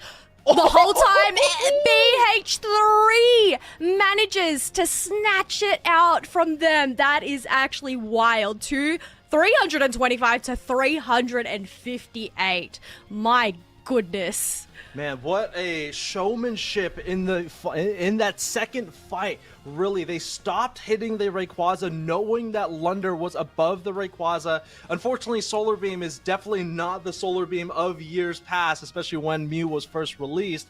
Doesn't do as much damage as an Electro Ball plus a boosted auto, but it looks like maybe Lunder was stuck on that ability set. They stopped hitting the Rayquaza around 10%, allowed Lunder to use their Solar Beam, use their cooldowns. They got the KO onto the Mew and then retreated back to the Rayquaza in time. Huge shout out to Megu though, was able to stop the Eldegoss on the tier 2 using that waterfall, but the Zeraora closing it out, tier 2 in the top path. I mean, despite this match, I mean, you look at the graph. Yeah, Gen 5, they pretty much secured every single objective, bar that last Regirock that ended up getting stolen. And of course, the Rayquaza, but it was just really back and forth. There was so much fighting between these two teams, and it's definitely demonstrated with these stats. I mean, Lunda, 105k damage, but even then, you know, you have Snow paired up with Suzuro. Such a great combo there. It was just insane. 105,000 damage on Mew. I have not seen that in a very, very long time. I feel like Mew has always been delegated to the supporter attacker role. I know that's been a popular flavor, especially in the Asian regions, but love to see it once again with Drive Lens as that tool of choice to get them back into meta contention. But what an incredible game from these two teams. I mean, Talonflame, again, I think, in my opinion, one of the best speedsters in the game. Snow was level 14, I would say, by the 4-minute mark. You can see it right here. They're going for a score on the tier 2 goal zone. This is really BH3's opportunity to maybe get some points in, stuffed by Gen 5 with this Hoopa's Unite move. Yeah, while they may have been level 14 at this mark, it's the fact that they were level 13, both of their plus movements on hand before the halfway mark, I think really was that turning table. But, I mean, you've definitely got to give it up to BH3. You pointed out that we had Volto on the Zero, who actually managed to catch up to level 14 as well. So picking up those KOs, but I guess just having a ton of experience over their side. But, yeah, this is definitely the highlight we want to see. 3 members of BH3 left standing, taking care of Utah. You don't want to risk a heavy slam getting the steal. Did they actually stop? They did. They stopped hitting it. Volto used their Volt Switch to go over the wall, which means they stopped hitting that Rayquaza. And I guess it just ended up baiting out that Solar Beam from Lunda, because really it's like when you have a Zero Aura coming at you, you've got to try and protect yourself. Yeah, absolutely. That was beautiful play by Volto. Honestly, that was probably the play of the game right there. It wasn't that flashy of a play, but it was playing the mind games of knowing that Mew was the only Pokemon on the battlefield that could possibly make an attempt to take the Rayquaza or capture the Rayquaza for the team, and they played it. I couldn't have played it better, honestly. We absolutely love plays like that, but folks, it isn't over. Obviously, it is a best of 3 set, so while BH3 are on match point here, this is the second time they have been able to take a match off Gen 5. The last time was during the final stretch play-ins. I mean, every single time Gen 5 have managed to defeat BH3, so whether they can run it back and take 2 matches, we'll have to wait and see. But 3 speedsters selected on in straight off the bat. Okay, then. Yeah, BH3 once again going for the double speedster opener. Again, a very aggressive start for their team. Lunder picking up their ace, this time taking both 150 and 151 Mewtwo and Mew. And Snow back on one of their aces as well onto the Absol, but Japa on this Talonflame was incredible in their quarterfinal set against Isoli. So I'm excited to see him once again playing this Pokemon. This is a very similar lineup that could potentially go the Darkrai as a last pick option once again, but I think the big question is, what Pokemon are they going to use to stop Snow? Because Snow being level 13 at the 5-minute mark can't happen again. No, you definitely do not want that, especially just an Absol with so much crit damage. But, ooh, Zacian. Zacian's a Pokemon that we haven't really seen much of here today. What do you think about this pick here, Draco? I think Zacian is going to maybe have some difficulty locking in on the Talonflame. Like, maybe it can be reactionary to Volt Switch on the Zero Aura and maybe countering that with Sacred Sword, getting a little bit of stun, but I don't think that stun is long enough to stop the Zero Aura from Volt Switching back the same way that it came from, right? So, you know, Zacian is a very powerful all-rounder. It's definitely not the same all-rounder that it was when it was released or when it had the EX tag on top of it, but I think the relationship that I'm going to be looking for is if this Zacian can actually stop or chase down any of these two speedsters, because it's going to be difficult, in my opinion. Oh, yeah, 100%. I mean, the benefit for Gen 5 here is they don't actually have to worry about a Hooper this time round. So you're not going to have those trick Phantom Force shenanigans to go and help a Zero Aura or Japa that ends up catching themselves out when they do go in for the dive into the backline, especially, say, towards Lunda, who is on that Mew.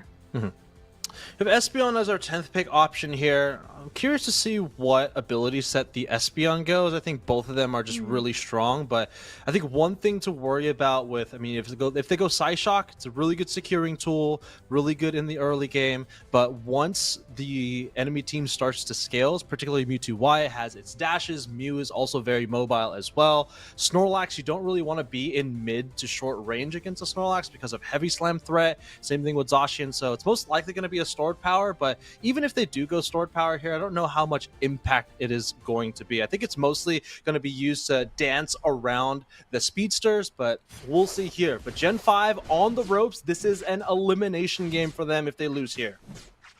Yeah, but they are on that purple side once again. BH3 on the orange, sending Japer, who is on that Fletchling, into that central area as Volto and Greg go to take on the top lane up against Zacian and a Mewtwo. Why? I mean, they do have experience share. Like, I feel like it was a couple of seasons back ago. That's just nightmare worthy, but thankfully it's not. Yeah, it's definitely a different world nowadays. No EX tags anymore. It's been almost a year now, and well, that mythical Pokemon just KO'd a legendary Pokemon.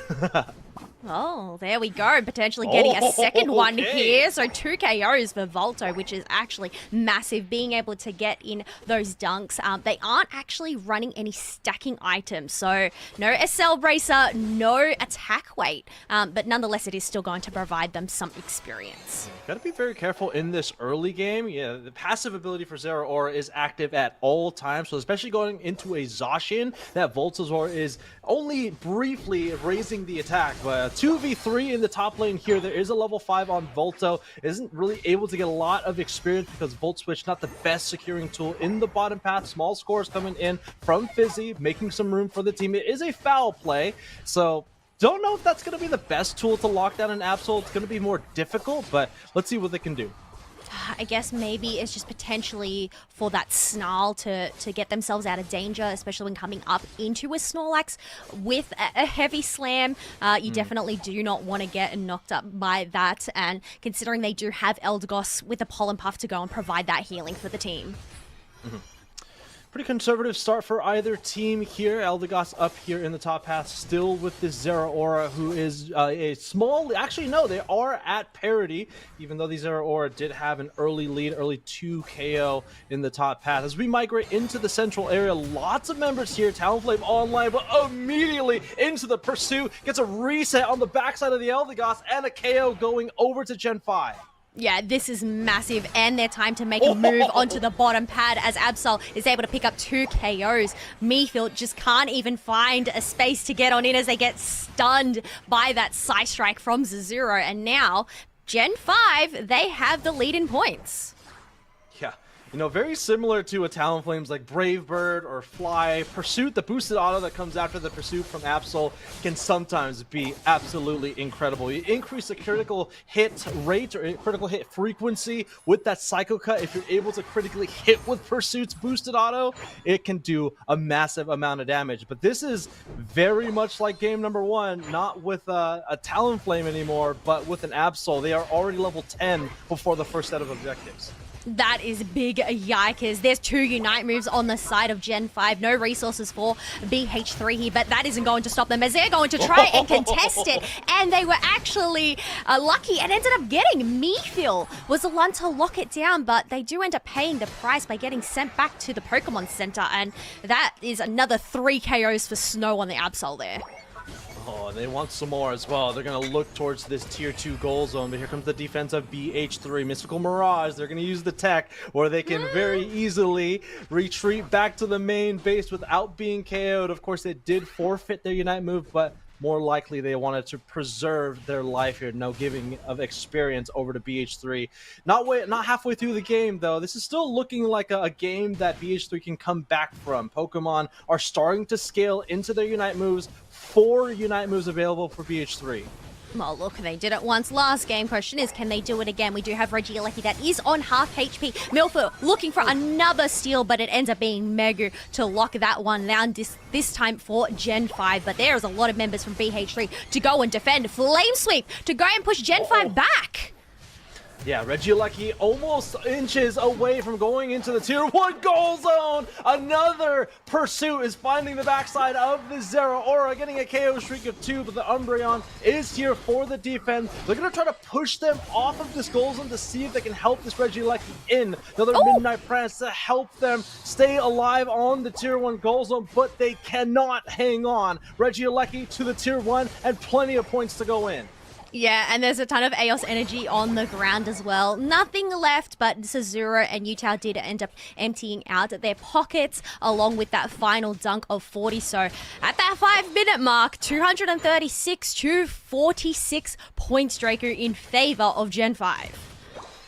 The tides are looking pretty deep here for BH3, but this is not an unfamiliar place, unfortunately. They found themselves in a very similar scenario in game number 1. We all remember the outcome of that. You can see it with the scores between the two. There is a jump pad here and no one to defend the tier 2 goals, and I think that's the Zero Aura recalling back to the main base. Everyone is back home. Can they get these scores in? They do, and another dagger for BH3 as Unite moves start to fly here. Mewtwo Y heading back to the Pokemon Center. Same thing with the Zacian legendary Pokemon back in their boxes. Oh, that is so unfortunate for BH3 there. I can definitely see why they didn't bother going and contesting a Reg Ice, instead making a push for that tier 1 pad up in the top path, but they didn't even end up breaking it. But losing that tier 2 pad, I mean, I guess that's the benefit of having all members stand on that pad. That speed, the scoring speed is increased. Yeah, one of the really interesting things about their lineup as well is that they are winning by over 200 points with Pokemon that eat their own Eos energy. Quite literally, they have a Zacian and a Mewtwo Y, so not only are they just winning in score, they're just winning outright, and these two Pokemon likely not scoring to the full value. 50 points coming in the bottom path, gonna bring that down to 5 Eos energy. Another objective on the side of Gen 5 is gonna send that Regieleki bouncing to the tier 2. It may have been a different Pokemon last time for Snow, but they are in exactly that same position, level 14 at that 3-minute 30 mark. Definitely going to have to be wary of that Absol who can just strike about from anywhere, but even then just the map control that Gen 5 have over BH3, they need to try and find an opening. And I don't know if scoring 10 points is going to be that opening as they end up getting interrupted by 2 members there. Oh. Oh. Nice turnaround there by Japa. A little bit of experience there. They do find the break. It's not the best break, but a break nonetheless. They need to find a win some there. Eject button here, they do not have that available. One thing that BH3 had available to them in the last game to stop a carry like Snow on the talent lane before was that Darkrai. Unfortunately, this time BH3 does not have that lockdown capabilities. They do not have Mean Look, for example. They can maybe stop the Absol from moving by using the Psychic Solaire, the Unite move from the Espeon, but it is going to need to be a clean takedown of this Absol in order to stop Gen 5. Yeah, that is actually a really good point here. Trying to get an isolation onto the Absol is going to definitely be tricky, but 15 seconds left to go until Rayquaza. Hearts are pounding as this is going to be Gen 5's elimination match if BH3 can somehow take this. Yeah, my heart is pounding, definitely. For Gen 5, again, this is a better position than they were in the last game. Volt switch back through the wall to get away from Utah, who may be recalling here. It looks like Gen 5 is positioning around the bottom side of the Rayquaza pit. Once again, just poking with this Volt switch, trying to get as much damage into the front line before continuing to engage.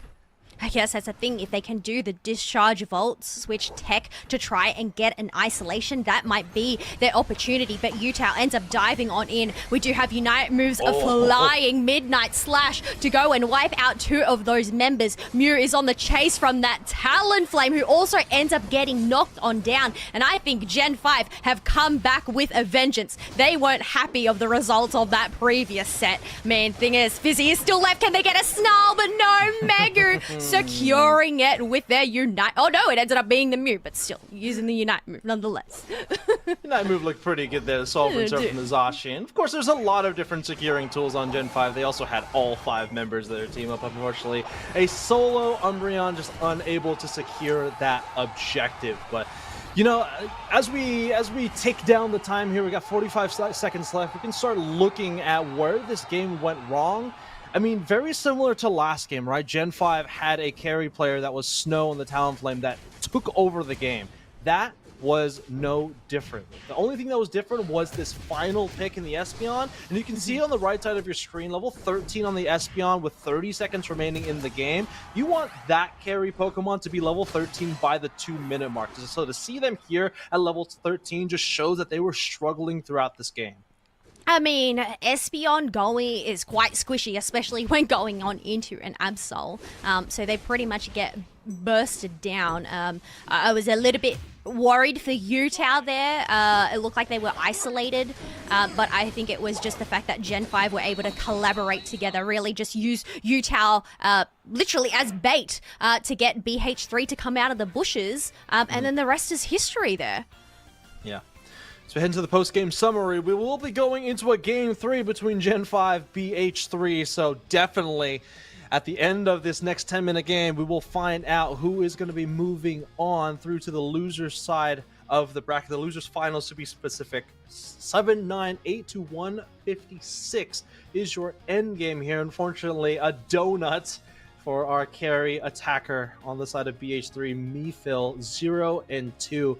And going back to this pick as well, like just theory crafting it a little bit, you're talking about both of the primary damaging ability sets. Psyshock does really well into Pokemon that are relatively static, don't move all too much, but unfortunately with Gen 5's lineup, all 5 Pokemon have fairly good mobility to move in and around to make Psyshock a difficult ability to hit. And then same thing with the stored power, you're giving up some damage that you get from Psyshock, but that sure hit just unfortunately does not do a whole lot of damage into Pokemon that are just moving around you. 24,000 damage. It's on par with the supported Pokemon on your team, unfortunately.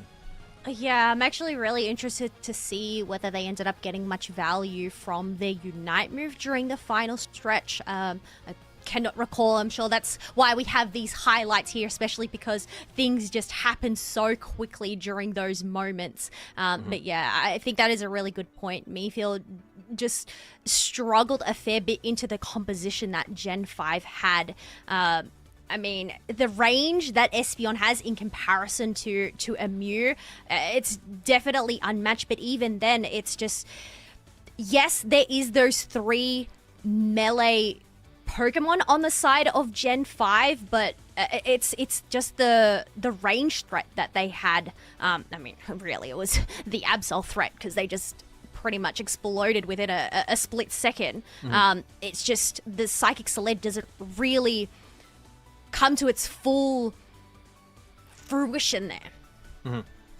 Yeah, I mean, we can see it during some of these team fights. You can see the Psychic Solar going up here, but during these fast break moments, you can see the Psychic Solar right there. Not getting a whole lot of value and immediately getting KO'd by the Absol. I mean, if the Absol gets picked up by the Psychic Solar, they can also just respond with a full heal, followed by their Unite move immediately and just take that Pokemon off the battlefield, and it's an easy secure for Gen 5. Just one thing to recommend for BH3 going into this next game. It looks like they're going to go ahead and switch sides. You can see on the lower side of your screen, the loser gets to pick which side they want to be for draft. They may be going to the first pick side, but Espeon was their 10th pick. So they had the option of picking literally anything and not allowing Gen 5 to respond to it. So it's clear that the Espeon was maybe a comfort pick for Mephil. So we'll see. Now they want to be on the first pick side. This, I believe, is the first time they were on the first pick side in these 2 games. Gen 5 has prioritized the first pick side, so we'll see. But Absol, Hoopa, Suicune, Psyduck are going to be your bans for game number 3.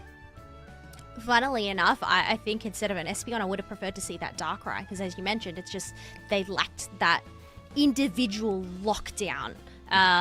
especially going on into Snow on the Absol. But instead of picking up Talonflame, J-Part is going to lock in the Zero Aura. Whether they're actually going to switch this over to Volto, considering they're the ones that ended up playing it the previous 2 matches. But yeah, Inteleon isn't banned this time round, so we get to see some Lunda Inteleon action. And one of the biggest threats to Inteleon, a Talonflame, you got to lock that over to your side.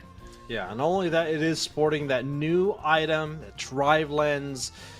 Gives you a 12% damage boost, a special attack boost if it is fully stacked at 10.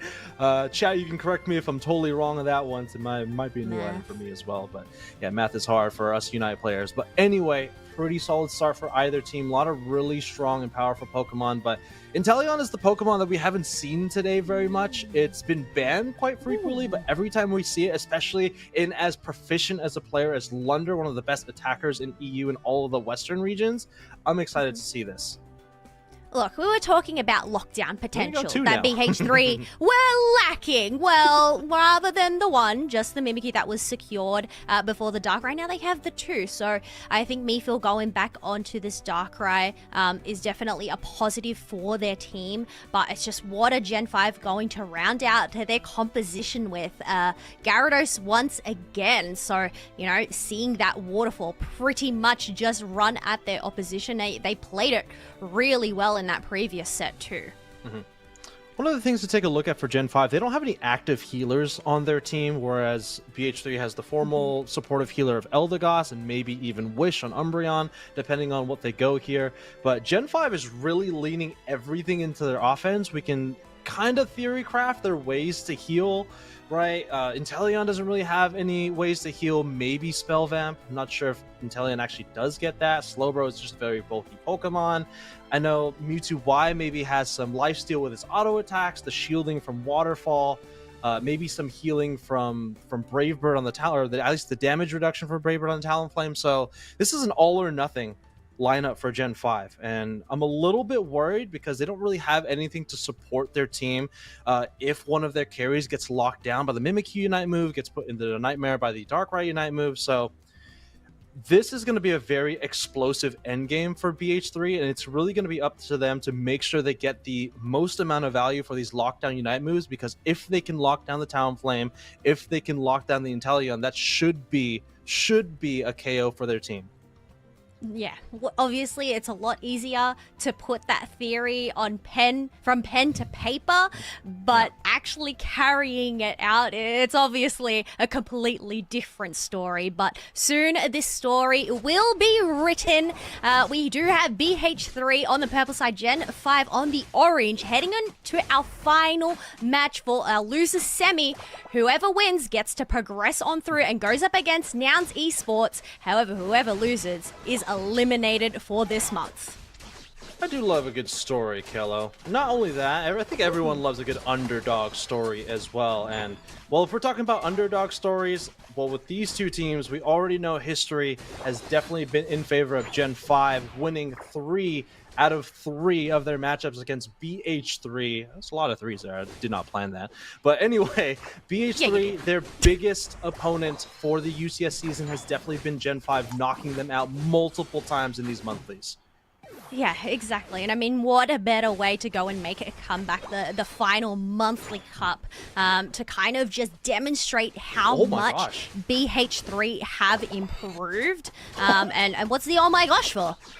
There's a Gyarados at 9 minutes. Yeah. That's what I'm gasping about. We're in the bottom path right now, but I gasped because I saw the effort gauge. You can see it kind of peeking out on the top path. There it is. Gyarados at 9 minutes, Kello. This is already a really good start for G5.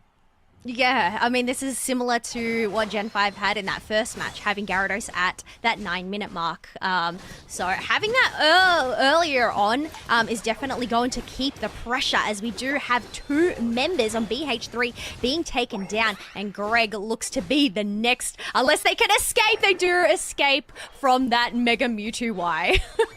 Boy, man, BH3, take a big deep breath. You have a Talonflame already online before recalling and taking the wild Pokemon in their own central area. this is already looking disastrous for BH3. I mean, they don't have the best early game, but neither does Gen 5 with a Fletchinder coming out of the jungle, with a Gyarados or a Magikarp in the top path, and they already have these two Pokemon fully online. Yeah, it's pretty much having those hyperscalers coming online. I mean, we still have a Gossifleur at that 7-minute 40 mark, so they definitely need to lock down some sort of wild Pokemon, and there we go. Eldegoss is on the line finally, but that's not really what you want to see on the side of your team. I guess what in favor of BH3, right? Even if Gen 5 does get a level lead early, the game doesn't really start until the lockdown Pokemons, the Pokemon with that, single target Unite moves, gets online with their Unite moves. Oh my gosh, Fly. That's so much damage into that Darkrai Speedster. Doesn't have generally a lot of HP reserves, but that Ghost-type Pokemon disappeared immediately. Well, what better way to keep them at bay from actually getting their lockdown moves than just KOing them over and over again? But it is going to be a 3v2 up in that top path there. As we can see on that little screen there, that Slowbro was the one that to lock down that basement Reggie for Gen 5, which does give this opportunity for Gyarados and Mewtwo White to get closer towards BH3 here. Yeah, and front to back, going back to their team composition, they have really good grip as well. I was thinking, oh, wow! Really nice eject button to redirect the Flame Sweep directly into the Darkrai so that they pile into that wall to get the maximum amount of damage. I know Talonflames don't like walls very well, but sometimes it could be your best friend. I was seeing 7-7-7-7 across the board for BH3, but unfortunately, while 7 is a lucky number, they are not so lucky at this match, losing both of those objectives. They currently have no points on the board and so many KOs to the side of Gen 5. They already have 2 double digits on their side. Yeah, pretty low scoring game. As soon as I say that, they're going to close this out with an 80-point score. The Tier 1 goal zone, 132-0, a donut for this morning breakfast. At least for me here in California. It's almost 5:30 a.m., but it's not looking good for BH3. This is, I would say, of the 3 games that we've seen so far, not only do we have to worry about Snow and the Talonflame, we have 2 other huge threats on that team. Inteleon eclipsing level 11 as well. Gyarados right on the heels. BH3 needs to find a win, and it might start with that. A huge Shadow Tag, a Shadow Sneak going into the distance for Gen 5. Yeah, that was massive, picking off that Talonflame, and now they also have the Mewtwo Y with that assist, but the thing is 4 members are here. Volto is quite low, but there we go, play with me straight onto the Gyarados, who is left at half HP, is forced to use that Dragon Current, but we ended up having a bunch of points go in from BH3 there. Yeah, really good, valiant effort for BH3. They needed to take some risks at that moment. Unfortunately, that risk ended up biting them in the butt a little bit there. They were able to score a few points. 77 on the board now has cut that lead, that deficit, to about half. Halfway through the game, again, the game does not start until these Pokemon get those bounded Unite moves. Mimikyu used it on the Gyarados, was not able to get the KO there. Darkrai, though, Pokemon that I'm watching here, was that the Unite move? The Unite move did go off. Unfortunately, it did not activate, so it's most likely at 90% waiting to go off again. Oh, that is interesting, but they don't even get to use it because they just got sent back to the Pokemon Center as the yellow dot does appear. This is just going to give free reign for Gen 5 to shred up this Regirock. Nobody there to go and get the steal. I guess, you had Mimikyu who could have potentially used a Shadow Sneak, but instead they're just going to circle around the backside, get 40, as Gen 5 are going to pressure this Tier 1 pad. Yeah, Lunder's going to put their foot on the gas to use that Azure Spy Vision to see if they can find some vision to break this Tier 1 goal zone. 30 points coming in from the 50-point dunk from the Talonflame is going to extend their lead even further. Here comes the fast break from Gen 5. I think the Mimikyu is the next to go down here. Regieleki handed over to BH3, and both teams will take a big deep breath here, especially for BH3. Again, level 10 on your Darkrai, lowest on their side, at least in terms of carry. Level 12 on that Zeraora highest, but once again, very similar to game 1, very similar to game 2. Talonflame level 13. Inteleon this time, level 13. I think there are some very, very clear targets for those bounded Unite moves. Yeah, but it's just a matter of whether Gen 5 are going to end up exposing themselves to get caught on out during that. I mean, they are quite experienced playing throughout the whole UCS season, but even a lot of these members during the previous season, so they have that knowledge. But I mean, the thing is, while things may have been dire for BH3, you've definitely got to give them credit in terms of catching up in points and catching up in levels now that we have 2 level 13s over on their side. One interesting thing that can happen, I've been talking about the bounded single targeting Unite moves on the side of BH3, but Gen 5 also has that as well. They can potentially stop a Mimikyu, this Pokemon right here, you can see the center of your screen, from using their Unite move by countering the Play With Me Unite move with the Slow Beam. You can't Slow Beam the Darkrai as soon as they go into that bad Nightmare Unite move, but you could potentially see the Slowbro protecting one of their carries from the Mimikyu by using their own Unite move. Japer just hiding out in plain sight in the open, hoping to get a Shadow Sneak. I'm surprised that Mega didn't actually end up diving onto them. Maybe they thought that Japer was just being the bait, as we do have Mephil waiting in that tall grass. Yeah, clearly they have their protractors out there because they're trying to find these angles on Theia Sky Ruins. Maybe that's why they were sitting above that. You can see them once again hovering over there. They're going to check the bush right next to the tier 2 goal zone. They do know that Megu is there. J-Bot is strangely sitting up here away from the team, but the team is starting to insulate their Mimikyu up here once again. It's a less than 100-point game, and they're going to go for a score on the tier 2. Bounce through the wall to stop the scoring. Let's see what Gen 5 does to retaliate. 2 members here, Mephil going into the 1v1 onto the tier 2 goal zone. Let's run the ones real quick as we do see them retreat back, and Megu stays alive. Megu managed to stay alive, I guess, having the benefit of the tier 2 pad in the Nightmare. Surprisingly enough, even though there was that isolation, Gen 5 have only gone in for the engage as we have Mimikyu being taken on down, and we have those snipe shots just trying to chip away at BH3 slowly. Yeah, so you don't see the Mimikyu Unite move anymore, so it's most likely that counter relationship that I was talking about, but BH3 is falling. The fast break from Gen 5 is just too difficult to deal with. This looks like BH3's dream coming to an end once again. This is the underdog's last hurrah, and it is going to be BH3 able to secure that, but no one is left standing. Mephil loses their shield. It might be the Mimikyu. This is still a game, but no more shields remaining, but they have the tier 1 goal zone to work through. Kello, the time is ticking away. Darkrai goes down. Jafa will go down as well, and Gen 5 will move forward to the losers final. Oh my gosh, so unfortunate for BH3 there. They had that slither of hope. They captured the light, but unfortunately it ended up getting snuffed on out, considering Darkrai ended up losing their shield. Mimikyu just didn't spawn in time to get that Rayquaza shield for themselves, but even then, trying to go up against Gen 5's whole team, considering all of them were up and running, it's the end of the road for BH3 for this month. I gotta say, BH3's run today for the April Finals, Day 2, the April Cup, has been something of heroism, honestly. Every single game that we've seen BH3 on broadcast, there was some heroic moments. We saw some really fantastic plays in their quarterfinal set against Isoli. In this game, Mephil getting the steal away from Gen 5.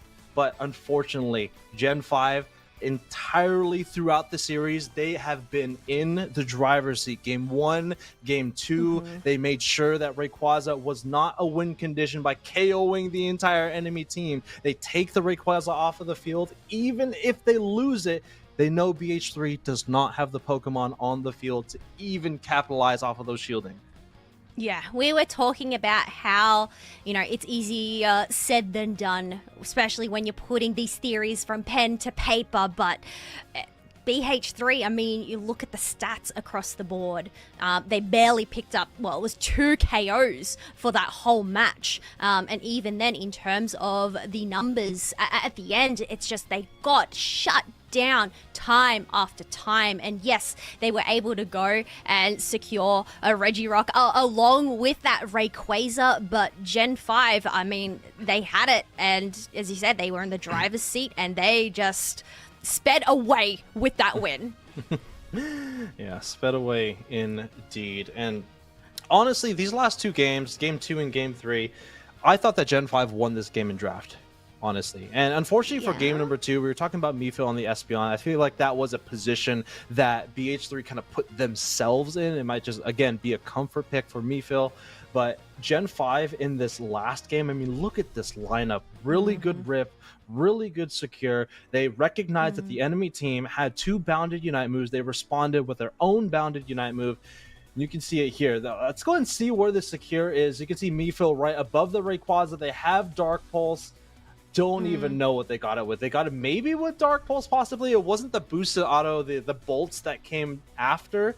But yeah, you can see here, all of BH3 were still coming back onto the battlefield. They immediately took away those shielding from the Darkrai, and fortunately, this is the end of the road for BH3 for this month's monthly cup. I mean, we didn't end up seeing it at the highlights, but definitely got to run it back. I mean, yes, while they managed to catch up in levels and they had those bounded Unite moves, I think making that push for the tier 2 pad was kind of their downfall, because you ended up using that Darkrai Unite move onto a Gyarados who's literally on that tier 2 pad, so not being able to pick up a KO there, which is what you want to happen. And yes, Mifil, they ended up making, I wouldn't say a mistake, but, you know, utilizing that, and yes, they ended up getting the secure, but really that's where things just started to crumble, because, well, Gen 5, that's pretty much where they realize, okay, it's time to make a move. Yeah, I'm actually so you may need to correct me on this one, Kella. Do you actually get the benefits of a goal zone if you get Darkrai United on top of a goal zone? I actually don't know that. We'll need to ask chat that. Chat that if you know. Feel free to correct us. That's actually the tech that I do not know. But unfortunately, that is the end for BH3, at least for the April Cup. They've been one of the most consistent teams, making multiple top 8s, so we will most likely be seeing them in the regional finals in a couple of weeks. But that does mean their day is over, and this is a tale as old as time itself. Nouns Esports Gen 5. This time not on the winner's side, Killo. It is going to be on the loser's final. Winner of this set will be seeing Kamai Esports coming through on the loser side, but do not go anywhere. Relic and I will be right back for the loser's finals as the April Cup rumbles on very soon.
Sup? Welcome back, everyone, to the UNITE Championship Series.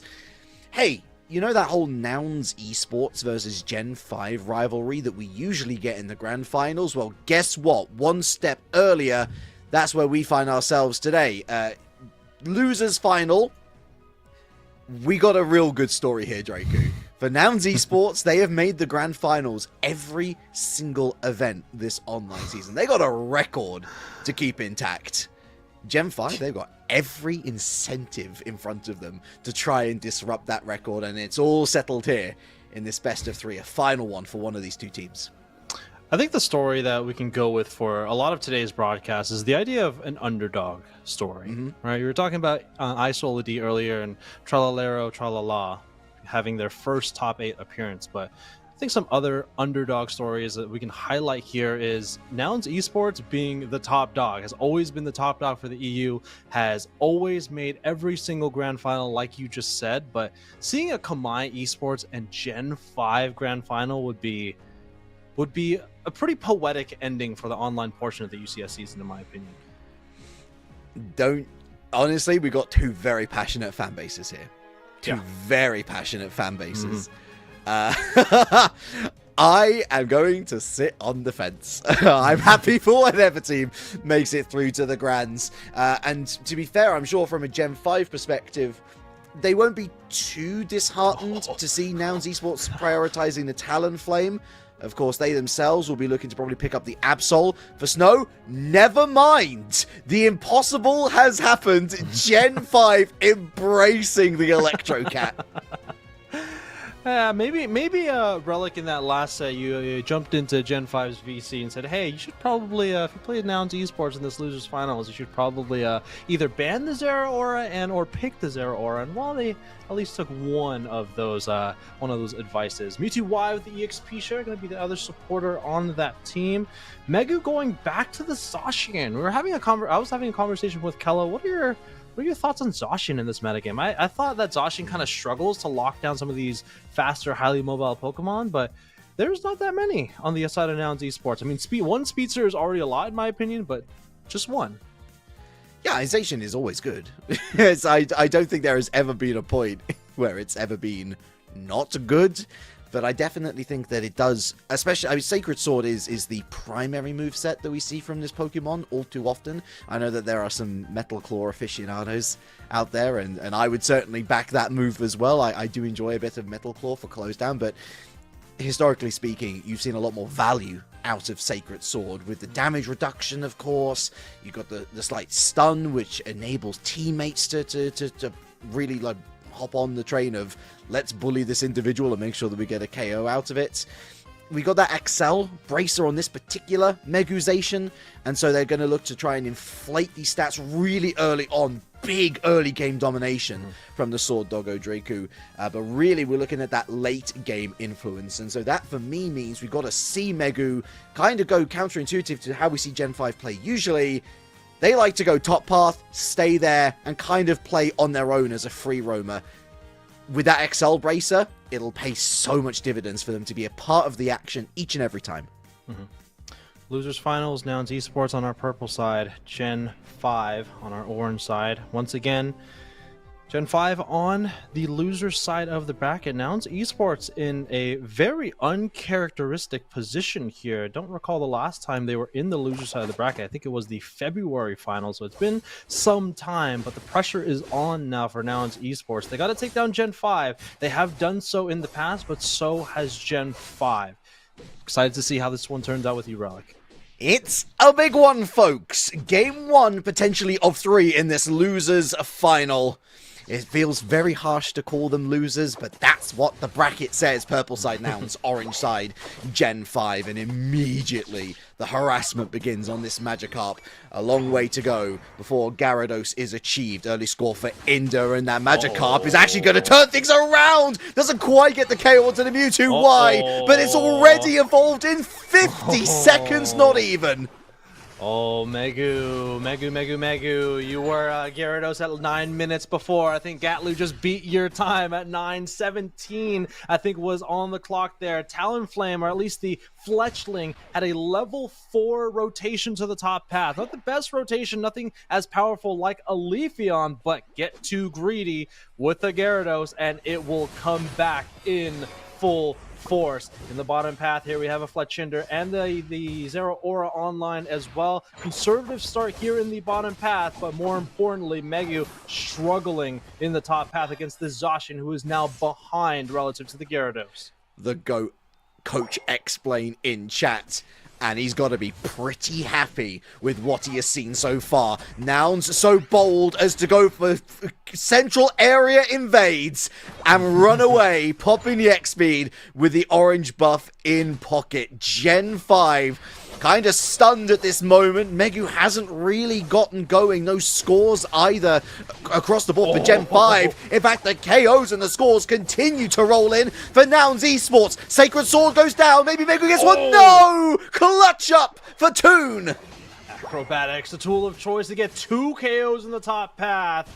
And now, these 2 Pokemon, even though there are legendary Pokemon, mythical Pokemon on the enemy team, these Pokemon have become legendary, at least for the April Cup. One of the highest encounter rates this entire event. And who would have thought Gyarados, of all-arounders in the top lane, as dominant as it has been? The answer to that, Draku? Everyone in ACL. Everyone in ACL knew that it would be dominant. They are the Trailblazers. We merely follow in their path. But once we get to grips with the meta, watch out for EU. Of course, that's a long way away, any sort of international speak. Let's speak about what's on our screens now. And Gen 5 able to secure a little bit more of this EXP on top path thanks to that Zero Aura rotate. But we're still 3 minutes in and not a single score for Gen 5. And now there's no time to think about that, Draku. First Reggie's on the board and Nouns already going after that bottom path. And they immediately take that Regice off of the bottom side of the battlefield. Quite literally melting is that ice. And now their ice set on the tier 1 goal zone. You can see this here. A 2-player defend. And it looks like Talonflame is going to be retreating back over to the central area and maybe up to the top pass. So no team deciding to press on forward. But this Regice always going to be very handy up here. Indy is going to use that mean look. Put that Zacian in a bubble. And here comes Nouns Esports. A big break, 32 over. They're going to respond with some scores of their own. Break that tier 1 goal zone in the bottom path, but without a goal zone, that tier 2 is fragmenting. Only 14 points remaining with 6 minutes left in the game. My mans went to the supermarket, they emptied their wallets. Dragon Current now looking to empty out the Gen 5 health bar reserves. Flame Sweep taking out this Mewtwo Whiter down and leaving them to pay the bills. 3 KO streak for Toon Slim. Make that a 4 KO streak. Running rampant, Nouns Esports. Someone stop Toon Slim because they are making a speed run to level 15. Snow, you remember this? Because it looks very similar to what you did in the last game. Level 11 on the Talonflame, level 11 on the Gyarados and the Inteleon. Not only do you have to deal with the Talonflame, but there are 3 heads of this Nouns Esports Hydra. Not even half time. And we're sitting here going, uh-oh, this is a very, very scary Nouns look. And check this out. Sneaky back cap at home base? No doubt. Oh, they're feeling it now, Nouns Esports. Yeah, what are they going to do here? They have a long way to go forward if they want to score on the tier 2, the Inteleon and Indy. On the Umbreon, getting them a lot of vision forward. There is the scores coming in. Someone's back there to the tier 3 to stop them. It is that Mewtwo Y in the Mega Evolution. Here comes the rip from Gen 5. I can't believe it. And it is going to be Indy with the steal with the Midnight Prance dancing all over them to the tier 1. Bruh. The timing is so immaculate. And a 2 KO streak for Adesu, who pops the ASV, the Azure Spy Vision. Maybe a little bit presumptuous there as they ultimately call off the attack, but they're 332 to the good! Draku against the 91 of Gen 5, and they're scoring KOs for free. Let's just say that Dragon Current is quite poetic. It might not have been impactful there, but the current is very strong for Nouns Esport. This is a rip current on our left side of the battlefield. This is going to be taken potentially before the 4-minute mark, which means they may get a third Regieleki going to the tier 3, a second Regieleki going to the tier 3, but that close to 2 minutes, that close to final stretch Regieleki is what I'm going to have my eyes set on. Let's see what Nouns Esports decides to do here. They might send a solo mission, a solo Talonflame to the tier 3 with the rest of the team going down to the tier 1. Mystical Mirage, most of Nouns Esports looking at this T1. Meanwhile, you got Gatlu at that home base going after the Sword Doggo, finding a KO on the Sword Doggo. There's our picture-in-picture, folks. You can see exactly what's happening all at the same time. Power Nap goes down, or rather Celestial Power Nap, you could say, with the stars in their eyes, though. Yutao maybe a little bit dazed more than looking excited at what's on their screen, because as captain, he's got to rally the troops now. A minute to go until Rayquaza, and at this point, they're going to need the Rayquaza Draku. Check out the levels. It's 10 across the board. Only one level 10 for Nouns. Never mind. Everyone's above the board. You know, kudos for Gen 5 for at least weathering the storm on 2 frontiers, stopping Gatlu on the Talonflame, plus that Regieleki as a 6 Pokemon going to the tier 3. Let's see what they roll down here. 50 seconds before the final stretch. They will most likely get one more Regieleki in the top path. It's Regi Ice. It's not as impactful as, say, a Regi Steel, but that global EXP always so good for the team. I mean, they kind of need this Gen 5. They really, really need this Gen 5. They're not even going to get a shot. Gen 5. 30 seconds to go. Red Ice buff in pockets. Nouns Esports move now to position in the central area. They've even got the more yellow dots on their side of the map to try and just get a little bit more EXP into the pool to get that Talonflame Flame Sweep back online. Look at Gatlu going after Megu. Scared senseless, away they run. Nouns Esports to lose here in the final 2 minutes. Look at this positioning here from Toonslim on the Talonflame in the enemy team's central area. As Ashin's going to be forced back. Whoa, Toonslim going in deep. Sledgehammer coming in, finds 2 members. Unfortunately, finds the wall on the Flame Sweep, and now Gen 5 is going to insulate their tier 1. Where's Toonslim? Comfortable with the vision. Oh, Toonslim caught too deep, though. Uh-oh, Gen 5. That might be the door that they were looking for. They've creaked it open. Now, can they waltz on through? Well, Desu still on that backline poke. Gatlu going after Megu. Meanwhile, we've got the Plasma Gale going down. The Midnight Prowls, the Electro Ball, and the boosted auto there. The tree fells the Electro Cat. Gen 5, that's their main ADC. Done, dusted, sent back to the Pokemon Center. Body slam into the block. But no, it's Mew taking down the tree. Trade for a trade as the Snorlax falls. It's this backline poke from this Inteleon. It's been banned so often today, and this is exactly why. Oh, this is going to look... Hey, this is a very bad look for Gen 5. They have used all of their resources. I mean, look at these levels, Relic. They are fragmented across the board. They are down almost 200, more than 200 points here with 1 minute remaining. I mean, they can try to take this Rayquaza off the field. Really nice pull there from the Zeraora, but no one to follow up on it. I don't think they want... Oh my god, a shot from way downtown. A KO from Adesu. Toon Slim doing Toon Slim things. Brave bird, brave plays. Megu with the defense of this pad. It's 1 against the world. 52, no pad, no more. Flame Sweep just to close the gap a little bit sooner. It's going to be a full hundo burger from Toon Slim, who despite the full send, despite going down first in this Ray fight, is leading the way yet again. 86 for free. My brain is gone. I can't do maths, but Draku, I can do one thing. I can read numbers good, and that's a big number for Nouns Esports, who sweep their way into the Game 1 win. A mighty win for Nouns Esports, and 1 game away from another Grand Finals appearance to make their Grand Finals appearance complete. They are so close to doing that, and what a way to do it. Let's take a look at these final scores. 602 to 91. Mind you, everybody watching, this was without a Rayquaza in tow. They have won this game quite astoundingly, Relic. Gen 5, they need to go back to the drawing board in a huge way. The precedent was set. Gatlu, Gyarados, less than 50 seconds. And from there on out, Gen 5 really didn't have a sniff We were looking at that Zacian pick, Draku. We were questioning what its place in the meta is right now. To be fair, we saw a very good look from this Zacian up against BH3.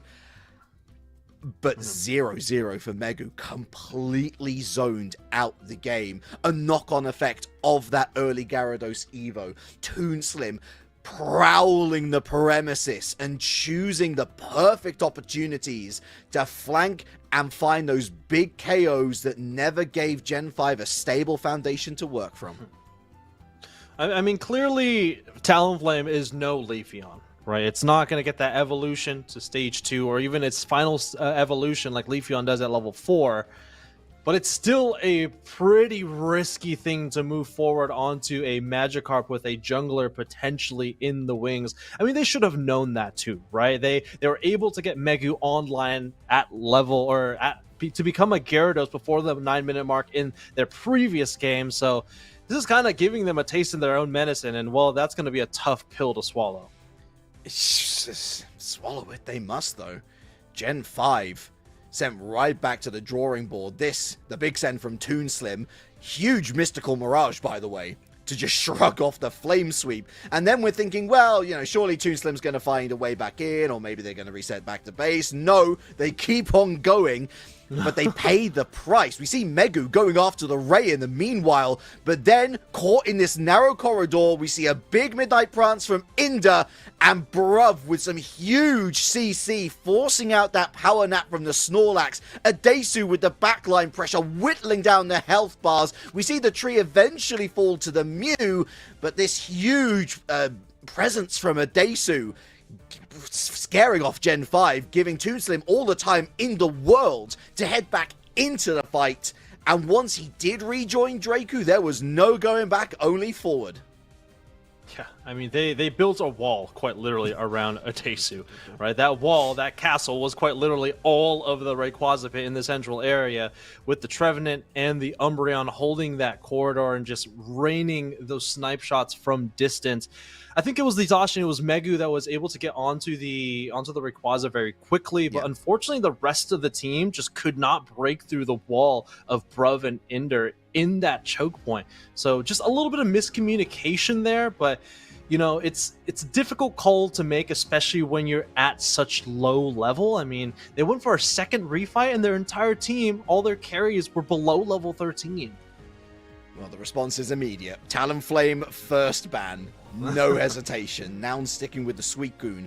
Oh my word, Gen 5 really are... I'm memeing, folks. I'm memeing. But Gen 5, for the first time tonight, are going to ban away the Zeraora. Big respect to Toon Slim, of which both of these Pokemon absolute demon on. Nouns going for the Psyduck ban, which basically forces Zero onto his other ace of the Hooper. Yeah, I'm surprised we don't see an Absol first pick here. Speedster first pick, especially with those Speedsters gone. Let's see how Nouns Esports decides to respond of their own. Yeah, Bruv is hovering over that Absol, potentially for Gatlu. I know Gatlu's been playing a lot of Absol, but... Oh, Sableye this early on. Now they're going to go ahead and retreat back to the Gyarados once again. All right, Gen 5, you see a Gyarados on the other side. Let's not underestimate the little fish. He can come back in full force. Yeah, Rocky Helmet Gyarados. This is the way nowadays. Lunda then locking in that Mewtwo Y, and Megu, we've seen the Zacian flashed across once. Done some really good things on the Metagross. Instead hands over to Yutao, who's going to lock in the Umbreon. That takes one option away from Inda. I'd suspect that we're going to see the Blissey pick from Inda here instead. We got Bruv on the Trevenant. Inda leaving it to last, perhaps, as Adesu prioritizes the Inteleon. What? Lunder bypassing both Mew and the Inteleon without banning it out? I think that's a huge mistake, in my opinion, Relic. I think Lunder is one of the best just attackers in the game. Of course, Adesu, one of the best attackers in the Western regions as well. But Inteleon giving that to Adesu, that's a tough one. I think that's going to bite them in the bum pretty significantly. Man, that's going to be tough. That's going to be very tough indeed. Mimikyu into Inteleon, obviously all right, but I'm real worried about that Trevenant. And it's certainly not too hot going into the Gyarados either, especially if, unlike Potato, we see the Dragon Breath selected as opposed to the Aquatail. There is that Blissey locked in. Then, interestingly, of course, running, as I imagine we'll see with a lot of support-leaning Pokemon in the future, double stacking items with those special attack specs and the Drive Lens. No, actually switching over, so taking away the Drive Lens, sticking with the specs, and again, removing all of that completely. Keeping me on my toes. Rescue Hood now. I'm just going to leave you to cook, Inda. Feel free to do what you like. But he's just digging through his backpack right now. Okay, let's see what else we got here. Potentially a focus band, maybe. Probably not for something like a Blissey. But one thing I do want to highlight here, and it's something I want to talk about since it's been the hot pick of the week, is this Gyarados on the Rocky Helmet. Specifically a Rocky Helmet, which is really interesting, right? So Rocky Helmet, it's very much like the passive ability for Garchomp. It reflects some of that damage, specifically physical attack damage, back to the opponent if they are dealing melee type damage. And there's a lot of melee Pokemon that are just really strong in the metagame right now. I mean, all-rounders, there's a plethora of them. Speedsters, they're all over the place. I was mentioning it earlier on the broadcast. Not a whole lot of Gengar, not a whole lot of Darkrai. We saw it once from BH3 earlier on today. But Rocky Helmet actually does so well in this competitive sense because there are so many of these physical damage dealing Pokemon. Reflecting that damage, even a little bit of damage, gives you that little bit of edge for Gyarados to win some of these team fights that you wouldn't win before. We were talking about it off stream. That Garchomp Rough Skin combined with Rocky Helmet, it's a Season 1 strat, but why not run it nowadays when those little eeks off the health bar can make all the difference? Game 2, Gen 5's tournament lives on the line. They're on your purple side, Nouns on the orange side, looking to get that Gyarados online early, looking to get Inda up early, moving those items across, undoubtedly Dracu to go with the safeguard build, looking to supercharge those Gyarados and Absol stonks later. Indy's taking a field trip. Got a lot of held items in their back pocket to potentially put on the Chansey at this point in the game. But Gatlu's looking pretty good up here. Has been uncontested, taking those wild Pokemon off of the battlefield. Really good adaptation by Gen 5 not to push the Magikarp too much, as they know that Absol pretty fast clear of the central area of Pokemon. Don't want to push forward onto the Magikarp when there's potentially a Predator in the wings. Well, we got 2 central area free roamers. We did have 2 central area free roamers. Interesting. The Absol called south instead. Leaves Megu and Snow to their own devices. Inda briefly invulnerable, but now running south, they leave poor Gatlu on their own. Free score for the 18 there. Here's a 7 going in as well. Snow going to work with the Shadow Claw, dealing so much damage out, and ultimately taking Inda back to the Pokemon Center himself personally. In goes the Gyro Ball. Gonna have to disengage now, though. Gatlu evolved, and instantly the bite back. Maybe 2 for the price of 1. Oh, big Gyro Ball though from Megu takes down the Absol. The stuns on Gatlu. Sazuro. Oh, Gatlu so close, and the soft boiled. No, is it no safeguard? A quick change of strat maybe on the fly. Gyarados saved by the heels of the Blissey. Oh, the Sea Serpent is online, and they are lurking underneath the ground of Theaskai Ruins, only figuratively speaking. They don't have their Unite move just yet, but a big team fight occurring here in the central area. Toonslim first to fall, level 7 on the battlefield. A big fight breaking out, trading either team's central area Pokemon. Sazuro going down as well. Stage 3 evolution for a Desu. Snipe shot, ready to go. And they fell Stinger away. Back to Bruv, where more Indeedee EXP is heading into the pool. Level 6, Evo 1-2. The Umbreon. It's taken this long to get that Umbreon online. Says a lot about how well Nouns have been controlling the field up until this point. 20 seconds left. Another set of clouds on the way. Miss with the Psycho Cut waterfall, and they take control of the Altaria. Final bit of EXP on that top path secured. Gen 5 have sent 3 down to this bottom path, including this Mimikyu. Split priorities maybe? No. Nouns Esports responding themselves, heading to the bottom path. Nice pull there with a wood hammer from Bruv to pull that away from Gen 5. Really fast rip on this Rayquaza, especially when they do have that Shadow Claw. There's a lot of damage, really good body shot as well. Secure from the Mimikyu. Registeel to push on forward. Bruv kind of being hacked by the tree's roots, and they're going to be sent back to the Pokemon Center. All-rounders in the top path, waiting to get that stage 3 evolution is the Metagross, but they are close to getting there. Level 8 on the Metagross, level 9 on the Mimikyu, highest on the battlefield. Rushing up to top path. Megu starting the work on this Regieleki. They now have vision on Gatlu, who gets out of there. Midnight Slash. Snow dodges out the way. Last chance. No chance for Gatlu. And the evolution for Megu. With the compute and crash online, there's a potential to catch all 5 here if Nouns clump up. But the Psycho Cut catching 3 means that everyone's moving back. Down goes Snow. And here comes Bruv. Metagross taking out the Blissey. Is this Regieleki going to hit the zone? Maybe no. Maybe yes. Never mind. Big Mewtwo YA pressing skills there as the Regieleki hits the zone. And it's free scoring for Gen 5, who will extend this lead to 107. And this is a very different look for Gen 5 in game number 2. Mind you, at this point in the game, Toon Slim already eclipsing almost level 12, potentially level 13 at the halfway point of the game. But we do have a huge overbreak. Tier 1 goal zone, 147 to 2 points on the side of Nouns Esports. And this Metagross is looking massive. They have both one plus ability available to them, and this Metagross might be a very difficult Pokemon to take down in the late game. It's got to be a sigh of relief, especially for Megu after a 0-0 game on that Zacian. It's got to feel good to know that you're making an impact, to make the difference in what is undoubtedly, again, one of the most anticipated series that you can imagine on any of these online season cups here in Season 4. Umbreon, though, the Wish, the Midnight Prance. Oh, my word, how close do you want it? And using the Hooper Tech to go right back through that hyperspace highway and into a position of strength, Adesu. Felling Snow, there's the Unite move from the Trevenant. Inda stunned into oblivion. And the Reg Ice is being well zoned out now by Gen 5. The Azure Spy Vision from Adesu. Bruv and Toon watching brief as well. Toon with no Unite move. Compute and Crush. Bruv goes down. Look at the shielding for Megu. Truly monstrous at this moment in time. Adesu with no through damage has to try and snipe through bodies. They're not going to find it. Reg Ice, Gen 5 in the ascendancy.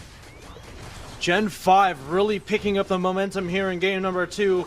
Nouns Esports getting a couple of smaller scores in the Tier 1 goal zone in the top path. 2 minutes before the final stretch. Some Pokemon to watch in this late game. Again, that Metagross was Soap's Pokemon to watch. What a keen call out from our caster. This Pokemon has been doing so well against these very bursty speedsters. Unite move from the Mimikyu lands onto the Gyarados. Gatlu being supported by Indy as they make their way back over to the right side of the battlefield. Here comes the Unite move, Midnight Slash. Can they get this one here? Gatlu confirming the Regieleki now to the Tier 1. Well, that's certainly a lot of resources used, but they've got to make it pay now. Nouns Esports looking to close the gap into the Flux Zone. We've got the Mega Mewtwo Y. Bonk! Down they go into the ground and back to the Pokemon Center. Free score opportunity here. The full 50, roughly a 40-point overdone can close the gap. They do, Nouns Esports. But look at that, 34 score on bottom path. Keen here from Zazuro, 207 to 117. This is a incredibly close game. Now, it's still a one-score game. Nouns Esports needs to find their way back in. It started with breaking that Tier 1 goal zone and getting a small win there. Pretty low experienced game so far, 2 level 13s on the side of Nouns Esports. So despite losing the lead in the earlier part of the game, they do have the level lead going into the late game. Gen 5 needs to be composed for this next minute and a half with their tournament life on the line. They were down 0-1 in their set against BH3, but now they got a much larger shark in the water, and it is going to be this Nouns Esports itching to get to another Grand Finals appearance. It's going to be a possible contest here for this bottom path Reggie. Nouns Esports need it more than Gen 5 just to try and help out those front lines at Tesu. Keen eye, right? But watch out for Toon Slim leading the lobby now on level 14. They found a lot of momentum. And is it a bit of a Wild West standoff? A bit of a poke from Gatlu, and I think Nouns might send it. Indeed, they will. Onto the Regirock. How about that? Defense, special defensive buff at a crucial time. Megu with the gyro ball rotates up into central. That's going to be so helpful for this Trevenant, as the only defender on their side of the battlefield. Is a 90-point game between the two teams. They are immediately taking that Reggie Rock off of the battlefield. They can also take this Rayquaza off of the field as well. Bruv making some room for the team. We're going to heal back that HP very easily. Nouns Esports is in the driver's seat. Let's see what they decide to do, Relic. Suzuru's being chased ring around the rosies like a hooper bear. A tissue, you all fall down. Well, not quite. Waterfall. You've got some stuns completely missing. A Desu continuing to not miss. Every single snipe shot seems to find its mark. Oh, there goes one. Not the second. Infinite Cyburn just to get away. Lunda with a level up. How much difference will that make, though? Shielding, backline, Toon Unite move. Look to go after Snow, and they find Snow. The Unite move in vain. That's two. Now, can they find a third? Again, poking the Rayquaza. I think just to try and get a little more stuns where they can find it from the Rayquaza. Twisters. There's the tree. Onto the Genie. Oh, it's all Nouns Esports now. But they're going for the rip. Gen 5 still looking. Looking for a steal. No steal. It's the Gyarados. Too strong. Unfortunately, Gen 5 just nowhere to be found there. The fast break from Toon Slim just so impactful with 30 seconds remaining. Looks like Nouns Esports is going to complete their perfect grand finals appearance here for the UCS season. Oh my goodness me. Gen 5, good try. You always give it a good try. But Nouns Esports always seem to find a way to get one step ahead. And now they've got 2 steps to find to win yet another online cup. They earn their rematch against Kamai Esports. Nouns Esports 2-0 sweep. And oh boy, they failed the first objective. That was Gen 5 multiple times throughout the season.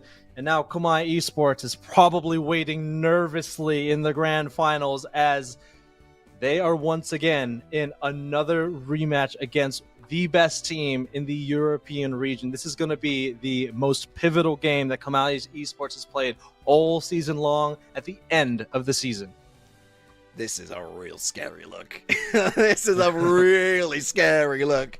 As Nouns Esports, it's not a particularly explosive game on the KO side, but it never needed to be, Draku. I think just in regards to when we talk about the macro control of the map, decision making, and not for the first time today, Nouns Esports, I'd argue, with as flawless a game as we've seen. When they head into the lower bracket, they really do just lock in and perform as any of their fans could have hoped. Like, this is genuinely international level.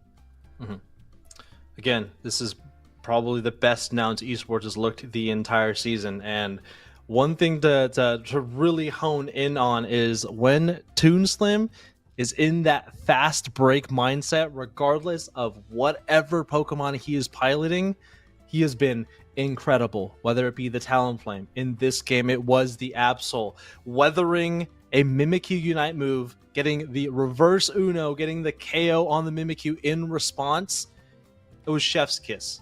Toon Slim carrying the team on his back, but I mean, all-stars across the board on this Nouns Esports lineup. Bro. And to be fair, we see decent looks from Gen 5 throughout nonetheless. Decent zoning of the bottom Reggies in particular.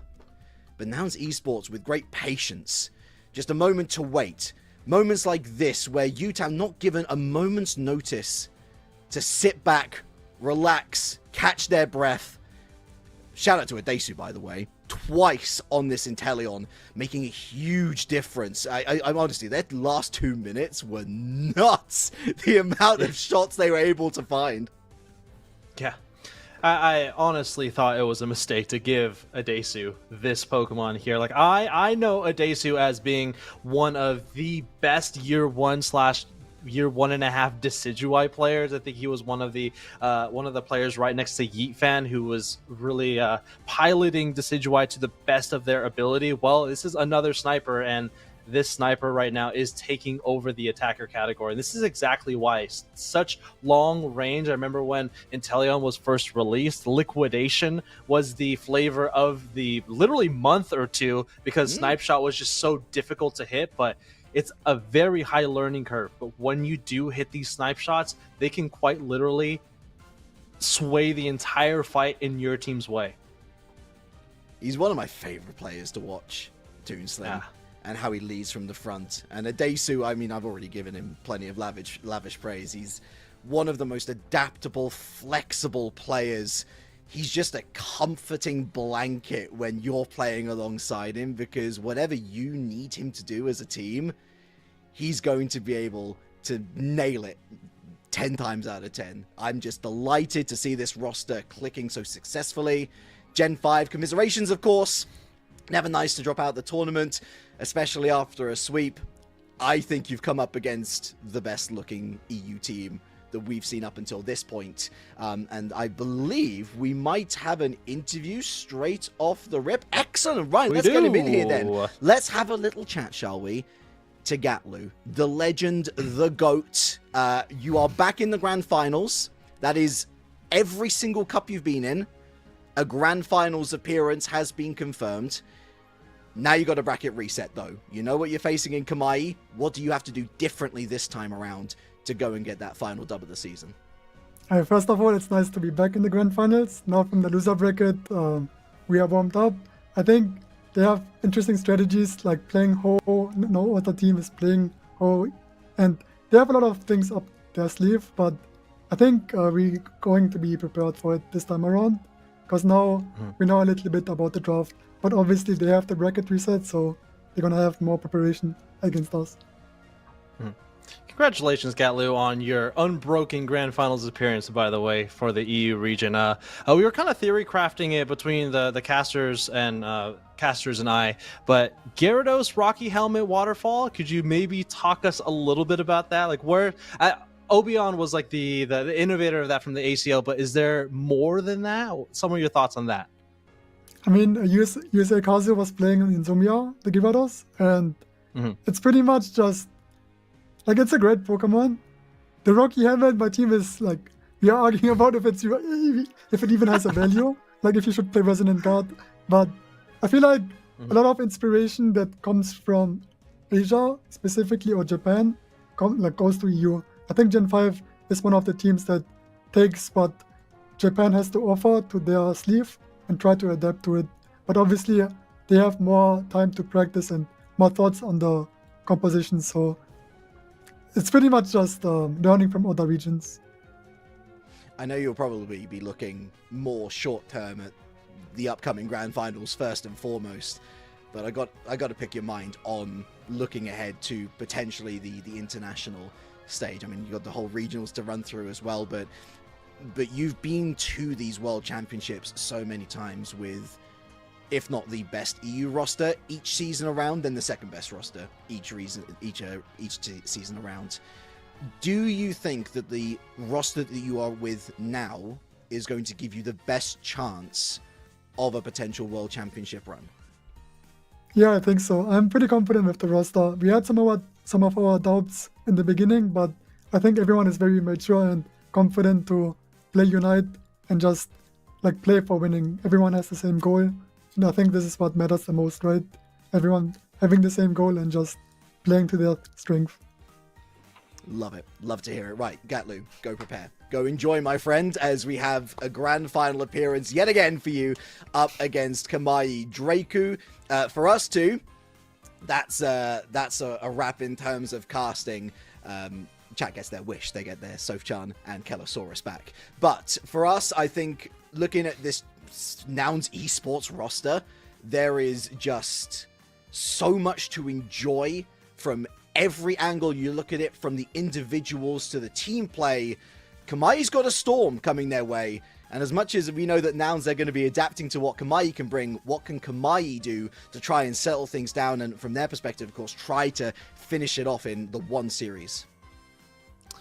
Yeah, Kamai Esports, they have looked their best this entire season. They were able to beat Nouns Esports once, but There's only been one other team to beat Nouns Esports twice, and that team is now going to be watching this grand final set. So Relic, we're going to have a fun one, this one on our side here. But Kello and Soph are going to take our last set of the evening for the EU broadcast. Do not go anywhere, everybody. Kamai Esports, Nouns Esports for your grand finals of the April Cup. We'll be back very, very soon.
Well, folks, here we are, almost the end of the road for the EU April finals. I mean, Taylor's oldest time. Now it's going into Gen 5 in the grand finals, but I feel like it's a little bit of a twisted reality here, considering, well, we have Nouns going up into Kamai Esports this time around, but those joining us, I'm Kelosaurus. We have Soph. What did you just think of that last set? Holy macaroni. It was tough. It was tough because we had this matchup specifically in winners finals, and it was a 2 versus 1. It was a 2-1 score for Kamai, knocking down Nouns Esports into the lower bracket. But we all know the Nouns has that plot armor for the lower bracket. There's something. It's a protection. The script, the writers, they know that we need to have Nouns Esports getting into the grand finals, and that's where we are for the first game, Keller. Yeah, talking about scripts and storylines, etc., a lot of deja vu happening over the month and everything like that.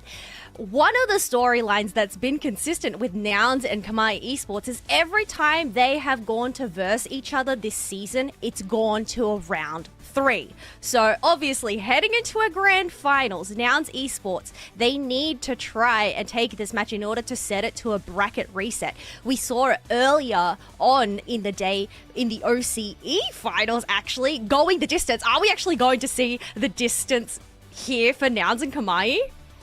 It's possible. It's so possible. And to be fair, am I waiting for it? Yes, I am. Because this is so exciting to have a different matchup in the grand finals to begin with. And Kamai has played so well today. The aggression has paid off since the early game. And they're going for the same strategy again, given that they went for the Absol and the Gyarados. And to be fair, today, and chat knows that, today the Gyarados have been completed the evolution just on level 9. So the quickest of timelines. It's always happening today. I love that we're seeing all different flavors of Gyarados come out today. The fact that we've had that waterfall, the fact that we've even had an Aquatail Gyarados rocking that Rocky helmet as well. So, I mean, it looks like we're going for a more traditional Gyarados, potentially with a bounce along with that Dragon Breath moveset for Potato here. But one thing I have also enjoyed seeing is we've been boasting a lot of these attackers with the Inteleon, right? But Adesu, give us more Inteleon Adesu. So locking that one in once again. I'm super happy about this. But okay, I see what you're saying. Wait, about for Lynx? Okay. Tell us a little bit about this Pokemon. Somebody bring Relic in from last month, just waiting for the Phalanx to come through. The Phalanx is here on the grand finals for Nouns Esports. First game of this best of 3. Crazy talk. Ooh, we have a switcheroo, a Desu going on to the Zacian, and Toon now sticking with the Inteleon. Interesting, considering that we saw a Desu with the Inteleon the last series, right? Yeah, that's right. We saw them run Inteleon and they were pretty great at it, but I guess, you know, this just goes to show the flexibility between these members, not only switching up roles, but also just switching up lanes here. So whether we're actually going to see Toon take Inteleon into this central area, usually we'll end up seeing that Inteleon take that bottom path, but I'm guessing Adesu's heading down into that bottom path and Gatlu on that Phalanx will be heading up into the top.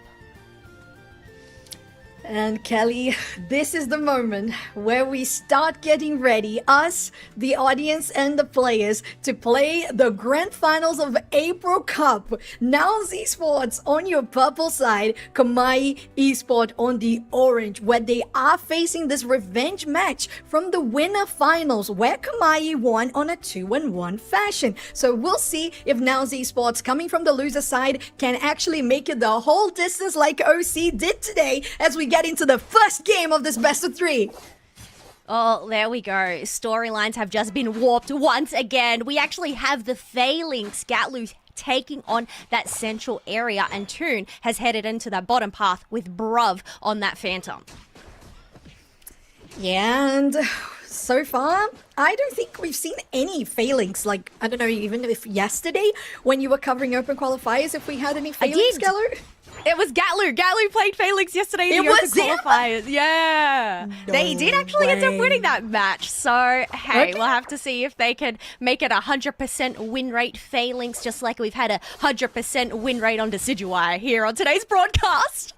It's crazy talk, crazy. What's not crazy is this gank coming here by Toast on the bot side. And a little bit unconventional, having this Magikarp going to bot lane instead of top side, which we have been seeing frequently. But I think it's a good choice because they would be facing the Psyduck and the Zacian. And to be very frank, that is a tough matchup. Yeah, definitely do not want to have that Magikarp going up into a Desu on the Zacian. It literally has a sword to slice up the fish, but those birds are also going to get sliced. I think both team members ended up getting a slice of that pie, but a KO on that Snorlax from Toon. They're not going to have the space to actually go and dunk as, well, Magikarp is putting up pretty good defense here. Yeah, they need just one more on the effort gauge, and here we are to turn into Potato Magikarp, the Gyarados, which we have been seeing today doing so well. There's a rotation coming out here for the mid side, as Inda will try to contest here with the Desu, as Potato has to retreat, really, because we know how much the Zacian can do of damage in any point of the game, of course, and with 8 minutes to go, none of the teams have really gone here for the central area, aside from Narami, although we have a rotation coming out for Gedlu. Ooh, Kamai is forcing out Nouns to go in the defense on the bot side, and they are actually doing really well, Nouns, in defending. They're going to potentially take yet another one. It's a triple KO for Toonslim. Yeah, that is huge, picking up a bunch of KOs. Interestingly enough, even though those birds did spawn in that middle section, Narami was there to soak them up, but they actually went down to go and assist their team, but it was just a little too late, and you can see Gatlu has decided to go and yoink them up for themselves. Bruv is still left standing here. Whether they can take out Toes, yes they do with the wood hammer.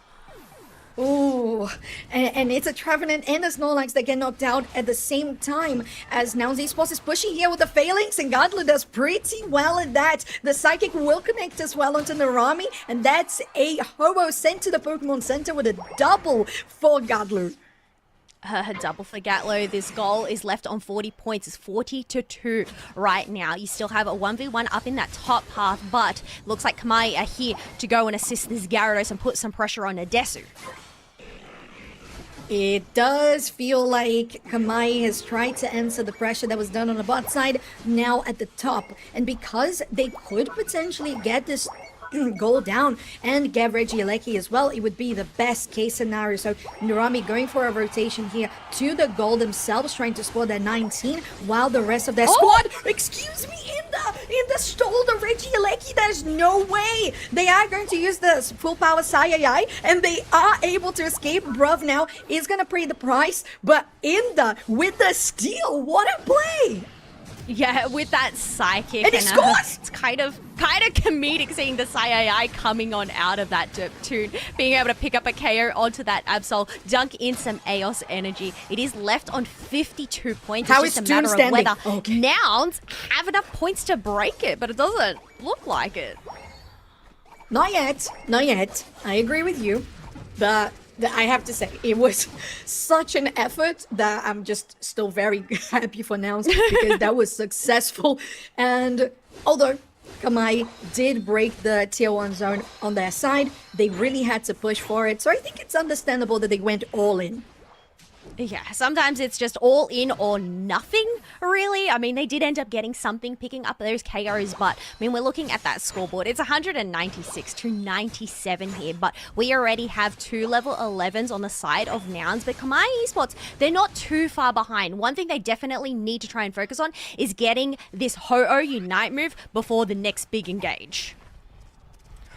A definite important tool for sure. 15 seconds for the bottom Reggie. Inda has been so good on the Psychics for the Psyduck all around the day.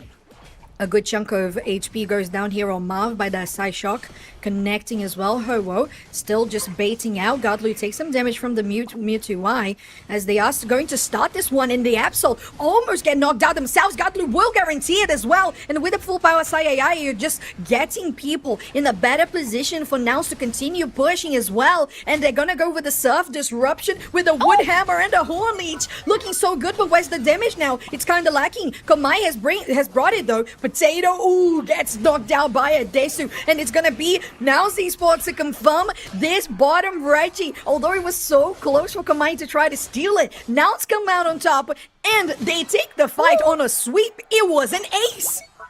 Yeah, a complete team wipe plus a Registeel buff over to their side. That is absolutely massive for Nouns here. I mean, they have double digits across the board. Kamai Esports, they definitely need to try and buckle down, get some levels somehow. There is still that Reggie Alecki to try and be secured by either team, but is it even worth trying to contest for this?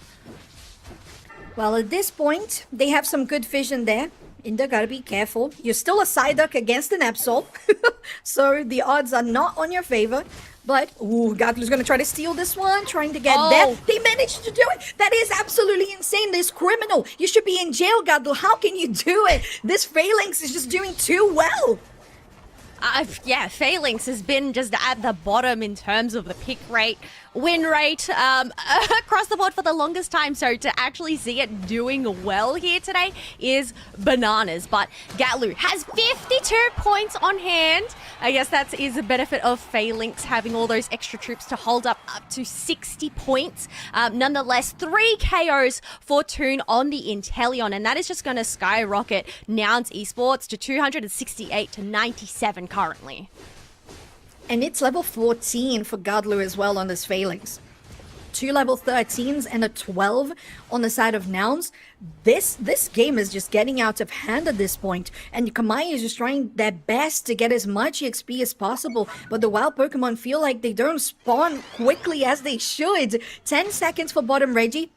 And if Nouns commit to it, I think they could take it. But it's 20 seconds difference from that and the Rayquaza spawning as well, Keller. Oh, the benefit for Nouns here is they have that tier 1 pad buffer to retreat to. But look at this. We have the Gyarados getting pushed back by that Horn Leech, followed up with a long-range snipe shot. And now this is going to have Nouns have the numbers advantage here. Another isolation! Ooh, but it's Bruv this time who gets knocked out, and it's a power nap as well, in a good position for Kamai. They have plenty of shields in the Lens and Ice Psychic, but it's not gonna be what the focus is on right now. Kamai is trying to shred on the Rayquaza, the Midnight Slash. Can it connect? Who gets it in the end? It's Nouns Esports, and it's in there again on the Psyduck, and they are going to take the objective. Almost everybody is down on Kamai, and the lead that Nouns already had will only continue to explode.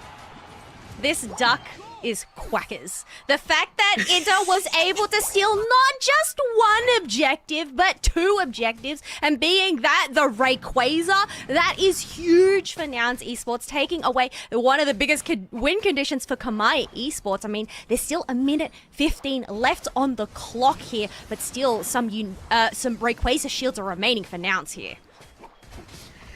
I have to say, look at the damage that Godler is dishing out. It's just too much.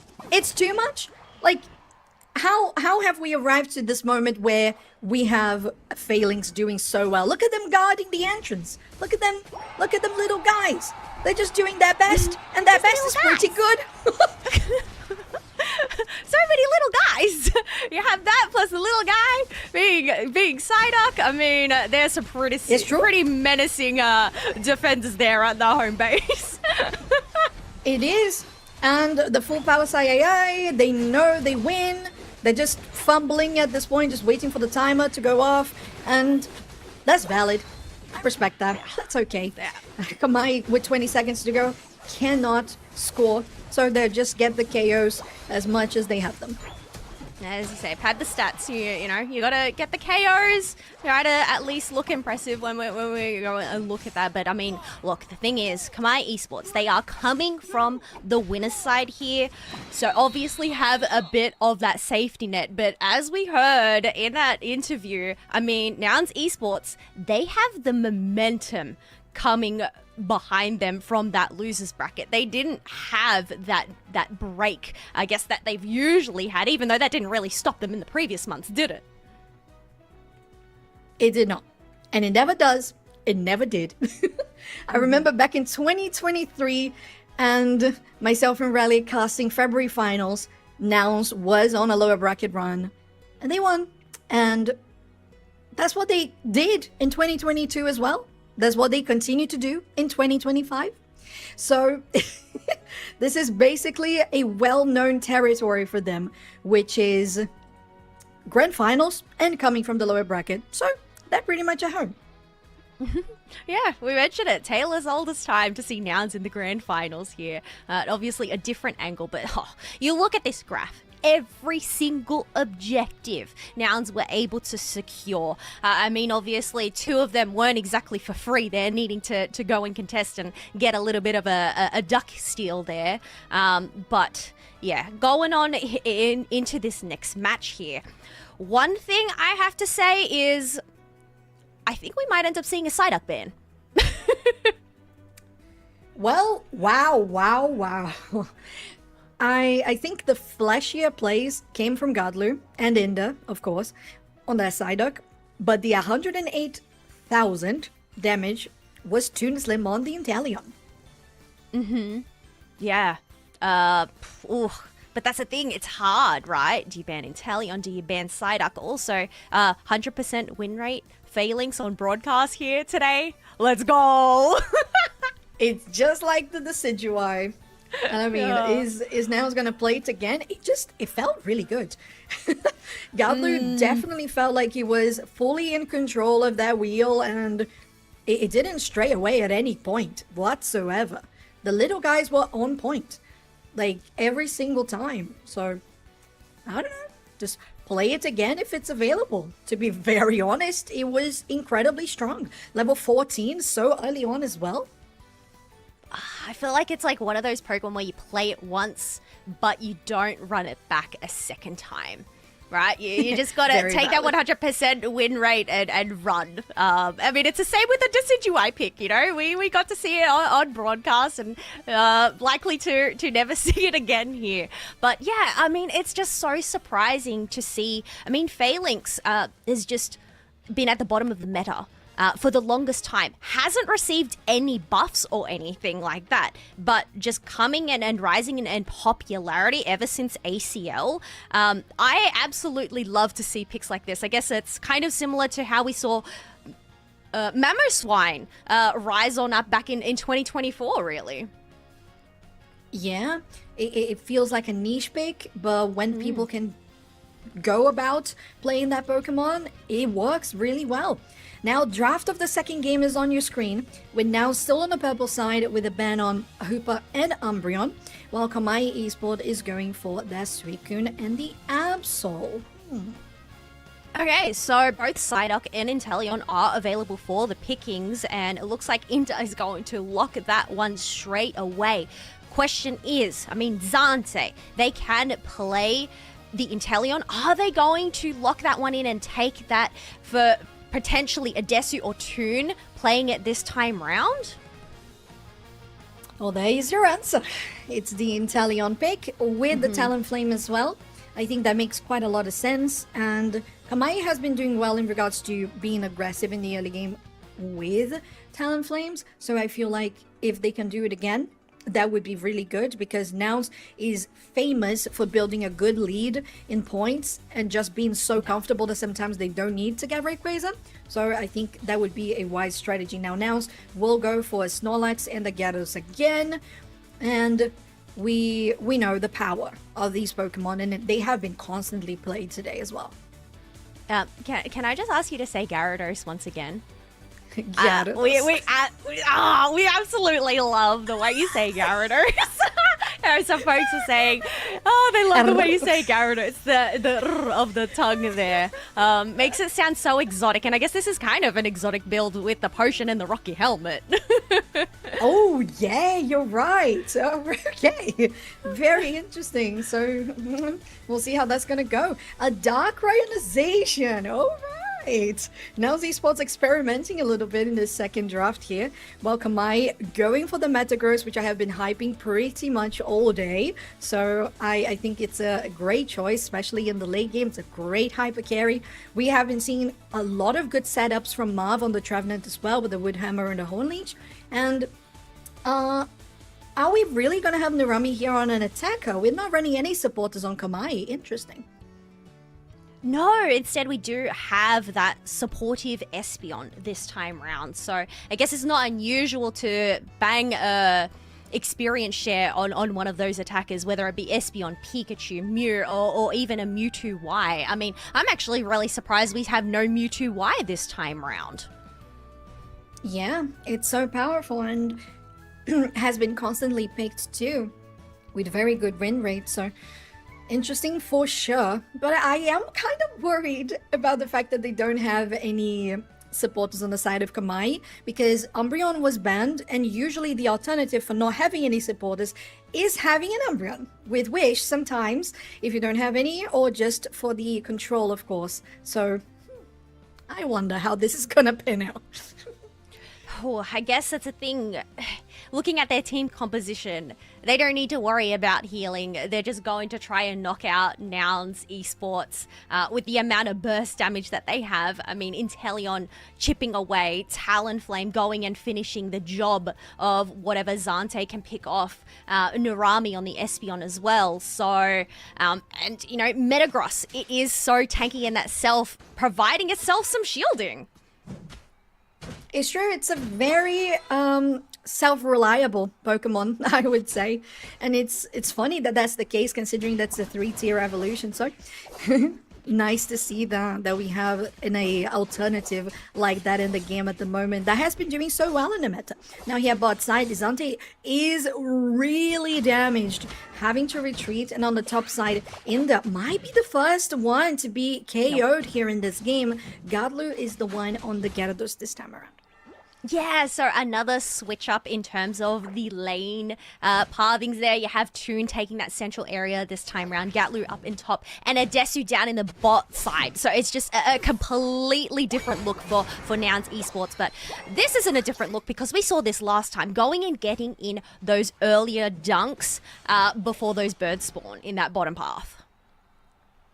Yeah, and the majority of the players that are going for attack damage, they are running the stackable items that came through in the most recent patches. So I feel like that is the way to go. You got to be aggressive. Dark right now here, Toon. Take another Pokemon down to the Pokemon Center, while Ender is just trying to zone them out and guarantee that Nouns will take the majority of the EXP here.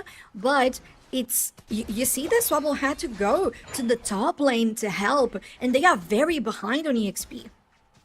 Yeah, they are quite behind, but it is still early days here. But Brav just being a nuisance on this Snorlax, taking that blue buff, using that eject button to get themselves out of danger. And they're likely to go and grab a berry, and they're now back at full HP here, Soph. Yeah, that's just how Snorlaxes work. Their food is just much more nutritious than everybody else's. And now look at the HP bar. It's so low. Now, Adesu will also escape here, as they are still applying pressure. And plenty of points that was scored from the side of Nouns, 68-11. Yeah, I mean, you have 2 level 7s already on their side. Adesu just ticking over to level 8. I mean, interestingly enough, those birds are still no longer left standing, but at the 740 mark, neither of these teams ended up making a rotation into that central area. Usually you want to soak those up at 8 minutes. It's so true, and sometimes immediately as it spawns. So It's a different game, a couple of different priorities, I would say. 4 members here on the top side against Godlu, but you have Inda joining the party as well. Lovely evolution, very well timed there for the side of Toon, but one of Kamai's players gets knocked out. Potentially Marv will be the soon next to follow, and Nouns Esports continue winning every single team fight, not only having pressure here on the top side, but also with the Zacian at the bottom taking the Regis. Yeah, I mean, these rotations are so interesting as well, to send that Zacian, who was up in the top side, to go and solo down that basement Reggie.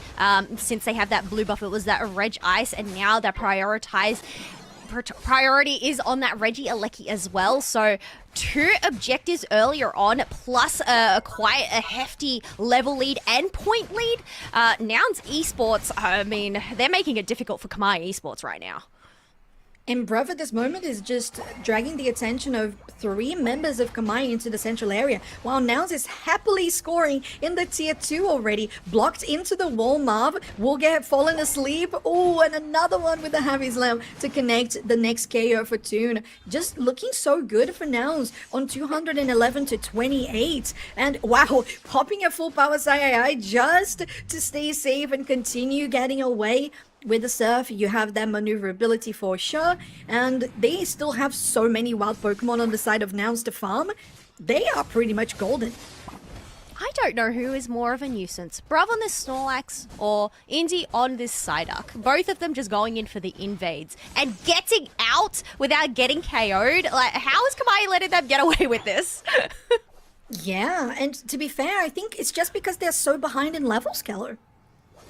Yeah, I mean, they do have some Unite moves on hand, 3, to try and contest this bottom pad, but it's just a matter of whether Zante can do some chip damage. So a few snipe shots did end up missing, but it doesn't matter. They got the isolation and took out that Zacian. Yeah, that's what matters. Big heavy damage dealer. It's out. We're good. Kamai can continue pushing forward. Oh, 3 knock-up here on the side of Nouns Bruv, as they have used their power nap already, but pushing with the block away into their own territory and away from their own zones. Nouns, now having Godlu to back up the damage, is going to take down the Trevenant. Zante still trying to get into position to stay safe. Oh, but here we go. Asleep into your worst nightmare, and Zante is knocked down as we speak. Oh, a nice Psychic Saleh will set them up, but Kamai is still falling at the seams. Nouns still has HP enough and numbers enough to continue going for this next objective, because Adesu, he was right there already. It didn't even matter. They can go for a full rotation going to the top side. Yeah, leaving Adesu to not just shred up the one objective, but the second objective as well. And that being a Reggie steal, just the rest of them keeping Kamai Esports at bay. And you can see this quick rotation up in that top path, considering there is that Reggie Alecki on hand. But a great Horn Leech coming out from Marv onto Gatlu there. You gotta be careful there, Potato. On 60% HP. Yet another Psychic that lands there by Indy. Ooh, but the Horn Leech will connect and they're gonna pay for it. 1 knockdown on the side of Nouns, as Kamai has priority to go for the Reggie Alecki themselves. Galu will get in the thick of it, go into the back line, chasing down Zante. Could maybe get it with the Dragon Current, but there's an eject button to get them away. On the other side of your screen is that Power Nap, and pushed back by that Flame Sweep into the embrace of Gyarados anyway. So it doesn't even matter. Galu will happily take that, as they can go for the Reggie Alecki themselves. And while Potato is just trying to escape in their own central, they might just get taken down by the supporter and the defender alone. You thought only dealing with one of them alone in the central area. Imagine dealing with both of them in their central area there. There's just no chance of escape, especially with a block to put you up against the wall and the Psychic to drag you back. It's a nasty combination for sure. Yeah. 270, about to absolutely expand with this Reggie Alecki. Okay. A good defense by Kamai, and not going over aggressive by the side of Nouns either. Bruv, though, could be in a tricky situation as they use the Heavy Slam to escape. The Focus Band will save them in the nick of time, which is crazy talk. Now, Toon has to be careful with the computing pressure that goes on to them, but it doesn't really connect in regards to the execute. They're still trying to get something, Toonslim. But they are getting pushed out by their Horn Leech. Now on the side of Kamai, the only person standing there in the thick of it is Marv, and they get taken down. So we know that Kamai needs to retreat. 10 seconds for Rayquaza. 10 seconds. This is going to be enough time for them to go and shred up a Reg Ice, especially considering they have that Gyarados on hand. But it does mean they're not going to be there on time for that Rayquaza. But Adesu and Bruv making sure to get that positioning earlier on, as the rest of Nouns are going to make their way inwards. Rayquaza is there. Now, ooh, the backline is getting accessed by Godlu with that Dragon Current. Oh, actually, it was just the basic ability. And it just manages to do the job. The Dragon Breath just finished them as well, while the rest of Nouns were also trying to get people at bay. Now trying to escape is Potato on that Metagross, and just trying to maybe be in the position to do something. Toast is too exposed, I would say, but Brave Birds into the pit themselves with a Jason gets taken down, and not even that, they allow Kamai. Nouns is completely taking Kamai off the board and take the Rayquaza for themselves. They didn't even give Kamai the chance to utilize a lot of their Unite moves. Trevenant still has theirs, but ends up getting taken down. Metagross and Talonflame, along with Inteleon, still have those yellow dots above their heads. But the thing is, it's 616, and the points aren't going to stop raining in here. And that is going to definitely be a tough mountain for Kamai Esports to climb, despite having the resources on hand.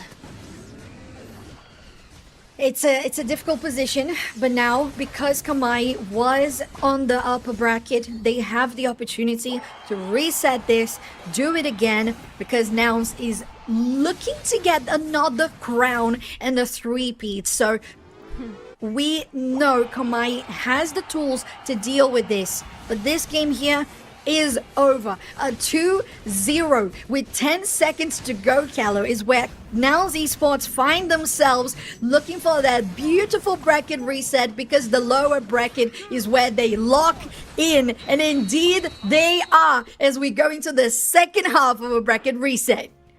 Lock in, indeed they have.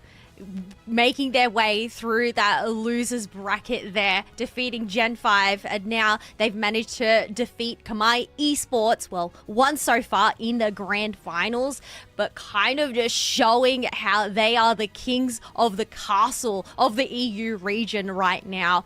Kamai Esports, they definitely need to buckle down if they want to try and take a cup for this season.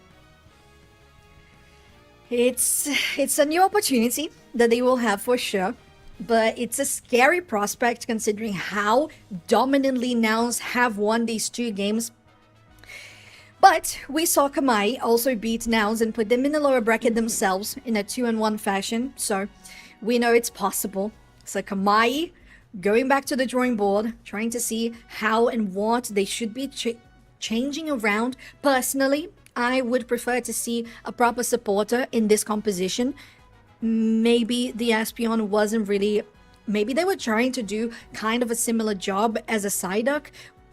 Not just because you have the psychic powers, but you have the displacements and the hindrances. But it doesn't do the same job, right? No, I mean, Psyduck is just too much of a nuisance, and we saw it time and time again. Indy using it to guide players closer towards their allies, that way they can finalize the KOs, but then also using the Psychic as a tool to create some space and push back their opponents if their teammates do need that extra space.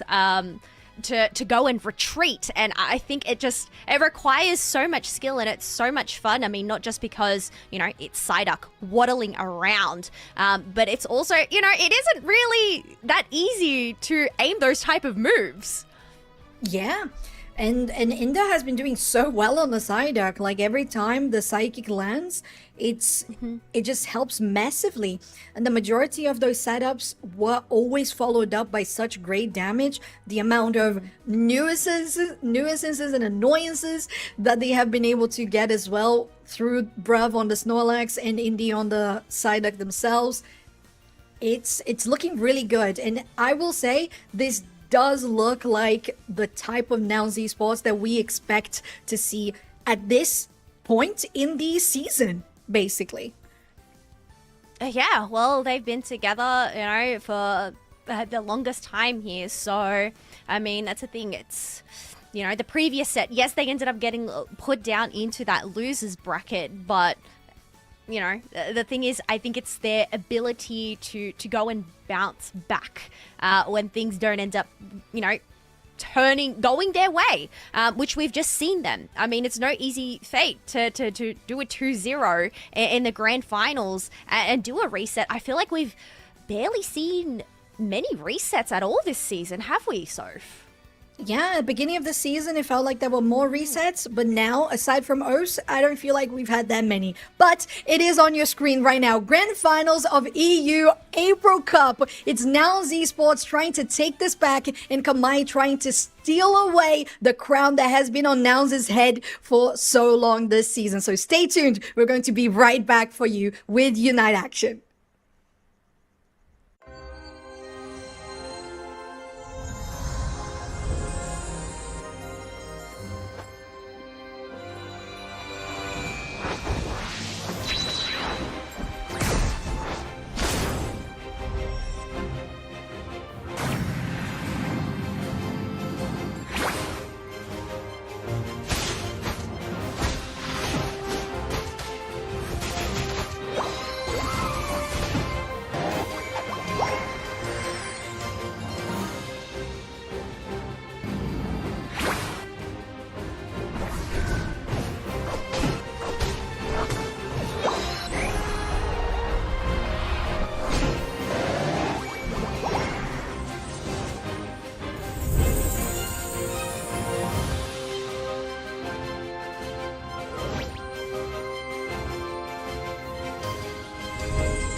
Welcome to the UNITE Championship Series Grand Finals Bracket Reset of April Cup. I'm still Shan. Calosaurus is still here with me, and we're covering a bracket reset of Nouns versus Kamai. Nouns have already taken the first one with 2-0 in a very dominant fashion. So, Kamai, how do they bring you back? I have an answer. Make the duck take a nap. It needs a nap in band jail. It needs a nap. Yeah. Oh, that maybe we all need a nap here. It's been a long day. But no napping, folks. No napping. No, not right now. Just later. Just wait for it. Okay, wait. If you guys didn't catch this last game, Inda on the side duck is the reason why Kelly is talking about the side duck as she is. Just wanted an excuse to show my sleeping Psyduck, okay? It's pretty cute. I want to see the little guys. Yeah, So many little guys. I don't know if we'll see any more little guys here, but yeah, I guess Kamai, they have their backs up against the wall here. Bracket reset. Luckily enough, they had that safety net, but their safety net is no longer. So, what are they going to be? Zacian band? Okay, this is a band that I didn't think they would turn to. Yeah, was it Dacer who played it? We had Toon instead playing on the Inteleon. But Nouns will actually take the Psyduck away themselves alongside a Hooper. So we might see Kamai, I would say Inteleon here. Oh, Suicune, okay. Okay, I wasn't expecting that one. I mean, Zacian banned, but then even then, Nouns banning their own Psyduck. So I'm really intrigued to see what Indy is going to play here. Considering Umbreon is on the table, they might lock that one in since we've seen them play it a few times here today. But Gatlu locking in Gyarados' first pick. Okay. Personally, I would have said it would be an Inteleon, because Kamai, of course, is going to pick that one for Zante. But it's the Gyarados, the priority there for Nouns. So Kamai picked the Inteleon plus the Talonflame. Now, Nouns have a lot of possibilities here because they have been playing very different compositions all throughout the day. The Umbreon, which you suggested, is there. And I wonder if we're going to have a dedicated support. With Double Defender, I doubt we will. I guess that's a benefit of Umbreon. Yes, it does have the green background, traditional defender, but having that wish build, it can go and provide healing for the team if that's the route that they decide to choose. But we'll have to see what Kamai Esports end up answering back with. Marv has looked pretty good on this Trevenant, although Sableye, oh my, this month has been the best here, Soph. I am loving all these picks. Sableye, oh my gosh. Oh, I'm going to say something that's going to make you even happier. Remember how yesterday we saw Wigglytuff on the open qualifiers as well? Roll out Wiggly. We've had Roll out everything. Wigglies Wigglytuff yesterday, Phalanx, now with the Sableye as well. Ooh.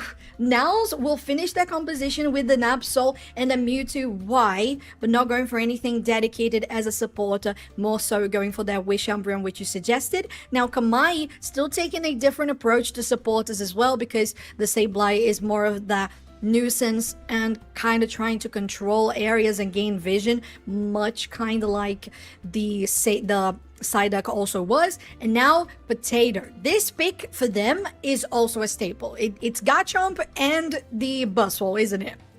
Yeah, 100%. Something that we've seen them pick up time and time again. And I guess with Nouns just being such a nuisance with the Psyduck Snorlax, they're kind of just bringing their own nuisances to the table. I mean, Sableye is so annoying to go into, along with the Buzzwole if it can wrap their hands around you. But, I mean, you mentioned that the thing that Kamai Esports were lacking in their previous matches was the fact they didn't have a traditional supporter. I mean, they're still lacking that here in this match. Yeah, they are. But if you think about it, you have a kind of bit of a healing situation on the Trevenant for themselves, of course, self-healing. You got a little bit of that on the Buzzwole as well. So maybe, I don't know. It's kind of the same case as we said with the Psyduck, not that traditional healer supporter, but still filling up that position. I want to see Kamai taking a kind of like I want to bamboozle Nouns Esports kind of approach, because Sableye kind of calls for a gameplay like that. That is a great word, bamboozle. Yeah, if they can bamboozle them, and I think, you know, a Sableye is definitely something that is going to be doing some bamboozling, especially if we end up seeing it go in for an invade. But folks, bracket reset time. Nouns Esports over on the purple, Kamai on the orange. Whether they're going to be able to run this set back from the losers finals, well, we'll have to see how this story unfolds. Yeah, the Absol definitely guaranteeing pressure in the early game that could help on the top side to get Godlu to Gyarados pretty quickly. But going out here to the bot side, it's just that usual trading, nothing much. While this is what I wanted to see, the Rami just, you know, trying to help out here and there and just do what Sableye does well, take the synergy away, and Buzzwole as well doing exactly that, Potato, and trying to get Godlu away from the XP. Nah, I'm guessing maybe a Sableye invade was too predictable, which is why they just decided to stay up in that top path and help Potato get online, get that level 4. But that was a chunk of damage taken away from that Fletchinder, so they do have to go and get some berries, as the rest of these birds are about to spawn in a moment here. Oh, interesting rotation, going straight for the bot side actually. And they managed to take this one, Kamai, because there was a 4-person rotation to the top side instead. So Kamai with the bamboozling, I will say, and plenty of points scored now to 26 out of 80 on that zone. But it's definitely going to be traded back in the same amount on the top side by Nouns as well. Oh, but the thing is, there is a ton of AOS energy for Gatlu to go and get those much needed attack weight stacks in. So that is going to be one buff Gyarados coming on in. But Mean Look has been selected for Indy here, which means that Drizzle gets knocked out.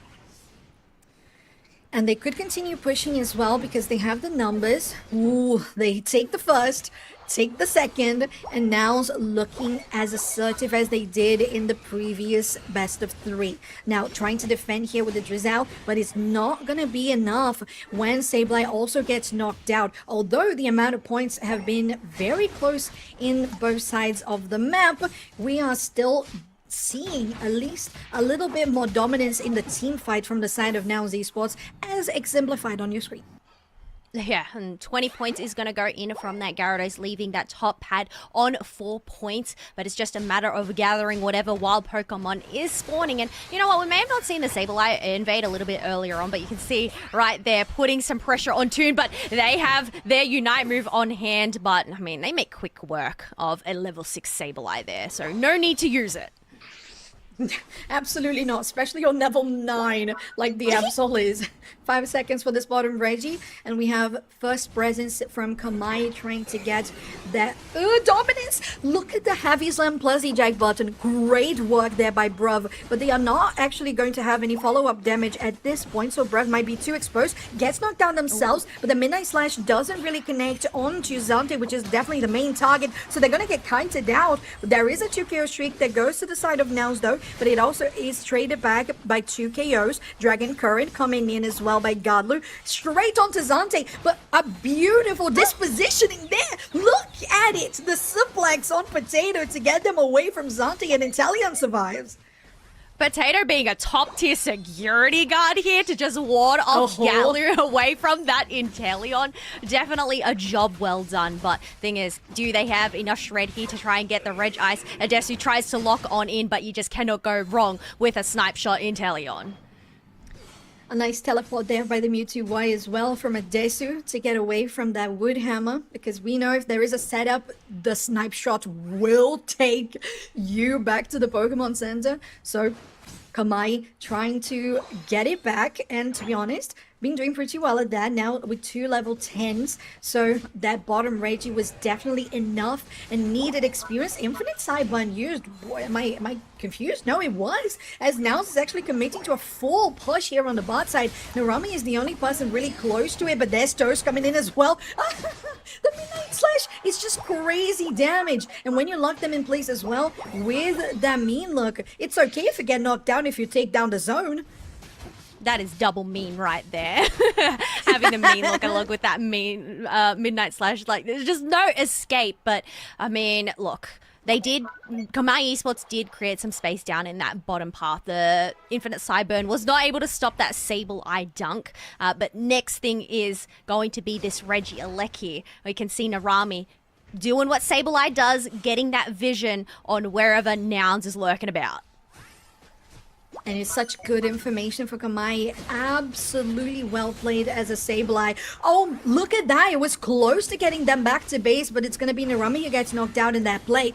There's a KO that goes to Zante themselves. And now Mav is in a very tricky position as Kamai is pretty protected as well. Midnight Slash might take Potato down. They're still healing a little bit. Maybe one auto attack next. Ooh, the snipe shot doesn't connect. They're still trying to chase it down there. Potato, or actually Toast. And they manage to do so and escape too. Now, Indy takes damage by that snipe shot, but Zante has to be careful about the Heavy Slam plus eject button combination. Still trying to escape. And now stop with the chase and will just contend with the Regieleki. Yeah, I mean, it was definitely worth fighting for. They put up a massive fight because that went on forever. But guess Kamai, knowing that they ended up losing it, they're just going to get whatever for wild Pokemon is over on their side. And I mean, the knowledge from Inda, knowing there is a lot of wild Pokemon spawning to just go and try and contest it. But this is just free reigns for Nouns to get a Regice. And they do get both objectives, and there are so many yellow dots on their side of the map as well for them to get EXP. It's a great growing curve for them right now. They are almost 100 points ahead as well. So it would have to be Narami stealing some of those away because they are invading or just trying to score a couple of points in a sneaky manner. But they have to be very careful about this positioning, because if you have one less player in the fight, it could mean the Nouns Esports could just flip it and just win immediately. Why would you do that though? Yeah, they didn't actually end up hitting the Gyarados, so they don't get sent back to Portal. Maybe it was just all a distraction as we have a siege up in that top path from 3 members of Kamai. They are able to take down that Umbreon. Question is, are they able to take down any more, as Absol is quite low there, but is able to retreat on back home. Close. I was looking at the Absol coming back and I'm like, do you really want to stand there? Are you sure? Are you sure about that? Could hit them. Exactly. So I think you're right. It might have just been a distraction there from the side of Narami on the Sableye. But you got to be careful with that cooldown because it's already 30 seconds for final stretch. There goes Narami again. Unfortunately, trying to get the vision will cost them their EXP there and just going back to base. So with 15 seconds for Rayquaza, it's feeling a little tricky. Tactical KO to get the 10% recharge on your Unite move back, considering they are still missing it. But it looks like we're going in early, as Potato did find a pick on the Gatlu straight over the wall, but that gives them free reigns into the backline towards Zante. Oh, but it's so good. So well dodged with the eject button there by Zante. But the infinite side burn definitely helps on the side of Nouns to get people away there on the side of Kamai.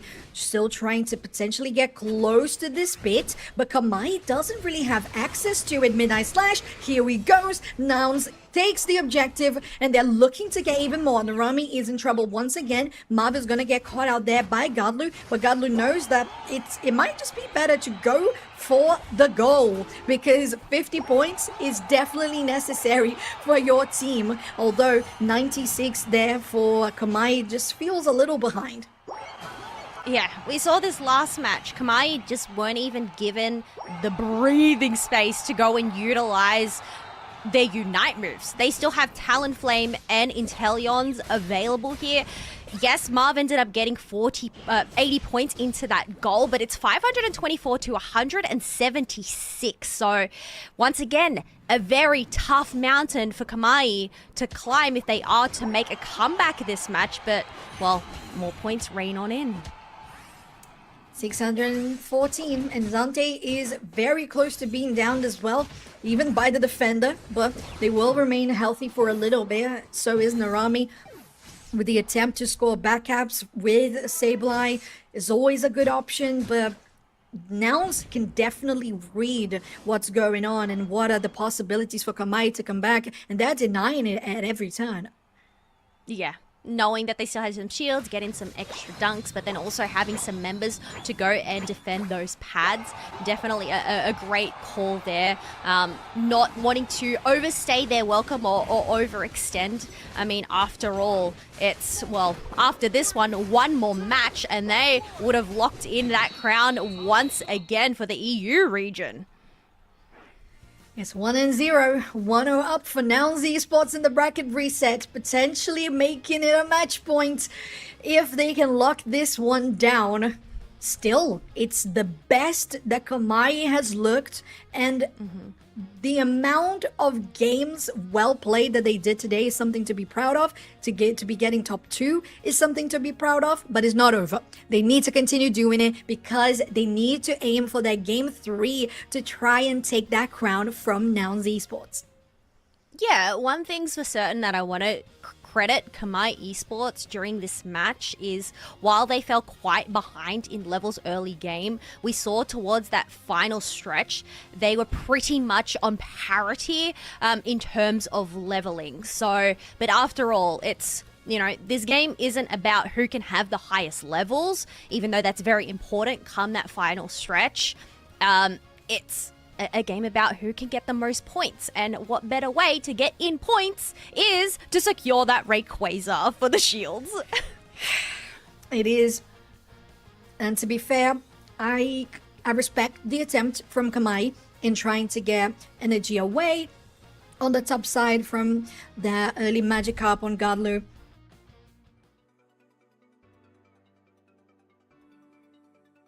Well, because Nouns can read what a Sableye does in the game, because it's not that versatile. You have one purpose. You want to make people feel annoyed with your presence all around the map at every single point.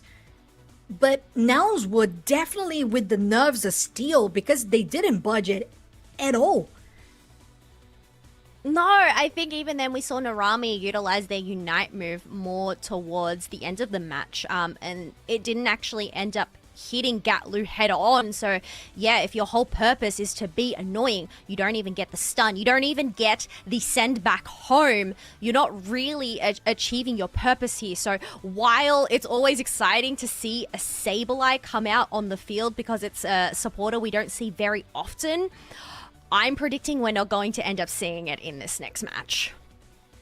I agree. And in this replay, there was an unfortunate Talonflame Flame Sweep as well. They get knocked out. Oh, they didn't. Okay.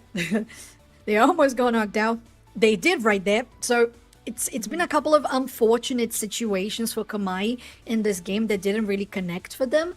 And I think it's definitely with due respect to Nouns and how they were able to read and respond to sometimes a couple of mistakes or just the decision and strategy in general that Kamai had overall. So Kamai kind of needs to go brand new right now. Or they either go brand new or they go for that tried and true, I don't know, get potato on the Garchomp. I don't think that's a bad call.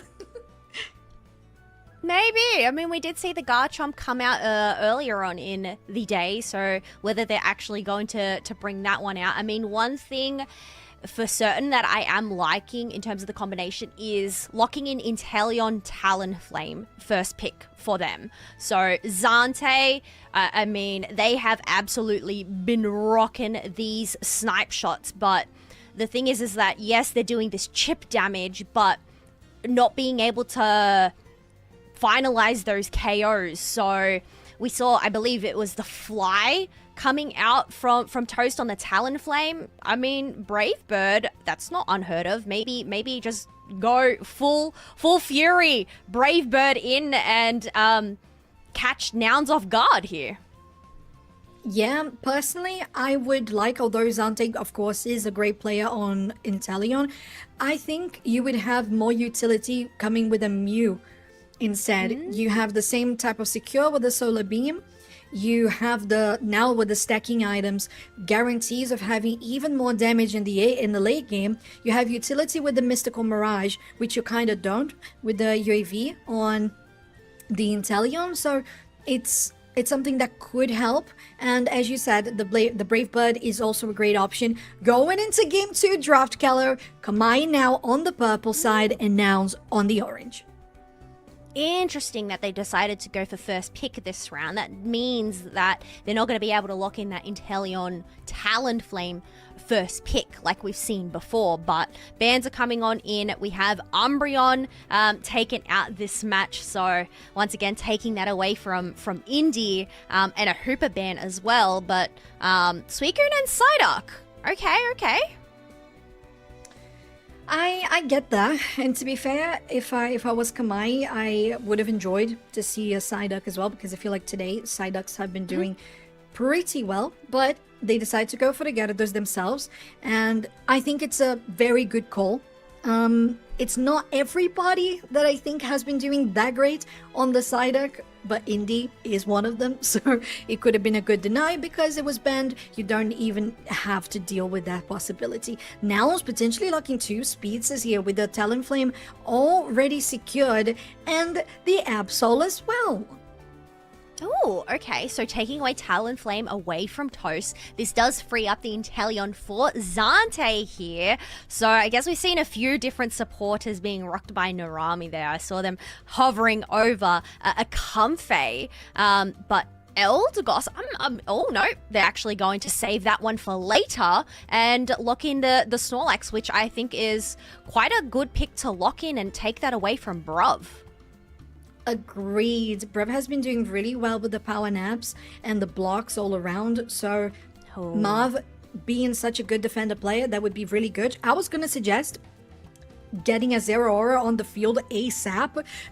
And I feel like this is a great combination to have it. If you're going for the Comfey as well, I think it's a great call to have that amount of healing that can always catch up with a speedster no matter how fast they are. And you have the damage from the ranged Inteleon too, which is not just any Inteleon, it's Zante on it, which we know grants it a buff in regards to accuracy for sure. And on the side of Nouns, they finish up their own composition with a Desu on the Zacian. Now, one thing I am looking at Nouns, they don't have any range over on their side, I guess. Well, do you really need range if you have a Talonflame and an Absol diving on into the background? And, well, eggs can sometimes reach a fair distance as well. But I'm actually surprised this whole grand finals, we haven't seen Toast on the Zero Aura.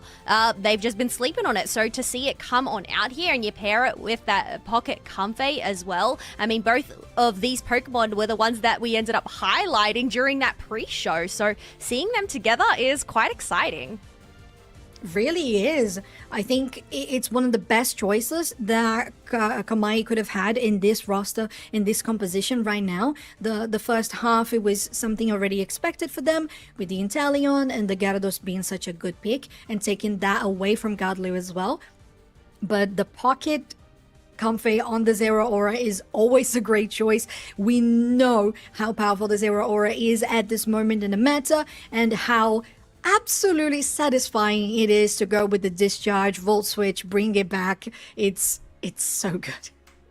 Yeah, 100%. It's just a matter of whether they're going to lock in their targets. We know that an Absol and a Talonflame can be quite nimble and dodge those maneuvers. So I guess next best option there is going to be a Desu. But here we go, Soph. Let's go. It's game 2 of the bracket reset grand finals of the April Cup on UNITE Championship Series. Kamai on your purple side, Nouns on the orange, as there's an invade coming through by Nouns here with Bruv and Indy trying to deny that Zera Aura, that most needed EXP to get pressure in the early game. We didn't see a Sableye invade, but we get a Chansey and a Phantom invade. What is going on today? Also, Toon, where are you off to in that flux zone? Well, they end up getting punished. But you know, Nouns, they took a pretty good prize from that invade. Both of those buffs secured. Yeah, Nouns definitely feeling really good about that. You have 4 of the buffs that were on the board for the first minute. That is pretty good. Oh, Gutlu comes in, and it's almost enough to take Toast down, but they're still standing. Bruv, though, also very danger there, because Comfey can only heal you so much in the beginning of the game. Oh, they go in, and did they take it? No, they don't. The eject button was crazy reaction time. What even? We're talking about Absol and Talonflame being super duper nimble. I guess a Phantom with an eject button can be quite nimble too, but just, yeah, the aiming and the timing of that was perfection from Bruv. Do not want to give Kamai Esports any experience at all. No room to breathe, no room to blink, just like March Cup. We have Bruv already here on the Trevenant. And again, now still asserting quite a lot of pressure in the enemy central and stealing and invading away. But Kamai has to be careful about how they progress as well, because if they don't have vision in the central area, Nouns could go for a flank, and maybe you have them a little too deep as well.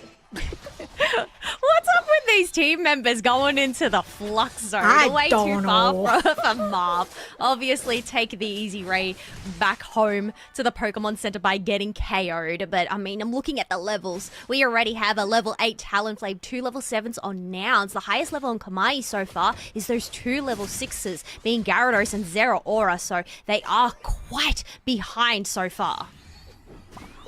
And that means a lot with 20 seconds for the set of objectives to spawn. Toon will guarantee a 40 and the zone getting taken down on the bot side. While Nouns can still get pressure here on the top and go for a Regieleki should they wish to do. Oh, the Woodhammer with a Horn Leech just getting Marv out of position. There's no defender now on the side of Kamai standing. No defender. We have a tier 1 pad depleted on Kamai on the bottom side. However, Nouns are going to prioritize this Regieleki as Inda and Bruv once again taking to the enemy central area. Gadlu notices there's a rotation quickly coming from Kamai. And Regirock will give that location away as well. The Yawn almost connects, but Marv is not going to be able to get them to sleep. Now Potato going into the back line, they are able to take one of them, and they take control back for Kamai Esport on this bottom Regi, and the Regirock is secured by them. Yet another confirmed for Toast as they can continue pushing forwards. Oh, that was really close. The Plasma Gale will get them very low as well as they're still trying to manage to get more, but the Midnight Slash is just so threatening, and they manage to take it back. Nouns are going to defend the zone. Yeah, Kamai may have been able to take that Regirock, but Nouns being able to pick up those KOs and defend that pad is massive for them. 166 to 43 as we have a brawl out here. Zeraora ends up getting knocked out, and usually when you have a Comfey without a host, they're not too soon to follow. Yeah, it's they just want a hug, you know? They just want a warm embrace and some cocoa, you know? Some hot cocoa. That's what they want. Unfortunately, there was nobody there to give them a comforting tea, and they go down. And to be fair, they popped the the Flowery Fields Forever, but it was still 2v4, which was heavily in favor of Nouns. But they're going to try to do this again with 20 seconds for the Regieleki this one. Calm before the storm. Everybody just waiting in the tall grass. It's only Adesu as 4 members are staring at his backside right there. Definitely do not want to dive on into that bush. But I mean, just the positioning from Nouns Esports really interesting here. Does Adesu know that there's 4 members of Kamai there? I think they kind of was spotted when Potato attacked the wild Pokemon. We'll see though. Ooh, Heavy Slam connecting there by the side of Marv is so good. Plasma Gale there also chunks them down, getting Adesu away into their own flux zone. So they are going to be able to score and take down tier 1, going straight for Regieleki. Bot side, we have bottom Regi spawning and the Absol straight going for it. Yeah, I guess when you're going up 1v4, you do not want to go and take that fight, but it does give opportunity for Gatlu to shred up this Registeel as Indy just looks on, providing some cheering support that a Blissey does, even though they don't have that helping hand. No helping hand for them. I guess they don't really need it, but ooh, we do have Toon being chased on down, Flame Sweep back to push that Zeraora. Yeah, but the Flames charge to get back into the action, but they are standing. They're standing strong. They're standing pretty healthy. That is an ace, a full team wipe for Nouns in just a very random skirmish for nothing at all. Experience, domination of the map, tier 1 pad, world because it's domination. now 264 to 130. Okay, that's a bit far, Soph. I don't think we're going world domination, but hey, maybe domination of the EU Maybe region world for domination Pokemon in Unite. August, you know? Ooh. Yeah, maybe. But hey, this is the Maybe. first step, the first hurdle here that we have to focus on. It's true. It's true. Again, everybody, this is the last chance of the online monthly cups to get your championship points that these teams are fighting for so that they lock in their seeding on the top 12 of the regional finals in May. So this is what's on the line at the moment. Of course, the cash prizes for every team that has participated since yesterday. Now, we have a Wild Marv getting caught out of guard and getting taken down, but there's still 35 seconds for Rayquaza to spawn, so it's enough for them to come back into the fight. They already had their Unite move as well, so they're going to be okay. Yeah, I mean, it's not too much of a hindrance to get knocked out there, but Kamai Esports are actually going to play it safe. Despite having the numbers advantage, they don't want to go and put some pressure on that tier 1 pad. Instead, it looks like, I mean, this is something we've seen throughout this match, is just getting this positioning in the tall grass. It's a game of chicken. Who's going to poke out their head first and then get caught out? Yeah, it's a dangerous one. You definitely want to risk it for the biscuit, just like Relic said earlier. Ooh, eject button that was wasted there by Marv that didn't really get that knock up with the heavy slam.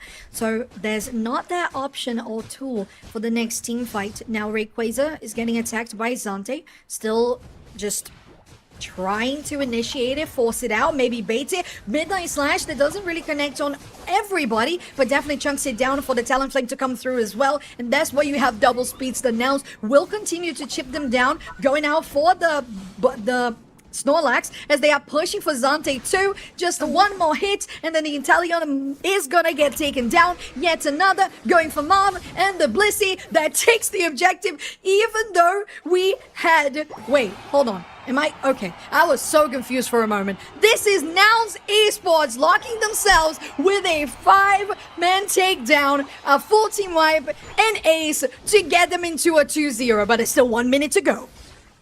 Every single Rayquaza this grand final set. Nouns Esports have been able to lock it on in. Yes, they came from that losers bracket, but they definitely came back with a vengeance towards Kamai Esports for knocking them down there in the first place. But they said you may have had the crown in sight, but Nouns Esports, they're the ones that are going to wear it once again. It's custom made at this point. It's literally made to fit. Noun's crown. And it doesn't even matter who, if it's Gen 5, if it's Kamai Esports, with 10-15 seconds to go, Noun still has a shield on Adesu. There was a shield on Toon. And they score even more to get themselves yet another three-peat on the crown of the monthly finals. It's Nouns Esports on the top with the grand finals bracket reset on the April Cup. Oh my goodness. That was an absolute wild match. I mean, I feel like it was definitely a lot slow burning, a lot more passive, but I guess sometimes restraint is needed when it comes to so much on the line. You have Toon there having their MVP, 6 KOs, 6 assists, and then Gatlu with the 9 KOs as well. But I mean, that's not to show. Bruv there amongst the mix, picking themselves up 14 assists. It's a player that is a team player. Bruv is always there in the midst of everything, getting people away, zoning them out, blocking them.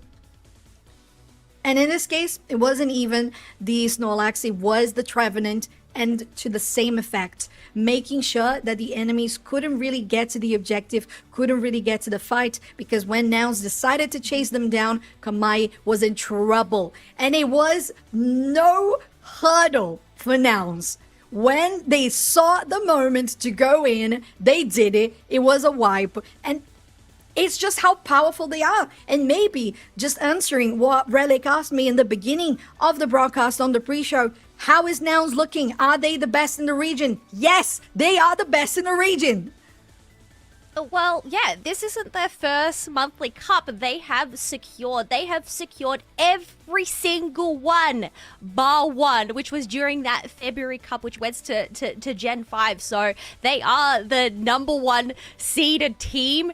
in the region for a reason. Locking in these monthly cups, but that's also the fact that they locked in to represent at EUIC, and we are actually going to end up seeing representing EU at NAIC too. There is a reason for this. There is, and it's a very well fundamented reason. It's not a well educated guess. It is fundamented with scientific facts and tried and tested. Yeah, scientific. We do the maths, we do statistics, and we get the scientific facts. Nouns has won every single event but one. But one.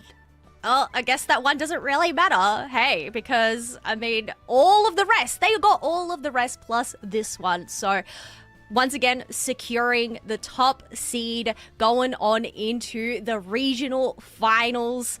They end up fast-tracking their way to that group stage along with the rest of the top 12 teams as well. And having that first seed feels really good into how they are going to be placed in the group stage for their regional finals, as you said, Kello. But we also have a really nice surprise. We have an interview lined up with Adesu that's going to be coming in. How are you doing, Adesu? Yet another win. Thank you. I'm doing well. Having wins is also is always like good, no? Can't complain. Absolutely. Can't complain. I mean, you don't want to play. All right. Adesu, I guess I'll throw the first question here. Now, you came from the losers bracket. We haven't seen you there in quite a while, but I guess going on into this grand finals, knowing that Kamai Esports have beaten you once today, I guess, was there any thoughts or discussion before heading on into these matches? I mean, it was a small discussion of the draft, but I think the biggest change was in the focusing we have in the games. I think something changed in us. We were like more aware of what is happening in the map, or more aware of what the other teammates were doing as well. And I feel like we played better in the loser bracket. Yeah, probably we need more loser bracket to improve, I guess. I guess so. Gain the momentum. I guess it's, you had the momentum. You didn't have the downtime like you usually have going into the grand finals. So let's be honest, you just wanted more matches on broadcast, didn't you? Yeah, I do. It's the clout. It's all for the clout. It's for the fans. It's all fan service. Yeah, definitely. We love the loser. We love the loser side. Yay. But definitely a winner in the Unite books for sure. So you mentioned how there was this change when you went to the loser side and how you started reading things. I think that is exactly what transpired in these 4 games that you played against Kamai on the grand finals, right? The fact that you got to read how the Sableye would play, how you would counter the invades. So tell me a little more, I would say, on how you were saying that you guys were really locked in how to read. What clicked? What made the difference? I would like to exactly tell you what exactly we did, but I think it was more like an individual thing for everybody. Like, hey, we lost. We had our last chance. Time to focus up. And that was it. That we were talking more. We were more focused. We were more aware of what the enemy can do and ourselves. I will be lying if I told you that we have a special plan and we plan everything. No, we were just reacting. You cannot predict these guys. Kamai are very confusing. Yeah, there's no predictions. Confusing, okay. I would say, yeah, you're saying that Kamai are very confusing, but you folks as a team are very confusing throughout. Like you cannot predict. Then is what today. I mean. Sorry. Yeah, but it's like your flexibility, right? I know you had Toon take central area, Gatlu take central area at times. I mean, even from you switching it on up, Zacian is something that we don't really see you rock very often. I guess I normally know you for the attacker roles. So I guess what can you explain? Well, why have you decided to adapt to Zacian this time around? So all began when the character was released, and we knew it was open for Yokohama 2023, right? For the war, for the worlds in there in Japan. But in that worlds, the season was ban almost every game against us. I think I could play it once in the group state, and I practiced the character there a lot. And to be fair, I think playing Seisen is one of my favorite characters. I don't know, it feels really good. And I had that practice there. I think one of those. Yeah, I like to play many characters in this game. To be fair, I don't think I have a favorite. Yeah, probably Sylveon is the favorite. Can you buff Hyper Voice, guys? Thank you. I guess it's so hard to choose a favorite when there's just so many on the roster, right? And I mean, I guess that's one of your strengths that your team brings is just having so many flexible picks. So having multiple favorites definitely works in your favor. Yeah, you cannot have one. I have one specific question. Oh, sorry, go on. That's it, sorry. You can go. No worries. So I just wanted to wrap up asking you about today. What was the team? Of course, you guys had to play grand finals against Kamai, but what was the team that prior to going to today, you guys most studied? I guess Kamai, because we play more against them than any other. For example, against G5, we don't play much, unluckily. So we cannot really study that, but so I guess it was Kamai, yeah. We also studied Los Caducados, but yeah, we also studied Los Caducados, but we didn't have the chance to play against them. Sorry, Spain. Oh. It happens sometimes. It's just how the bracket works. Yeah. Sometimes you just gotta prepare. You gotta prepare. Better to be prepared than unprepared. But, well, thank you so much for answering our questions here, Adesu. Once again, congratulations to you and Nouns Esports for taking yet another cup. But I guess next time we'll see you will be in the regionals and then after that at NAIC. Hopefully. But thank you so much, Adesu, and congratulations once again. Thanks to you and a really good work in general, as always. Thank you so much. This is always so kind. But the most kindest of gentlemen are here on your screen right now, Relic and Draku. How are you guys feeling after watching the first time, still Nouns winning, but the first time the Nouns actually won grand finals against another team that was not Gen 5? It's got to feel good from a Nouns perspective, doesn't it? 5-4-0 in a bracket reset is so impressive. Again, especially at this level of competition.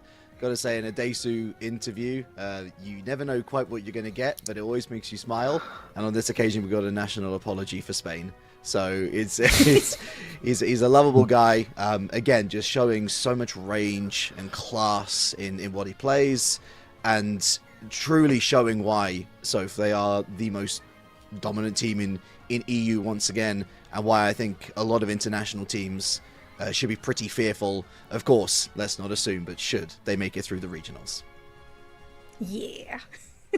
I totally agree. What are your thoughts, Draku, going into this grand finals? How did you finish? Did you aim for a bracket reset like that? 2 zeros into 2 zeros?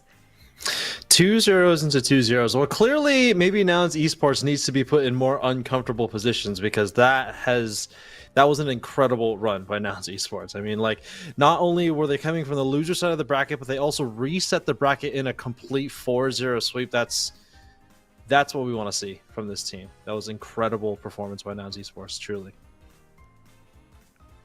I totally agree. And Kelly, you and Draku are going to be at NAIC, so we're all so excited to see how these teams are all going to fare. We know the Nouns is going to be there as well. So let's talk a bit of a, before NAIC, let's talk about a bit of a prediction to regionals. We have the 12 already locked in. I don't know if we have a graphic ready for this, but we had an idea of how things were going to go. Do you have any thoughts of how things could get shaken in regionals?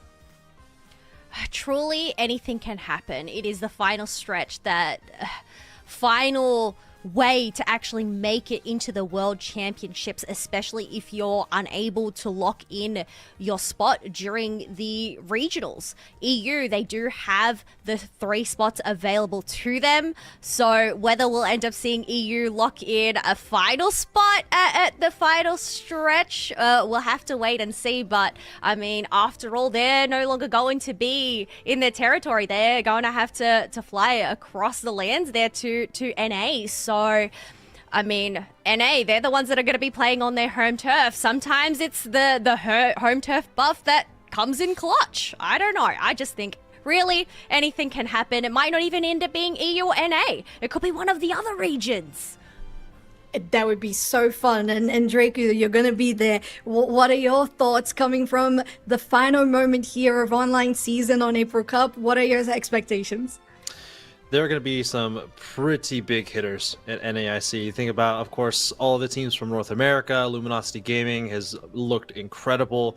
3rd place at ACL, definitely no feat to really downgrade there. But I mean, they also got the teams from the LATAM regions coming in. DreamMax Esports, think Fusion, they're going to be incredible as well. Most likely they had such a showing at EUIC, the home turf of Nouns, the home turf of EU, and they looked incredible there too. So EU is going to be coming across the pond to some very big fish coming into NA. So I'm excited to see how they fare once again after a couple of weeks, a couple of months after EUIC. Hopefully they are ready, because they're going to need to be ready with some of these other teams. Well, and Relic, to wrap up, we know that all of this aims towards the goal of getting into Worlds. And we have a taste of internationals already. LAIC, EUIC, you were there, you were incredible. We're going to have these 2 incredible people at NAIC with the usual NA lads as well. So give me a little bit of a taste of what you think Worlds is going to look like in Anaheim. That's a big question. Oh my goodness. So I think that we might be in for the greatest World Championships yet. I feel like it's gotten better and better every season. I believe that NA might be in the top 5 regions in the world right now. I think that Luminosity Gaming is looking great.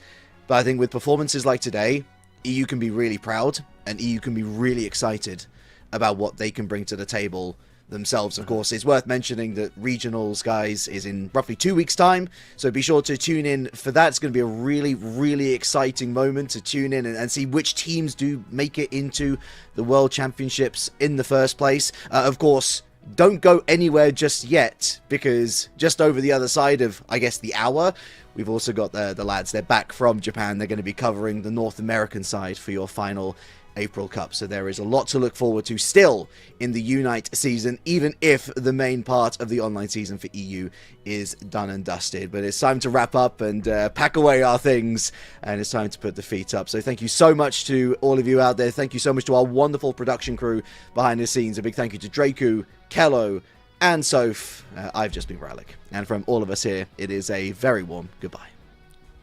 Take it back.